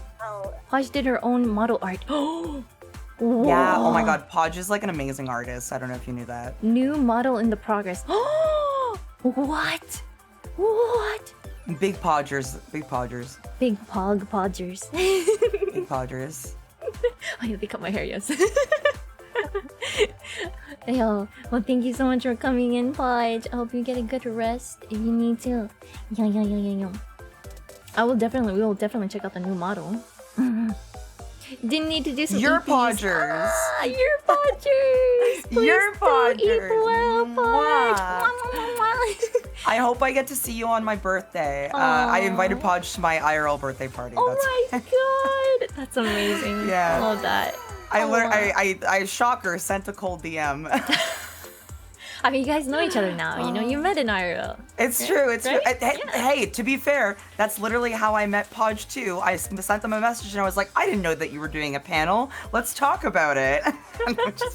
She's a social. I was gonna say butterfly, but she's a moth. So social moth. Social moth. Oh, you can come! Yay! How exciting! I'm so excited. Let's go! Very exciting. Yo, rest well, Podge. Thank you well, for coming by. please. Thank you for the rating. Yes. You guys be sure to check out Podgkins. She's a very, very sweet. And thank you also for the follows, you guys. Be sure to check out Eggie in my title as well. She is co-hosting right now with me on how to be a VTuber. Yes, we got ads right now. Ads. Man, we love ads. Okay, everyone take a stretch break. Stretch break. Oh my I'm gonna gosh. stretch a little bit. Oh, I wasn't following Podge. I'm following Podge now. Captain Rena, Podge, Cranky, Red, and Femboy, thank you for the followers. Welcome in, welcome in. You probably cannot hear me, but that's okay. I'm sorry, I'm stretching like an old person. No, you're good. It's good to stretch. Actually, let me run to the bathroom. I'll be right back. You got it. I'll yap. All the bone cracking. I know, right? I know. Oh, goodness. So, you're left with me, I see. So if you want to know anything about me while I'm here, while we wait for Natsu to get back, please yap at me or talk to me about literally anything. I am an open book that loves to talk too much. So if you have any questions, please by all means, go ahead. But yeah, I don't know, man. How long have I been streaming? I have been streaming since, oh gosh, I've been VTubing since 2020. And then I was a streamer 2 years before. But not very, like I was like a crappy face cam streamer. Ew, flesh tubers, gross. No, I'm kidding. No, I was a face cam streamer. And then in 2020, I became a VTuber. And my biggest problem, I can tell you a little bit about my story if you'd like, but my biggest problem was that like I couldn't get myself motivated, and I wasn't doing something that I enjoyed. So the best advice I can give anyone starting out is do something that you love. I do be back. Will I use you as a chair in the wrestling ring? Yes. Absolutely. Uncle. Yeah, Jiva is a chair VTuber, so. Oh my god, that's amazing. Yeah. What? Yeah, go No. check them out. It's really fun. No, Jiva, can we get art together, please? I'm not kidding. I'm literally not kidding. I am not memeing right now. This is not a joke. Hey, yo. Free pass to the DMs, Jiva. I am not. This is not a joke. Oh, and you play FF14? Bet. Let's go. Yes. I love FF14. It's like my favorite game. Oh my gosh, I'm gonna start playing it again next month. Do I acknowledge the tribal chief? I acknowledge Roman Reigns. Ooh. Ooh. I don't acknowledge the fake tribal chief Solo Sokoa. As we cheered at Money in the Bank in Toronto. Solo sucks. Solo sucks. No. Yeah, I just came for context. There was a really big pay-per-view. Signature move. So one of two. It's either actually no, I know my signature move. It is Miyu's. So there's a wrestler named Miyu from a Japanese wrestling promotion called Stardom, and she's what is called a Joshi wrestler, which is it's a specific type of Japanese women's wrestling, right? And her special signature move is called nicknamed the prettiest poison rana ever, and it's basically where she jumps on each rope one at a time and then flips off the top rope and spikes the person on their head using her legs. Holy moly. And it's so rad. It's insane, bro. It's insane. It's so rad. So definitely has to be that. Joshi wrestlers are no joke. That's right. Absolutely correct. Speaking my language, Ayo. Yo. I'm just a short answer. I do recommend FF14. It's incredible. It has a free trial up until level 70 Stormblood expansion of the critically acclaimed MMORPG Final Fantasy 14. Thank you, Sam. Yes. We'll have more Q&A at the very end. So let's speed through this. It's been so sorry. I'm so sorry.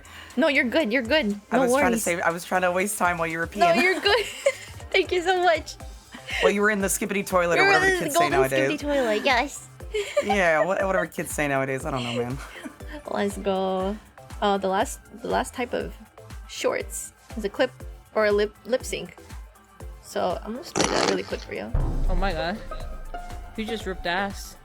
Oh my god. Okay. How come I'm so big and then make me burp? What the hell? The this happened in a Discord call, and I just thought it was hilarious. So I grabbed that. Apparently, my friend Lulu was recording this random time, and so I was like, "Can I have that?" That's and really I funny. used PNGs to edit that, so and my model. So that was really fun. That's awesome. And that's why I use it as an example, because it's a great example. Yay! So those are the 3 different kinds of shorts. Story. We talk about story time. Oopsie. I almost like broke the stream. Story time, ASMR POV, and clip lip sync. We're gonna go to the next slide. Tagging your shorts. So this is, I'll speed through this really fast because the main difference is just YouTube here. So YouTube is the main difference. For YouTube, you kind of want to structure it like this. So the best tags to kind of use for VTuber shorts are hashtag VTuber, hashtag shorts. And you want to put that in your title. And the rest of your tags go at the bottom of your description. And at the bottom of your description, you would put all the rest of your tags. So same tagging method as we've used at every other platform. You would use at the bottom there. The only difference is that you're putting all of your links and your schedule in your description, and you're also putting hashtag VTuber, hashtag shorts in the title. That's the only difference. Nice. And if we go too fast, you can also find it in the Google Drive. That is linked above, pinned above. Monetization! Get that money bag, Eggie. Get that money back! Get that money back, flow! Let's go. So there's a million ways to monetize. If you want to do it, if you want to make content for people for money, Patreon, Ko-fi, Fansly if you're 18 plus, YouTube, Twitch of course, TikTok. There are many ways to make money on other places that aren't Twitch. So definitely always diversify your income, because if you don't, what ends up happening is if something happens and you get banned on Twitch, you're done. True. Yeah, especially if it's right? your You're only done. job. Yeah. If it's all you have and it's the only platform you're active on, you're screwed, right? And as we know, VTubers do get the short end of the stick sometimes, right? So there's nothing you can do about that. It's just that's the algorithm, baby, right? So it's hard, right? So definitely be careful and diversify your income so that you don't get stuck like that, because that's a really horrible situation to be into. On stream, there's so many ways to monetize on stream. Here's some examples. Text-to-speech redeems with like TTS Monster or something like that. Game control, sound alerts. Game control being like crowd control, for example, is a great one. Goals on stream. So if you have specific goals for certain things.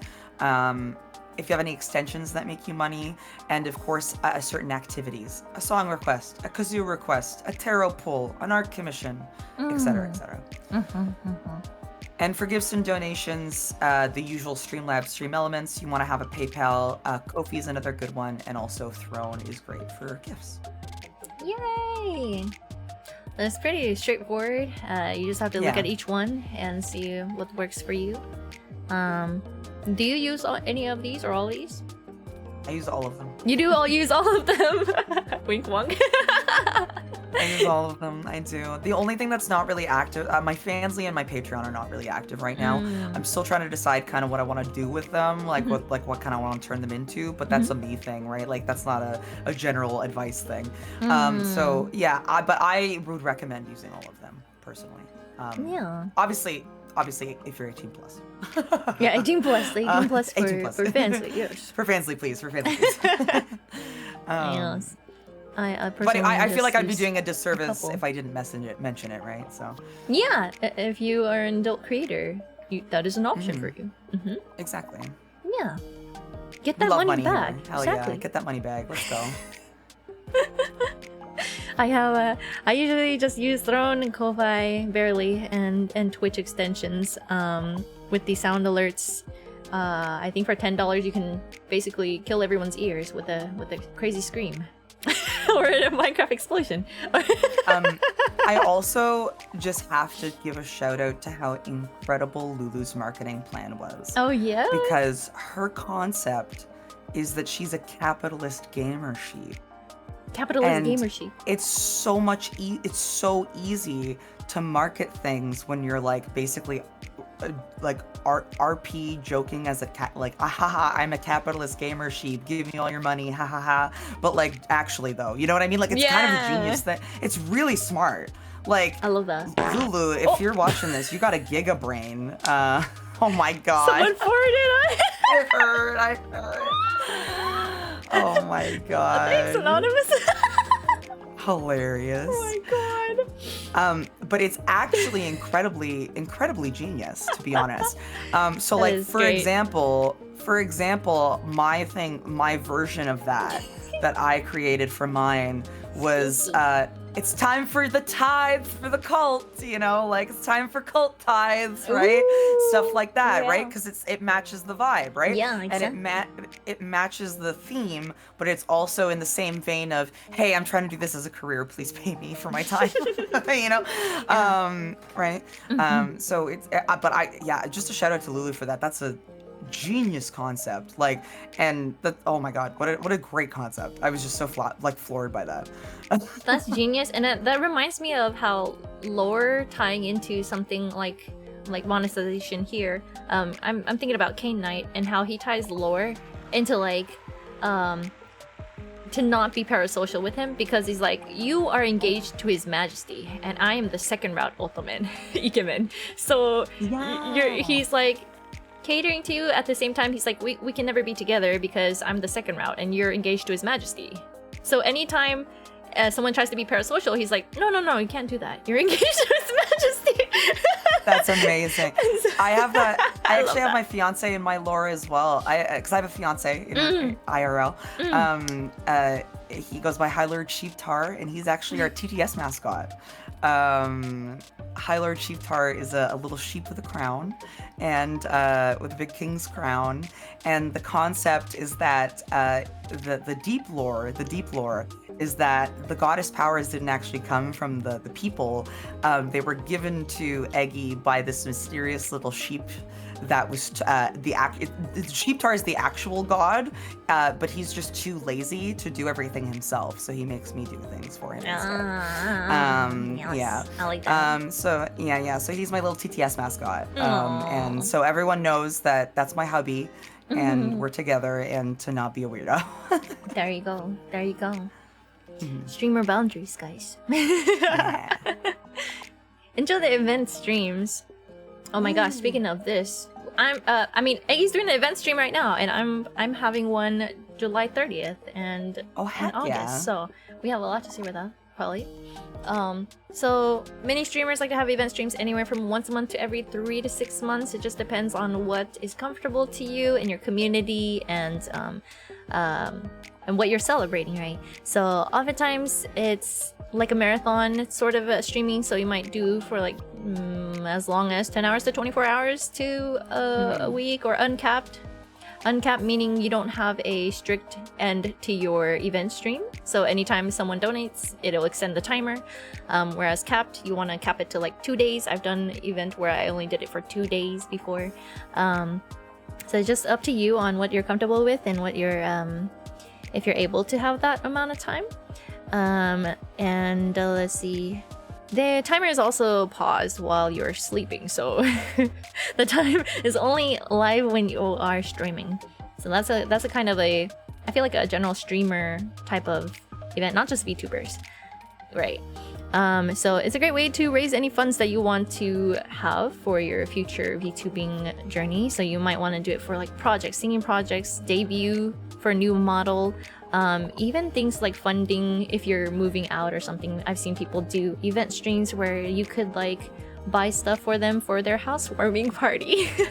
Yeah. Yeah. And then Eggie also has a tip about paying yourself as well.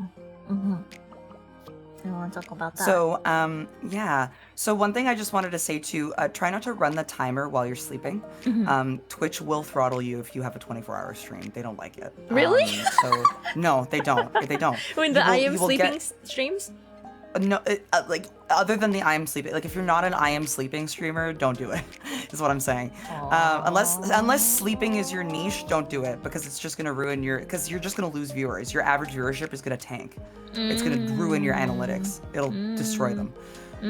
So start and end. So at it's good times much every day. better.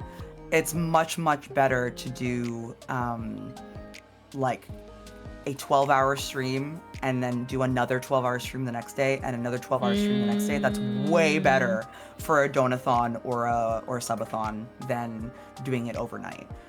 Way better. That's a good tip Yeah. right there. I didn't know that. It's not like I was ever gonna leave my PC on 24/7. Yeah, 7 days and it's a also week, really bad for your computer. Yeah, exactly.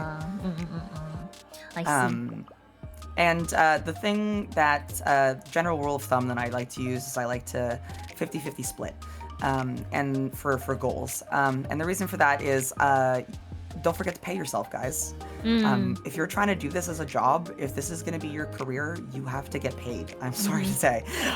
So let's use an example. So I need a webcam, right? My webcam is $100. And I need a webcam for hand cam streams, right? Now, am I going to market this webcam as $100 streamer gets webcam? Or am I going to market this as $200 Gunpla hand cam stream? Gunpla hand cam stream, please. Eggie, please. What sounds Gunpla. more right? Exactly. Gunpla. What sounds more interesting to you? I want to see as a Eggie's viewer? hands and Gunpla. Right. What sounds more interesting to you as a viewer? Gunpla hand cam stream sounds Yeah. way more interesting than webcam, right? Yeah. So that's why you want You want to word it. you want to give something to your audience in return for them helping you. Ahoy! And that thing that you give in return for them helping you needs to be like valuable to them. You know, it needs to matter, right? And something like that does matter to people. You know what I mean? Yes. So I think that's a great way to like you're not like you're not hiding your goals, but you're like making your goals more palatable to your audience. You're marketing your goals. You're marketing yourself is what you are. And the reason I say 200, the reason I say 50-50 split is because you need to think of there's different costs involved. It's not straight up just $100, right? There's PayPal fees, there's shipping, there's conversion rates for money, right? There's so many factors to keep in mind.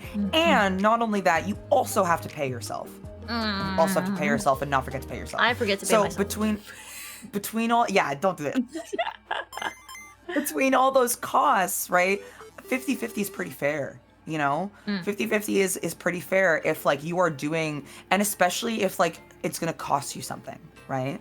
So like if something is costing you something, make sure it's only costing you like half, right? So like make sure it's not costing you much, right? So if, like for example, one of my things is signed print for anyone who donates over $50. But with that, the reason I did $50, a print is not going to cost $50, 100%. But then I have to sign it, put it in bubble wrap, mail it, etc., etc., etc., right? So there's so many options that I have to keep in mind, right? When it comes to that kind of redeem. So just, you know, be aware of that. So true. Now that I'm thinking about it, one of the things that Savvy asked me was, can you put, or is it Savvy? No, it was someone else. It was, can you put the Natsunamivt model back on the subathon goal? I'm like, that's a whole model though. That's gonna cost a lot. So like, that's gonna have to be like a really super high redeem amount. Yeah, because like you gotta subathon keep in amount. mind, right? Yeah, you gotta keep in mind, you gotta pay yourself, like all that stuff, right? Yeah. And I understand, like, if it's a model, like, and you don't want to do, like, literally double, like, sure, I understand that. That's fine. But, like, if it's something literally tangible, right, then that's a bit different, right? Like, if it's something like a webcam that you can actively use and make a stream out of right away, then why not do that? Why not If I milk it, right? right. If I end up getting a full body cat model before I get on my own original full body dog model. I'm gonna cry. That'd be really funny. No. But Eggie, you're doing a subathon, donathon right now? Donathon, yeah, donathon. Because that's another thing to keep in mind, right? If you're doing a subathon, remember you only get paid half of those subs. Right. Remember that. Yes. Depending on your split, right? Depending on if you're partnered, etc., right? Yeah. Or if you have plus. Right? So keep that in mind as well. Yeah, I have a donathon going on. We're trying to raise money for the rest of this model to be finished, actually, because she's not done. She's peeled at the moment, as I say. So this is her without toggles. It's for I actually asked my rig artist to export her for me early, just so I could do a secret project that I'm working on really quick. It's a recording for a project. She's not done, but to finish her, we need to finish the donathon. So yeah, we are doing a donathon right now. We are more than halfway. Let's go! Let's go! Yeah, we're like 3/4. We're like 3/4 there. So I'm Gosh. really hyped. So yeah, if you guys want to see a weird goblin moth lady, swing on by. Let's go! Let's go! Be sure to check out Eggie, you guys. She's helped a lot of us and a lot of VTubers and would-be VTubers as we are presenting I'm this. trying. Let's go. This is my 24-hour donathon. I did just for 24 hours and we hit all the way down to I think Greg's doing a stream. So within 24 hours, it was really crazy. Zealous Big Champ down there. Let's go. Heck yeah. I was also gonna say reverse subathons are also a thing. Reverse subathon? A reverse subathon. So reverse subathon is when you pay the streamer to go offline. So you start the timer at like 72 hours, and you say, "I will not leave this chair until you give me money." Oh, I've never seen that before. Yeah, it's a really creative. Way to do a subathon. I've seen it a couple times, and I'm kind of interested. It seems fun. But yeah, it is a thing. It is a thing. I think Lulu did a reverse subathon, and I think she got down to like 3 minutes in like a day. Like it was crazy. Like, but yeah, like it happens, right? Sometimes you'll be streaming for a long time, and it doesn't have to be all at once, right? It doesn't have to be 72 hours like straight, right? I'm talking about like split up, right? Overall, yeah. It's just like the amount of time. It's the same thing as normal subathon. It's just the counter's going backwards, right? Long now. Yeah. Counting backwards as in it's going. Counting backwards is like as in like you would put a fixed amount on the timer, so say 72 hours, right? So I will because the subs every day. Right, so the subs take time off the timer. Yeah, instead of adding on to the timer. Exactly. Make me sleep. And yeah, punishment wheel I've seen them with too. Yeah, I've seen them be done with punishment wheel. Oh my gosh. Sometimes they say beat the game before the stream ends. Yeah, and people keep donating, so you have behavior. less and less time. Yeah, that's really fun too. Yeah, I've seen that too. There's so many fun, creative ways you can do donathons. So. Yeah, users donker. Different ideas for event streams. Like I look at a lot of people's different goals and redeems and how much they set their goals and see how it would go for me. Also checking out the size of your community and comparing it to other VTubers and see what numbers they're putting out, because you don't know, right, how much realistically you might be able to get according to your community size, right? Check out like how much you already get right now, and then see if it's realistic also. So I think for like a first event stream that you have, you might want to shoot a little bit lower, because you might have a smaller community as well. Yeah, and that's fair because you're still growing. Exactly. Yeah, and you know, you don't have to reach all the goals either, and just as long as you're having fun with it and having fun with chat, you know. Exactly. And that's the most important thing, yeah. But also, these events really help the streamer out for whatever goals that they need to do. So we're all super appreciative as well for all of our community members who come by and support. So, and especially since Eggie wants to go full-time, and I also am looking into going full-time too. That would be awesome. One day. Yeah. Definitely, I do a lot of research for these. Yeah. Sponsorship and affiliation. Sponsorship. Sponsorship. So sponsorships and affiliation are when a company provides you with some sort of compensation in exchange for obviously advertising their product or their brand in some way. And they're a great way to break into a more professional, thank you for the follow. space of content creation.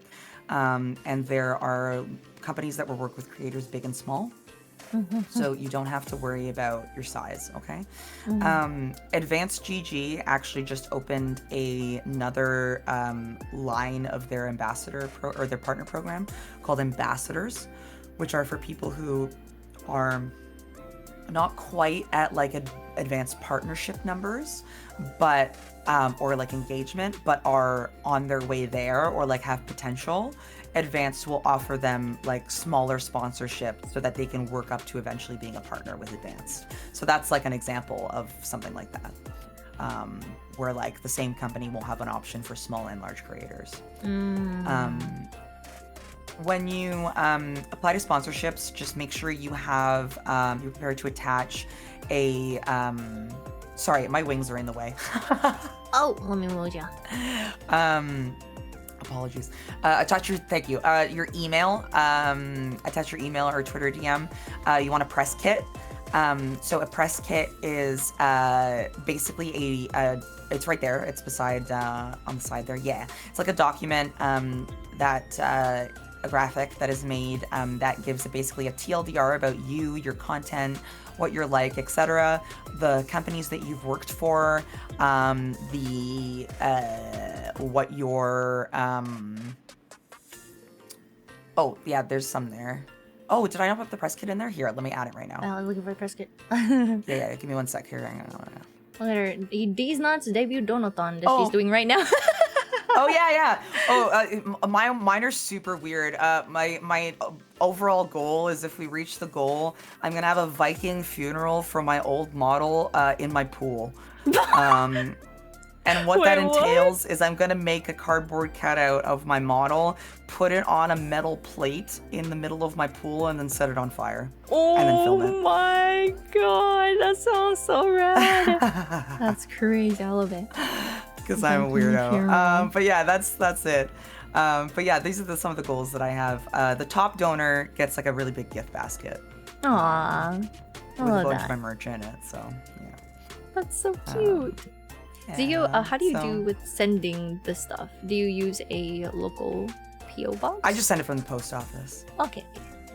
Yeah, I just go to the post office. I don't send it like from my house or anything. I just Yay, Pog. Very nice. Well, you can see her example ideas here. Yeah, I have Dark Souls with Spicy, Cooking Stream, Punishment Wheel, the usual. Cursed fanfiction reading. I was told that wrestling fanfiction exists and told to read it, so here we go. Oh my god. But yeah.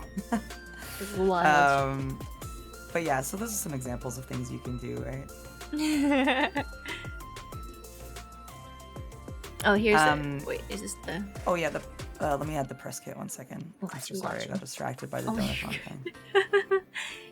thing. Oh, it's in the folder as well, actually. It is, okay. In the VTuber stuff folder. That's true. In the example graphics.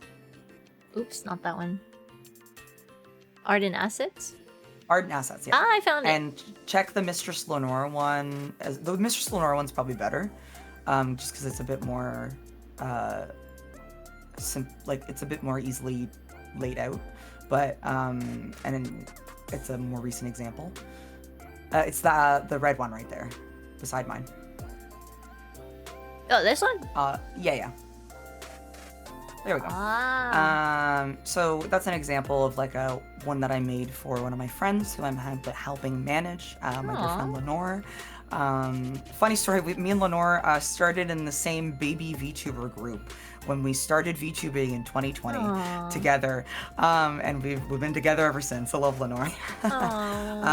But yeah, so I made her this press pack, and this is just something that you would include in your press kit, right? So you would make a Google folder with all of your commercial art, all of your logos, this press kit, and an example of like your what's it called? Sponsorship letter. An example of your sponsorship letter. And you would just put that all in a Google folder, and then when you go apply to a sponsorship, you would add that link along with your link tree or whatever at the end of your email, or the end of your sponsorship letter, and then bada bing bada boom, you're done. Bada boom, bada boom. You have it Bada already. bing, bada boom.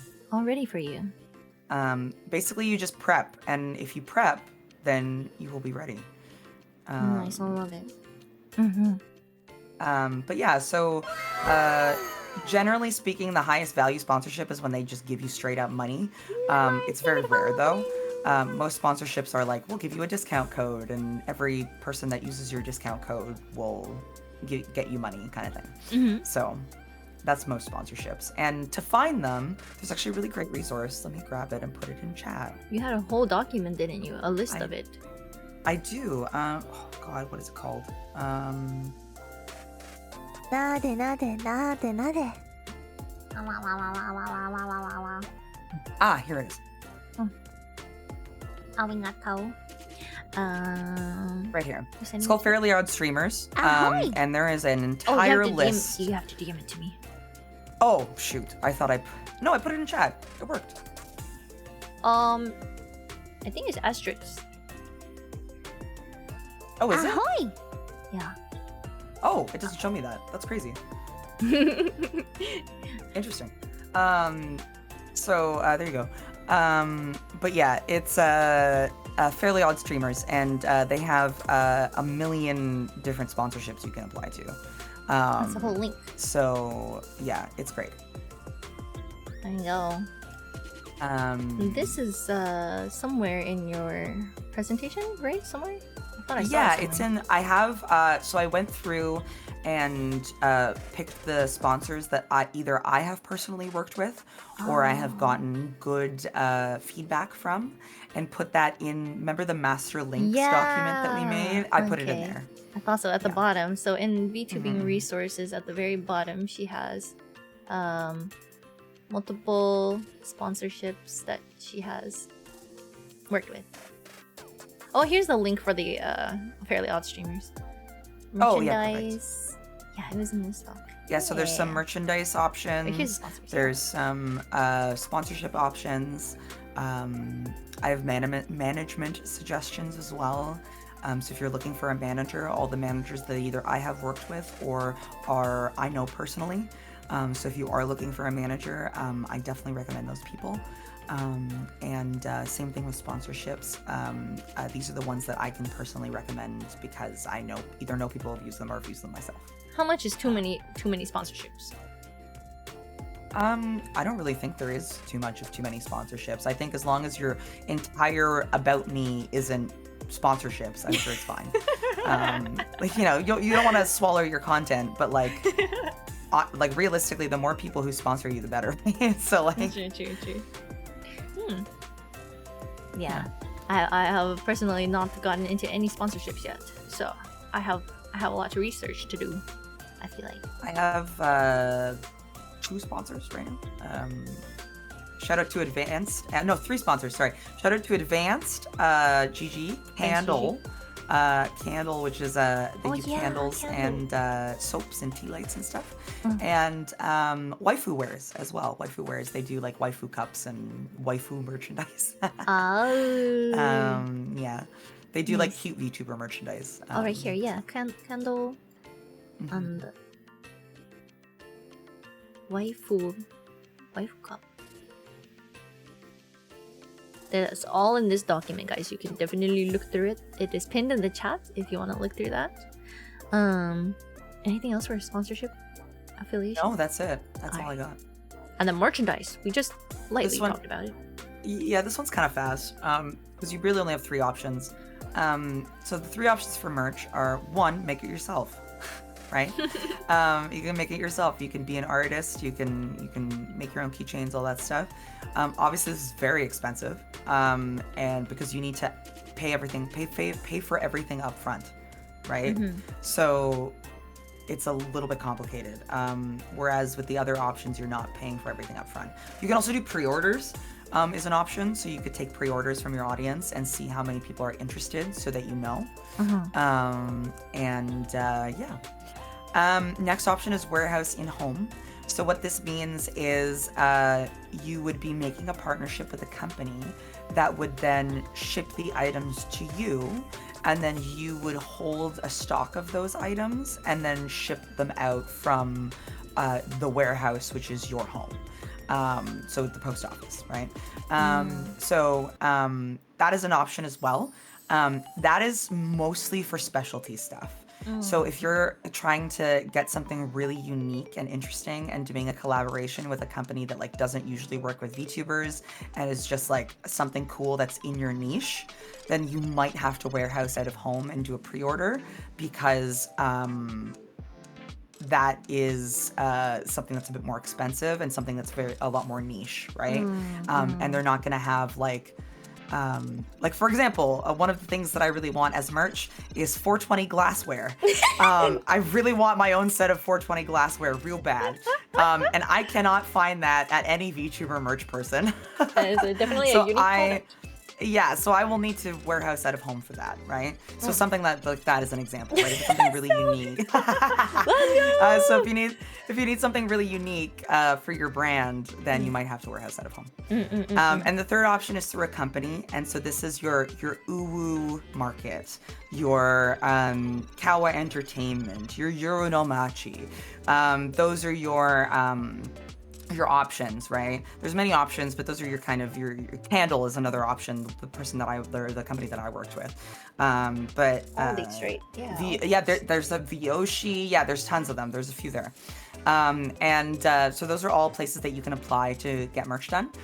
There are companies that will work with any size, but you do have to be, to a certain point marketable, right? So you have to be marketable enough for them to be willing to invest in you, because how these work is that it's no cost to you generally, other than sometimes they ask you for commercial art.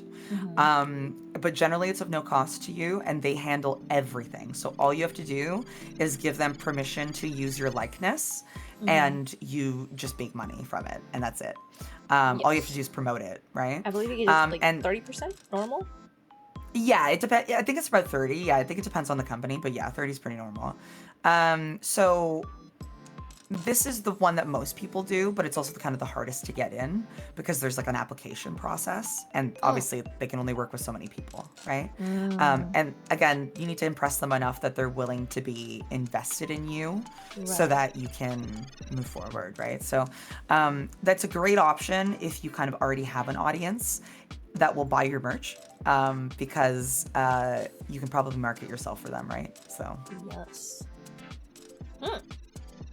Yeah, so those are some options. Those are some ideas. Do you have merch? I do. I have candles.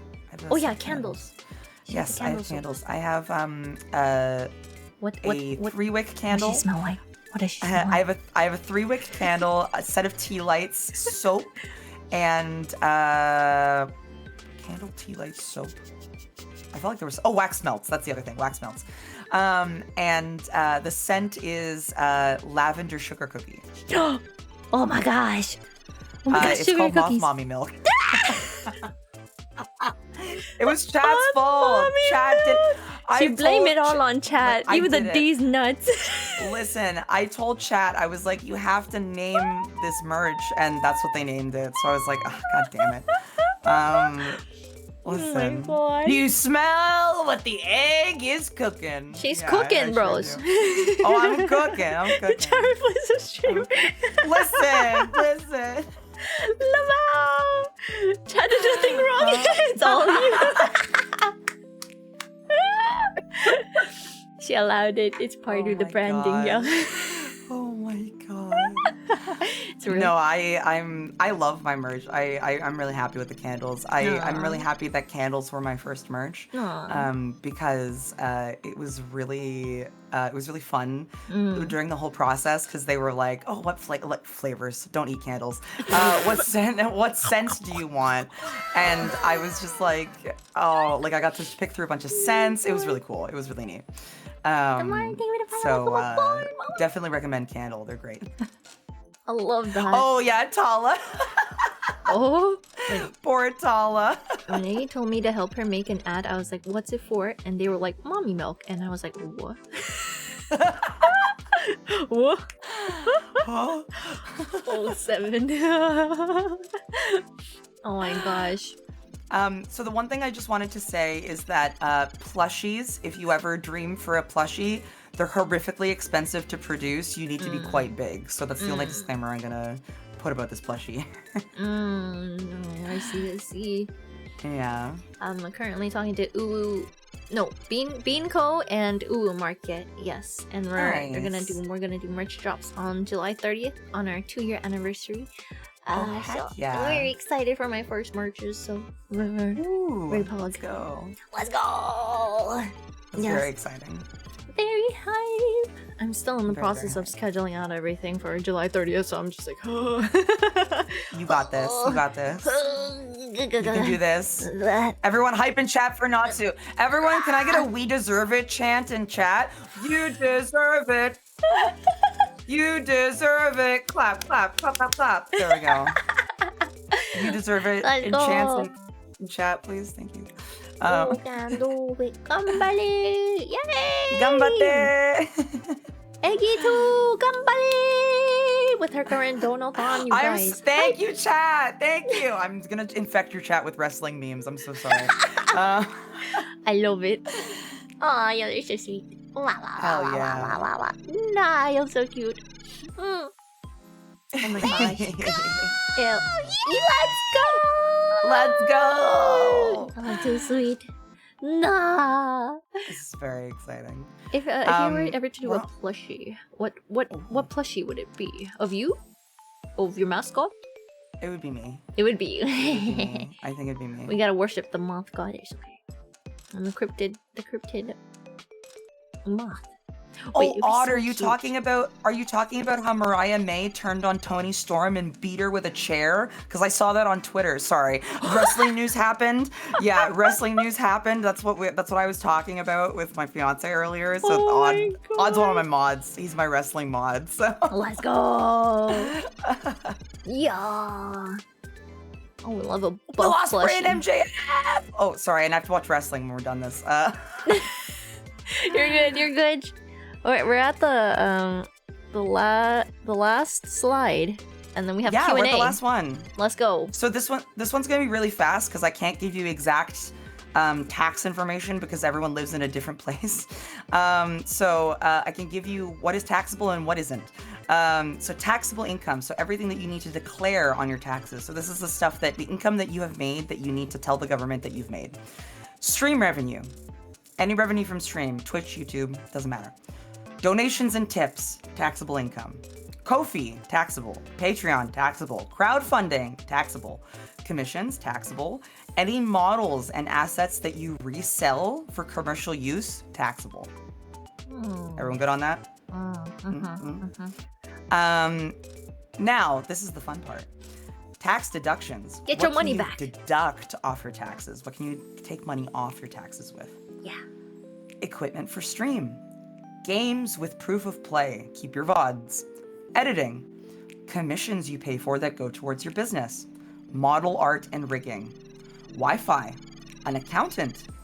Agents and contractors, which means any of your staff, managers, writers, etc. Anyone you pay as staff, you can write off on your taxes. Because now, mind you, doing this requires registering yourself as an independent. It depends on where you are, but in Canada, it's oh my god, I'm forgetting the name. But it's like a independent business, basically. You're marking yourself as an independent business, and in Ontario, it's like $50. It's not expensive, and you will make so much money back on your taxes. Because realistically, think about how much you make on VTubing and think about how much you spend. Which one of those is more? Spend. Spend. Which means you can get more deductions than what you have spent. Does that make sense? Yes. Because I Right? spent so much money. And I just get some money Exactly. back. If you spend a lot of money, you'll have a lot of deductions because you can get those taxes back, right? Get my money back. That's a lot of deductions. Exactly. You will benefit if you do your taxes. I did my taxes last year for VTubing, and I obviously did my taxes properly like I normally do. And just from VTubing, I got a over $1,000 tax return. I think on Twitch also you get tax forms on your account. You so do. you just print that and file that in. Well, I had never done deductions before, so is there a different form for that? No, so deductions you have to, it depends on how you do your taxes. So if you do them through like TurboTax or whatever, like online website or whatever, there will be like a section that says like business deductions or whatever when you register as a business, right? But you have to register as a business first. Like you have to register yourself as a business. And once you've registered as a business, then you can start claiming business expenses, if that makes sense. But I pay for taxes without registering as a business. Right, so that's it. So you That's can't fine. deduct anything if you Oh, do that. okay. So you have to register in Right. order to deduct. Yeah, exactly. Because it's not a business expense if you don't have a business. Right? They're just paying Can't be a regular business taxes. yeah, you're just paying taxes for no reason is what I'm saying. No! I lost so much money. Because you have to pay your taxes, right? That's obviously mandatory. yeah. But you don't have. They're not going to tell you that you can get deductions, right? Because they don't have to tell you that. That's taking money from them. Why would they tell you that, right? Exactly. So yeah, that's basically the TLDR with taxes. Check your tax laws. Check your local tax laws. There's going to be different per region. Finance spreadsheets included in the folder. So mark all your expenses. And I highly recommend looking for, if you can, an accountant that is used to working with small businesses. It doesn't have to be a VTuber or streamer, because we live in the world of post-COVID. Most businesses nowadays are online as well, so most accountants already know how to work with online businesses.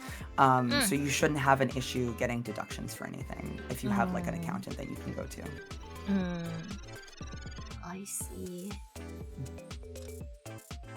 That's something I'll have to look into. Yeah, I don't do my own taxes. I cannot. I do not have math brain. I am fully 100% creative goblin brain. I did not get the math brain cell. Yeah, it's me as well. I don't. Yeah, I didn't get the math brain cell. So I just, yeah, I just hired an accountant. Totally based understandable. think that's As the a last slide. business, you pay different taxes than normal people, or is the same in the US? You pay your regular taxes and your business taxes. Yeah, there is a business tax, but like it shouldn't, like I don't, like my, like I was saying, like my deductions end up way more than what I would be paying like on, like for extra taxes, you know what I'm saying? Like, yes, you're registering as a business, so it'll cost you more, but if you are spending a lot on your business, it's worth it, right? Yeah. Taxes are a nightmare, real. So that is the last part. So, yippee! Yay! Let's Yippee! go! We made it! 5 hours, 5 hours later, is crazy. baby! We're like, maybe it'll be 2 hours, 2 or 3 hours. 5 hours. I am so sorry. No, I'm don't apologize. So It is sorry. really good, Ahoy! and we had a lot more to say this time around. And I feel like it's because we're a lot more comfortable with doing it the second time around. You got a lot more information, Yeah. and we have a lot of chat here, asking a lot of questions as well. So I think that's really awesome, and that we can learn a lot Exactly. together. Oh So- no, my mods in chat yelling at me for not taking a break. Yeah. When was the last time I had a break? Like 3 hours ago. Sheesh. And Eggie was like, maybe I'll stream after this. Maybe. No, I was like, no, what? No, Not me and anymore. Otter are gonna hop in chat and we're gonna watch wrestling. That's Let's what go. we're Let's go. gonna do after this. Yes, you should rest. I'm glad. So if there are any Q&A questions you'd like to give, also drink water too, Eggie. Oh, drink water. Yes, please. Questions about part 1 or part 2? Yeah, anything, really anything. Anything? In the meantime, I guess I'll say my thank yous. Thank you so much for having me. I loved this. This is amazing. I really appreciated being able to give my 2 cents and help people ideally. So thank you all from the bottom of my heart. I love all of you. Thank you so much. Thank you, Eggie. Thank you so much for this opportunity and for reaching out to me and for inviting me to Yeticon and for helping me. Of course. Like, oh, I am so grateful, and then Oh my I'm God, just of learning so course. much too. So. Thank you so You're like much. the sweetest. You're like the sweetest person ever. Thank you so much. It's been lovely. It's been lovely. I've been having a blast too. Oh my gosh. Yes, very informative stream. And Eggie has so much more information coming, so... Oh yeah, it's true. It's on the way. It's on the way. Oh, yeah. Sorry, someone said I believe in chat. I believe in Joe Hendry. Clap, clap. Anyway, sorry. I'm doing... Okay, so there's a meme. I'll say this really, really quickly while we're wrapping up here. There's a funny wrestler named Joe Hendry, and he has this very catchy song that goes... say his name and he appears. I believe in Joe Hendry. Clap, clap, right? And the whole meme is that if you say his name, he'll appear. So I've been posting day 1 since I say Joe Hendry's name and he doesn't appear, right? And I've been posting day 2 since I, like, et cetera, et cetera. So I've been doing it every day. That's so Because I funny. want to see how long it takes I was for the wondering about algorithm to lead me to Joe Hendry. Oh, I love that. I was like, there's some kind of man. inside joke going on here, but I had this to. tweet. I'm so sorry. It was for my chat. I had to. No, you're good. Don't apologize. Rah, rah, rah. Oh my gosh. Yeah. Let's see. Do we have any questions? Am I a VTuber now? Yes. Yes. Am I the learning tree Eggie Lefalena? Is that what's going on here? Oh my gosh. The learning tree. The giving Am I tree, the the learning learning tree, yes. The giving learning tree. I love you, Tala. Yes. I love you, Tala. Oh my god. precious. Yes, we love you, Tala. We love you too, Tala. Oh, Kevin says, thank you both so Last much for chance sharing for all questions, this. everyone. Wonderful stream, many learns. Wonderful, very Of wonderful. course. Thank you all for having me. I'm sorry that I'm an absolute goblin and a weirdo, but I hope that you enjoyed my energy. Yes. And for the record, I'm always like this. This is how I am in person as well. Like in person, this is how I am behind the scenes. I'm just like this. This is just me. So if you enjoy it, you'll get a lot more of it. Let's a lot more of go. Don't forget to check out Eggie for if you really enjoy this. She's writing up 23 pages.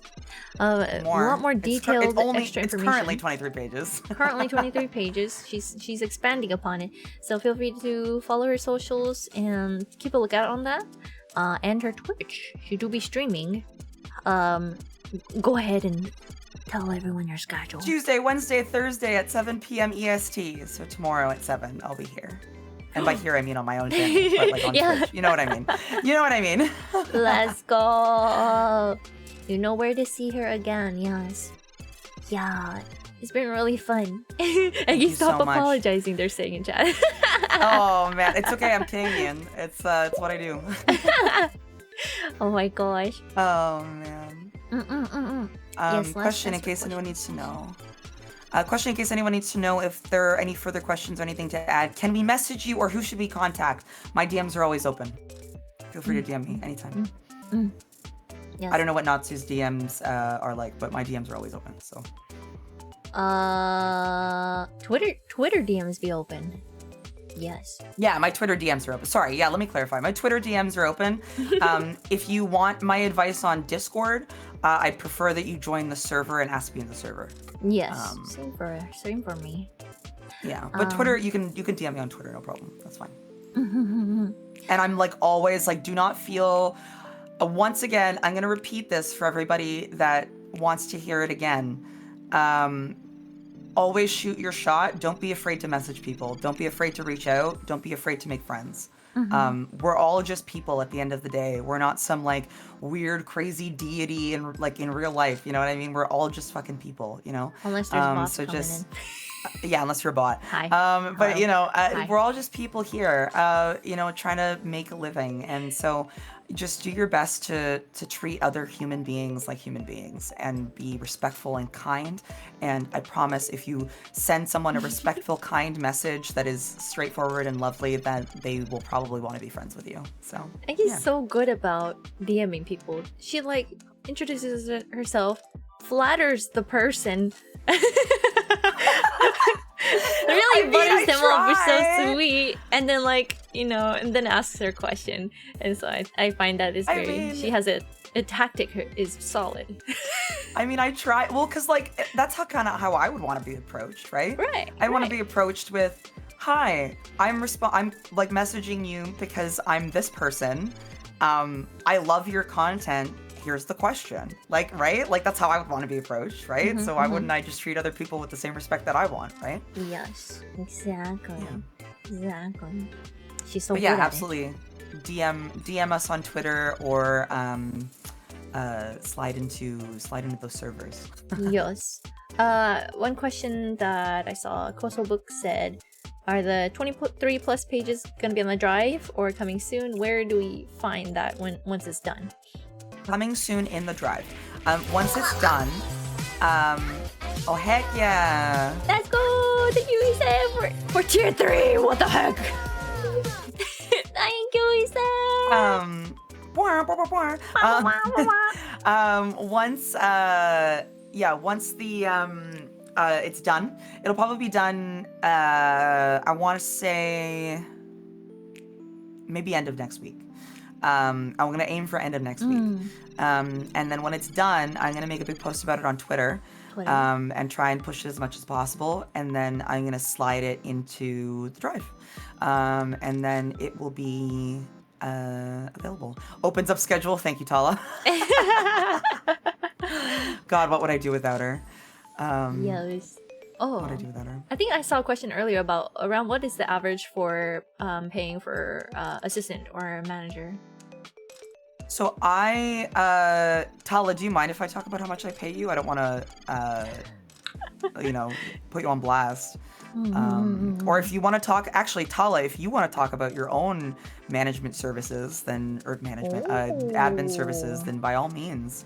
Not at all. Okay. So I pay Tala by the hour per 2 weeks. So how it works is that we have an agreement that I will probably need approximately, let's say 3 hours of work per week from her.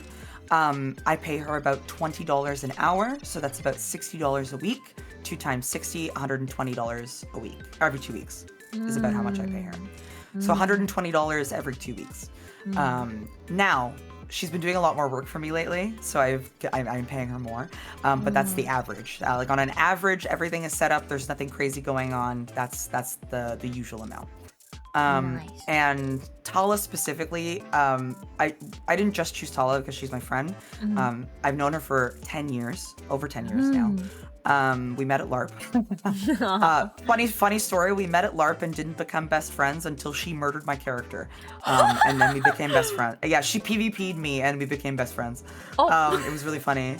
That's a story for another time. Oh my god, that's great. But yeah, so Tala, I've known Tala for 10 years, and she has a literal admin degree. Like she is a business administrator as a degree. Sheesh. So that is her literal job. So she is the literal professional admin. So if you need someone to assist you and you have the funds, she is absolutely available. She is incredible. You're not stealing her from me. She has the time. Like, please give her money. She's so amazing. And same with Sakari. Sakari also is incredible. Sakari's just been on vacation, so I haven't been giving her as much work. But Sakari is amazing, and I love her so much. And she's amazing, and she also does admin work as well, and she made my Discord and everything, so please check out Sakari_VT. Everything's on my credits, so if you need to know who these people are, they're on my credits. So to get it more descriptive, what types of work do you ask them to do for those periods of time? Oh yeah, so Tala does thumbnails. She drafts me Twitter posts. She keeps track of my schedule. She reminds me of things. So in the morning, she sends me a message like, "This is what you have to do today." if I need something, or like I need to like work out an idea or something, like, and it's not like a bother Lulu kind of matter, but it's like I need another brain to pick, then I message Tala, right? Stuff like that. So it's really, really helpful for me because it basically takes all of the stuff, like it's small stuff and stuff that I could do myself, but it all adds up, right? Right. It all adds up. Making all of these graphics, making thumbnails, making Twitter posts. Yeah, there we go. Graphics, scheduling, calendar management, writings, sitting in meetings to take notes. She sits in my management meetings and takes notes for me. She manages my mods with Sakari as well. So her and Sakari are the ones that manage the mods. They're an agile. Yeah, like she does so many things for me, and is like an absolutely like irreplaceable resource. So like, if you need someone to help you delegate, then yeah, absolutely is a good idea. Oh, people are in agile. Yeah. Let me out. Ah! Oh, wait. Ah! Wait for agile. No.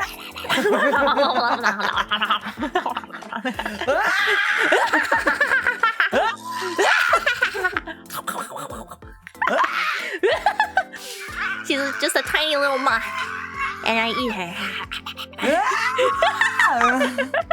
They're like, what did we come back to? Oh my gosh.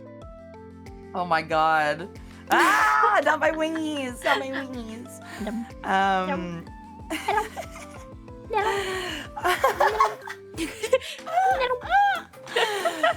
She looks so delicious. Look at her colors. It's true. I look like a little lollipop or something. It's true. But yeah, TLDR, Tala and Sakari are POG. If anyone needs assistance, please go bother them. Tala also does graphics as well. So yeah, like if you need individual graphics for like subathons or whatever, then that's good. Getting sprayed! Holly's getting sprayed. Oh man. Oh my god. But yeah, so big shout outs to all of my staff for making this all possible. Thank you so much. Yes. When we come back from the ads, I have a question about. We're not back? Oh, we have like 20 more seconds. Oh, I thought we were back. You're good. You're good. Because some people came back, right? So I was confused. True. 9, 8, 7, 6. They're all coming back now. Oh, here we go. I guess, what is the difference between assistant and then manager Lulu? Krill Meow Lucian. Yeah. So the difference between an assistant and a manager, and so this gets, I find this gets confused in the VTuber community a lot. A lot of people say they offer management services when in reality, all they're doing is being an assistant. The difference between a manager and a assistant is a manager is someone who is like managing your content.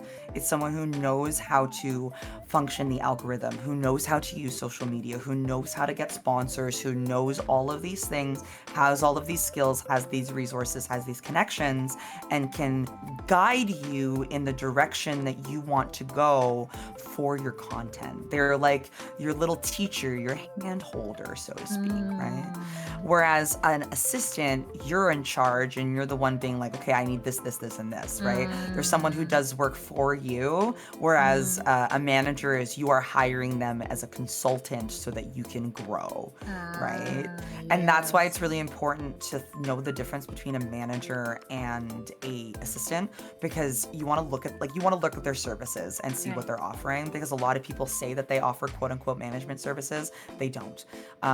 They really don't. I've had really bad luck with managers. I've had not a good experience. That's why I have a specific, I have 3 people that I recommend for management at this time. And it's Frisia Management, which is Lucky Bear Girl, her management services.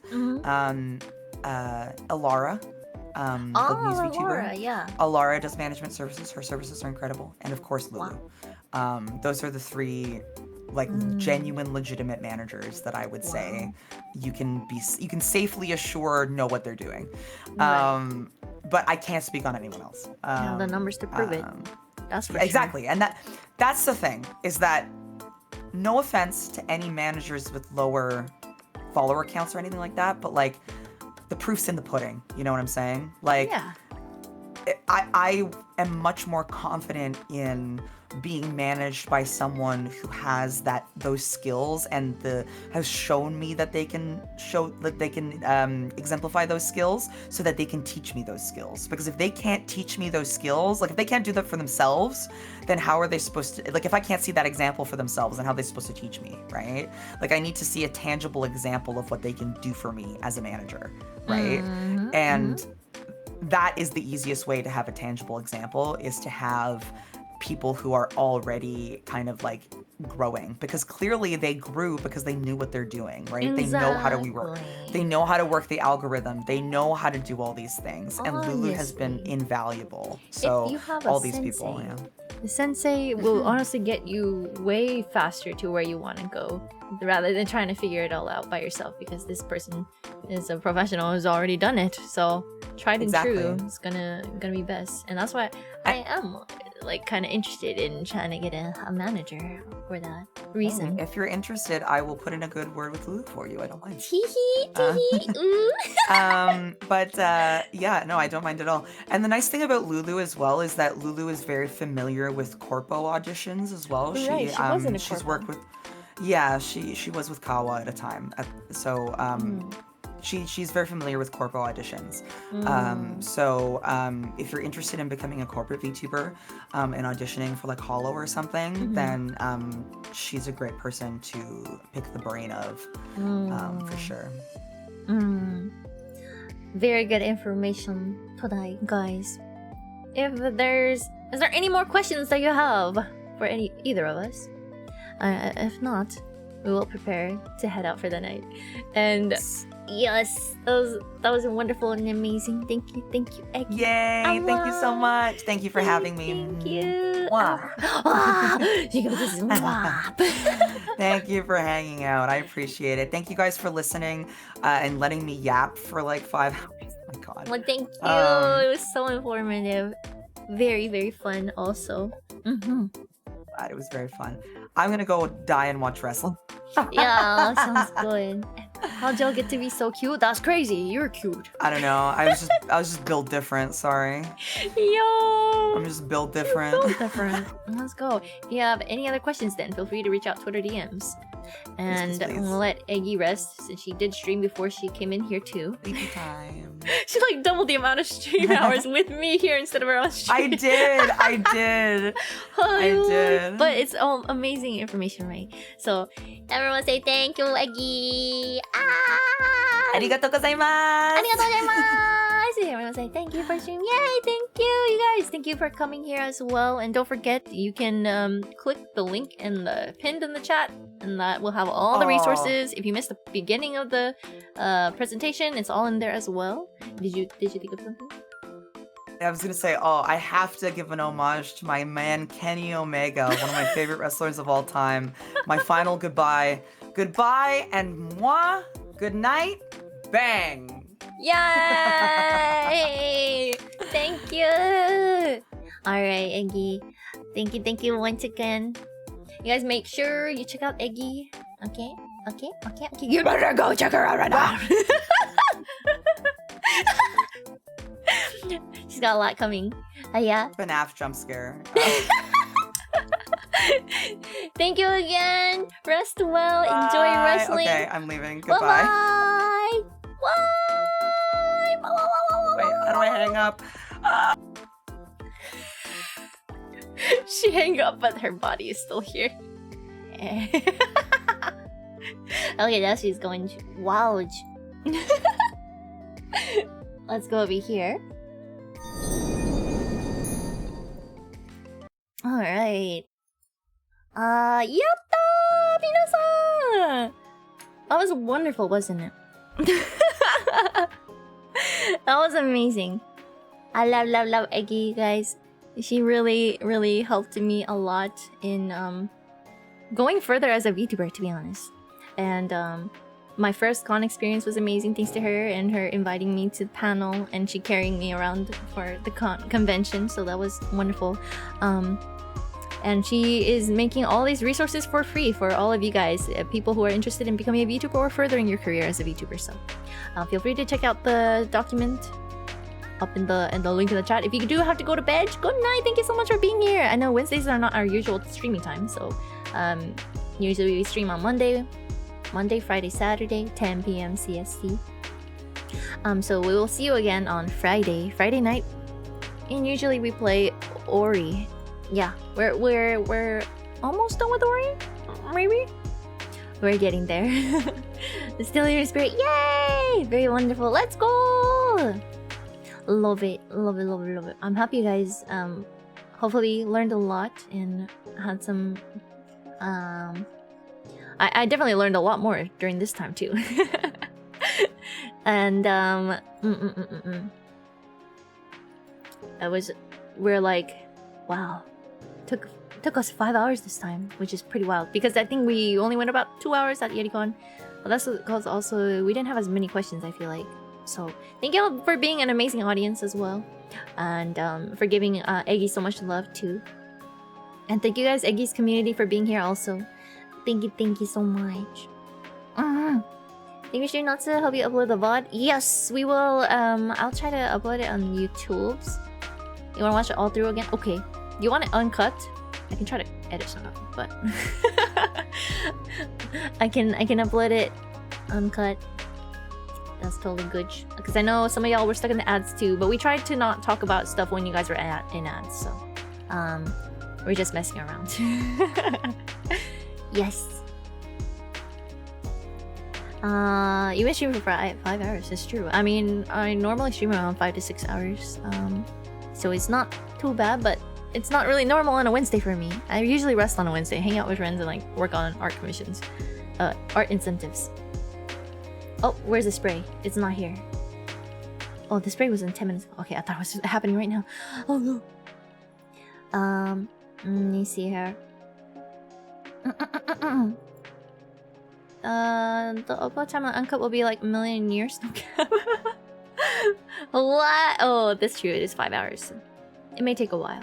I'll let you guys know. It'll be posted, and the notification will appear on the YouTube channel and Discord, or you can subscribe on our YouTube, where I make content, song covers, meme clips, VODs.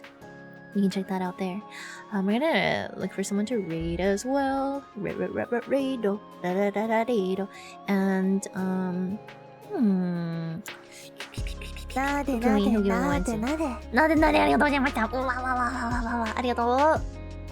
in 8K, it's crazy. I mean, we can try. Asai, thank you. Oh yeah, my SFX was really low. Here we go. I raised it back up.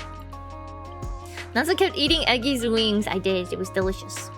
She tastes like lavender sugar and mommy milk. That's what the name of it was called for her candle merch. Yes. Thank you, Spectral. I have water. Drink water.